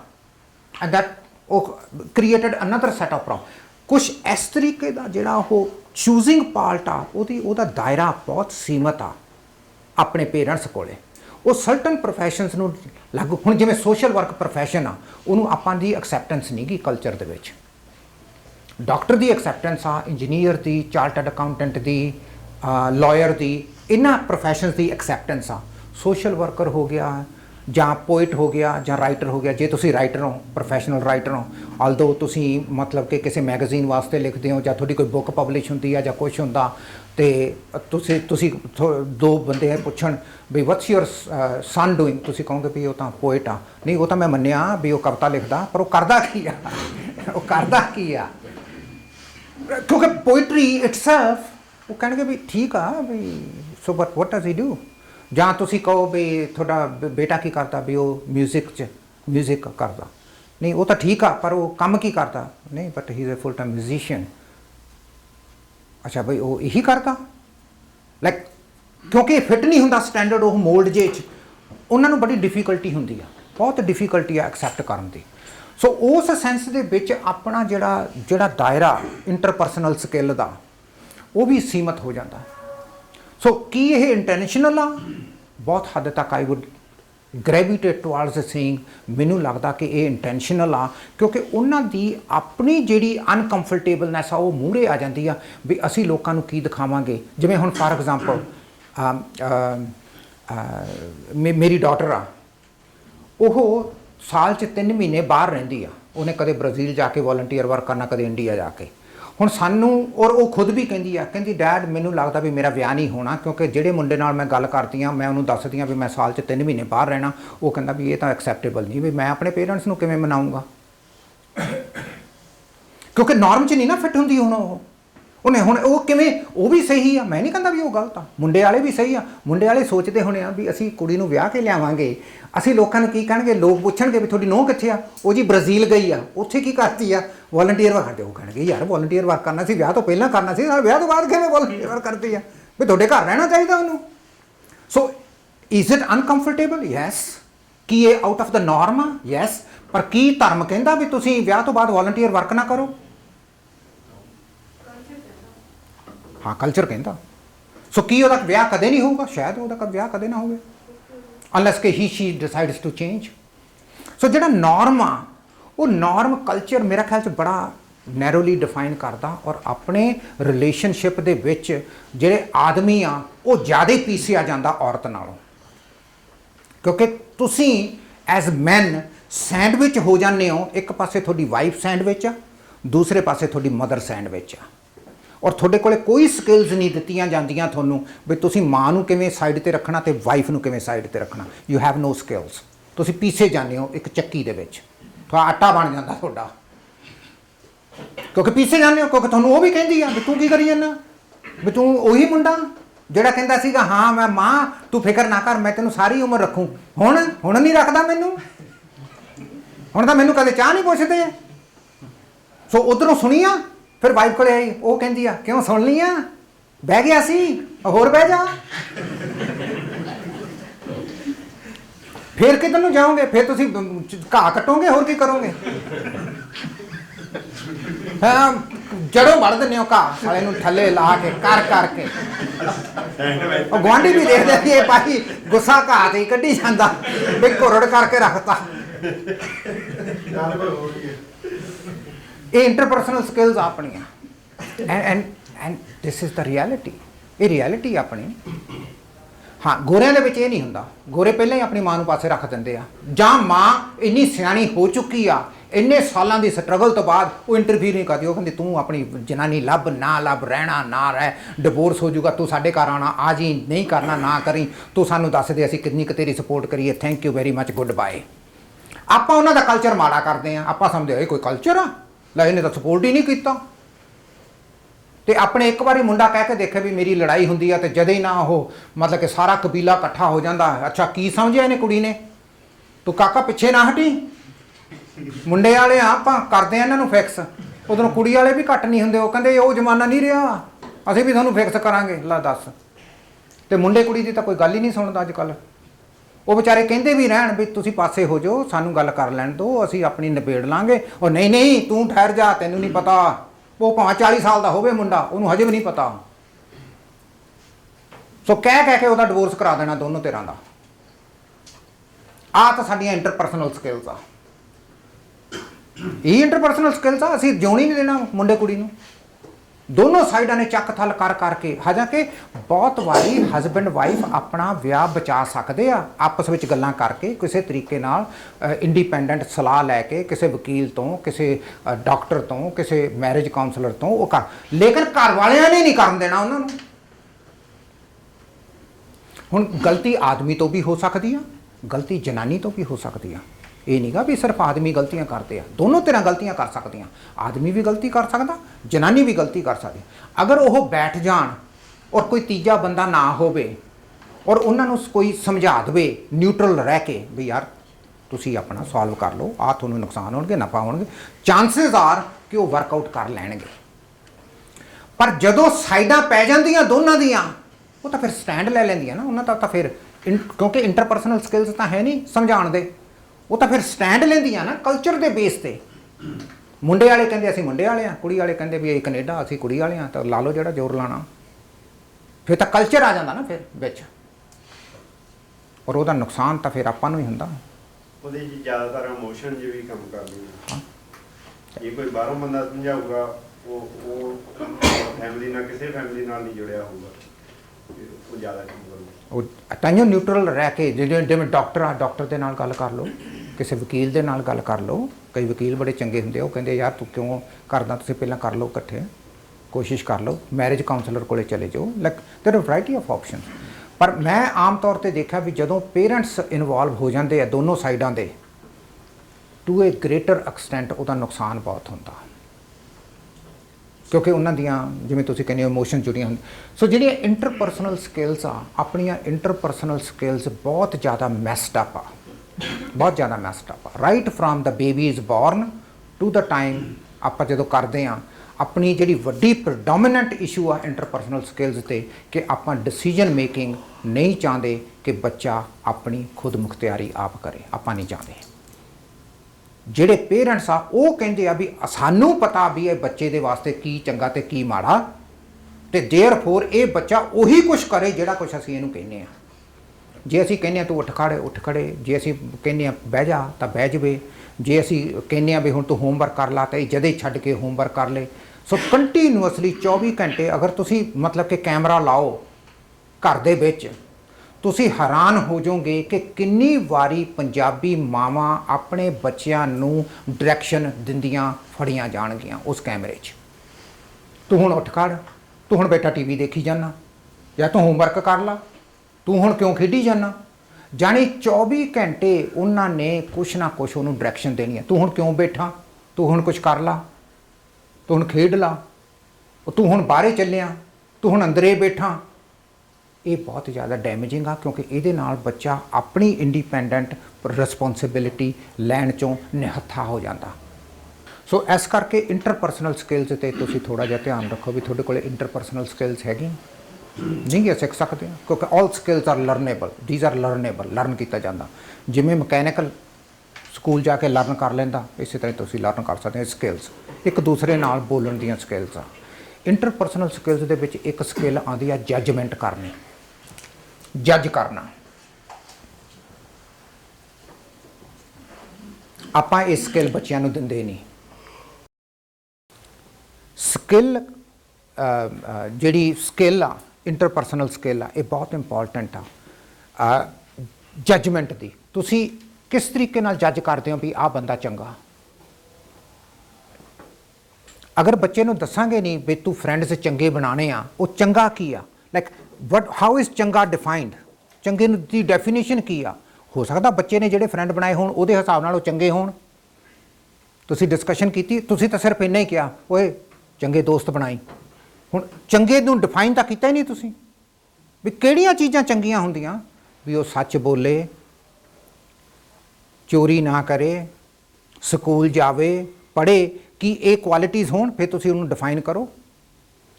ਤੁਸੀਂ ਐਕਸਪੈਰੀਮੈਂਟ ਕਰਕੇ ਦੇਖੋ, ਕਿਸੇ ਦਿਨ ਪਾਰਟੀ 'ਚ ਹੋਵੋਗੇ ਤੁਸੀਂ ਆਪਣੇ ਦੋਸਤ ਮਿੱਤਰਾਂ ਦੀ ਪਾਰਟੀ 'ਚ, ਤੁਸੀਂ ਉਹਨੂੰ ਪੁੱਛੋ ਯਾਰ ਤੁਸੀਂ ਬੱਚੇ ਦੇ ਨਾਲ ਚੰਗਾ ਦੋਸਤ ਬਣਾਉਣੇ ਜ਼ਰੂਰੀ ਆ? ਉਹ ਕਹਿਣਗੇ ਹਾਂ ਯਾਰ ਦੋਸਤ ਬਣਾਉਣੇ ਤਾਂ ਜ਼ਰੂਰੀ ਆ। ਉਹਨੂੰ ਕਹੋ ਵੀ ਚੰਗੇ ਦੀ ਡੈਫੀਨੇਸ਼ਨ ਦਿਓ, ਚੰਗਾ ਕੀ ਹੁੰਦਾ, ਕਿਹੋ ਜਿਹੇ ਚੰਗੇ ਦੋਸਤ ਹੋਣ।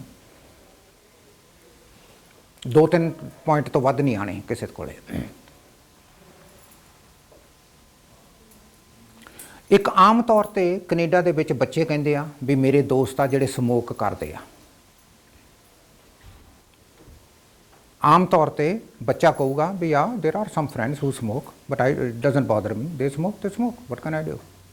ਮੈਂ ਤੁਹਾਨੂੰ ਕਹਿੰਦਾ ਵੀ ਨਾ ਕਰ। ਪਰ ਜਿਹੜੇ ਪੇਰੈਂਟਸ ਆ ਉਹ ਇਹ ਕਹਿੰਦੇ ਆ ਵੀ ਨਾਟ ਓਨਲੀ ਉਹ ਚੰਗੇ ਨਹੀਂ, ਵੀ ਤੂੰ ਵੀ ਲੱਗ ਜਾਏਗਾ। ਤੇ ਬੱਚੇ ਬੜਾ ਖਿੱਚਦੇ ਆ ਇਸ ਗੱਲ ਤੋਂ। ਉਹ ਕਹਿੰਦੇ ਵੀ ਜੇ ਮੈਂ ਲੱਗਣਾ ਸੀ ਤਾਂ ਮੈਂ ਲੱਗ ਜਾਂਦਾ ਹੁਣ ਆਪਾਂ ਉਹਨਾਂ ਦੇ ਨਾਲ ਖਿੱਚ ਕੇ ਵੀ ਤੂੰ ਕਿਉਂ ਆ, ਲੈ ਤੈਨੂੰ ਮਤਲਬ ਕਿ ਨਹੀਂ ਹੋਣਾ ਚਾਹੀਦਾ। ਤੇ ਇਸੇ ਤਰ੍ਹਾਂ ਹੀ ਪੀਣ ਵਾਲੇ ਆ। Just because your son or your daughter has friends who drink doesn't mean ਕਿ ਤੁਹਾਡਾ ਬੱਚਾ ਵੀ ਪੀ ਲੂਗਾ। ਇਹ ਕੋਈ ਗਰੰਟੀ ਨਹੀਂ ਗੀ। ਪੀ ਸਕਦਾ, ਪੀ ਤਾਂ ਵੈਸੇ ਵੀ ਸਕਦਾ। ਜੇ ਉਹਨੇ ਪੀਣੀ ਆ ਤਾਂ ਉਹਨੇ ਪੀਣੀ ਆ, ਉਹਦੇ ਫਿਰ ਫਰੈਂਡਸ ਦੇ ਨਾਲ ਉਹਦਾ ਕੋਈ ਲੈਣ ਦੇਣ ਨਹੀਂ। ਜੇ ਉਹਨੇ ਪੀਣੀ ਆ।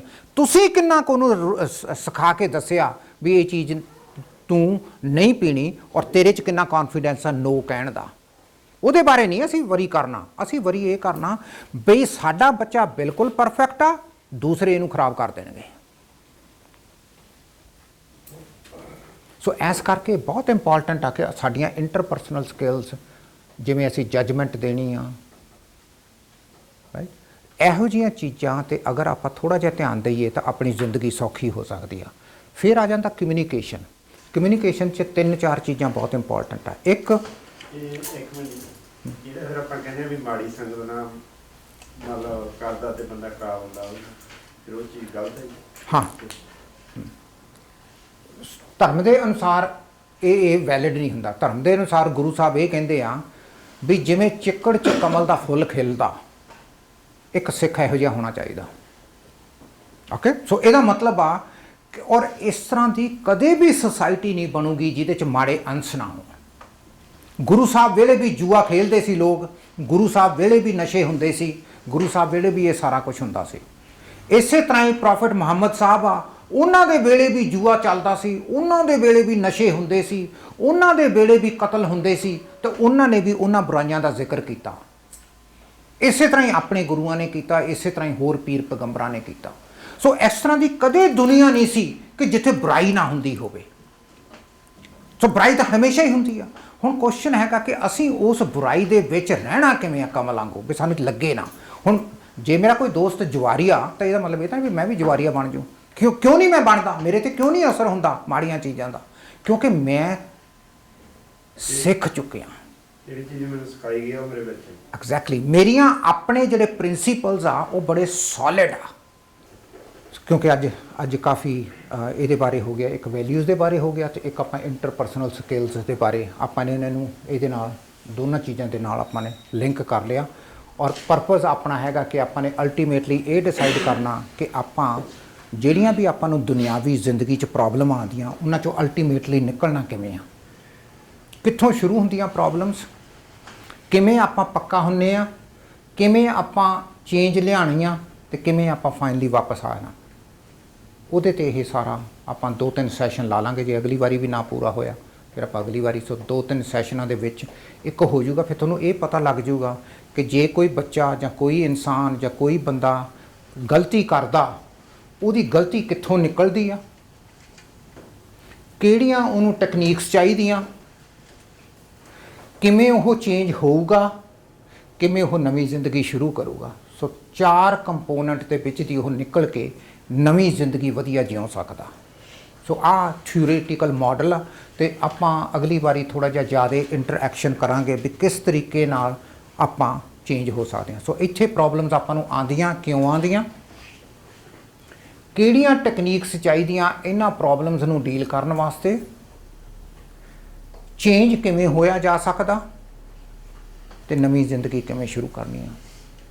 ਇਹ ਆਪਾਂ ਇੱਕ ਸੈਸ਼ਨਸ ਦੇ ਵਿੱਚ ਦੀ ਦੇਖ ਕੇ ਆਪਾਂ ਵਧੀਆ ਜ਼ਿੰਦਗੀ ਅਲਟੀਮੇਟਲੀ ਆਪਾਂ ਕਰ ਸਕਦੇ ਹਾਂ। So that's what we are presenting here. Okay, alright. So ਕਿਹੜੀ ਚੀਜ਼ ਵਧੀਆ ਲੱਗੀ? Dr. Before I say about your today's session,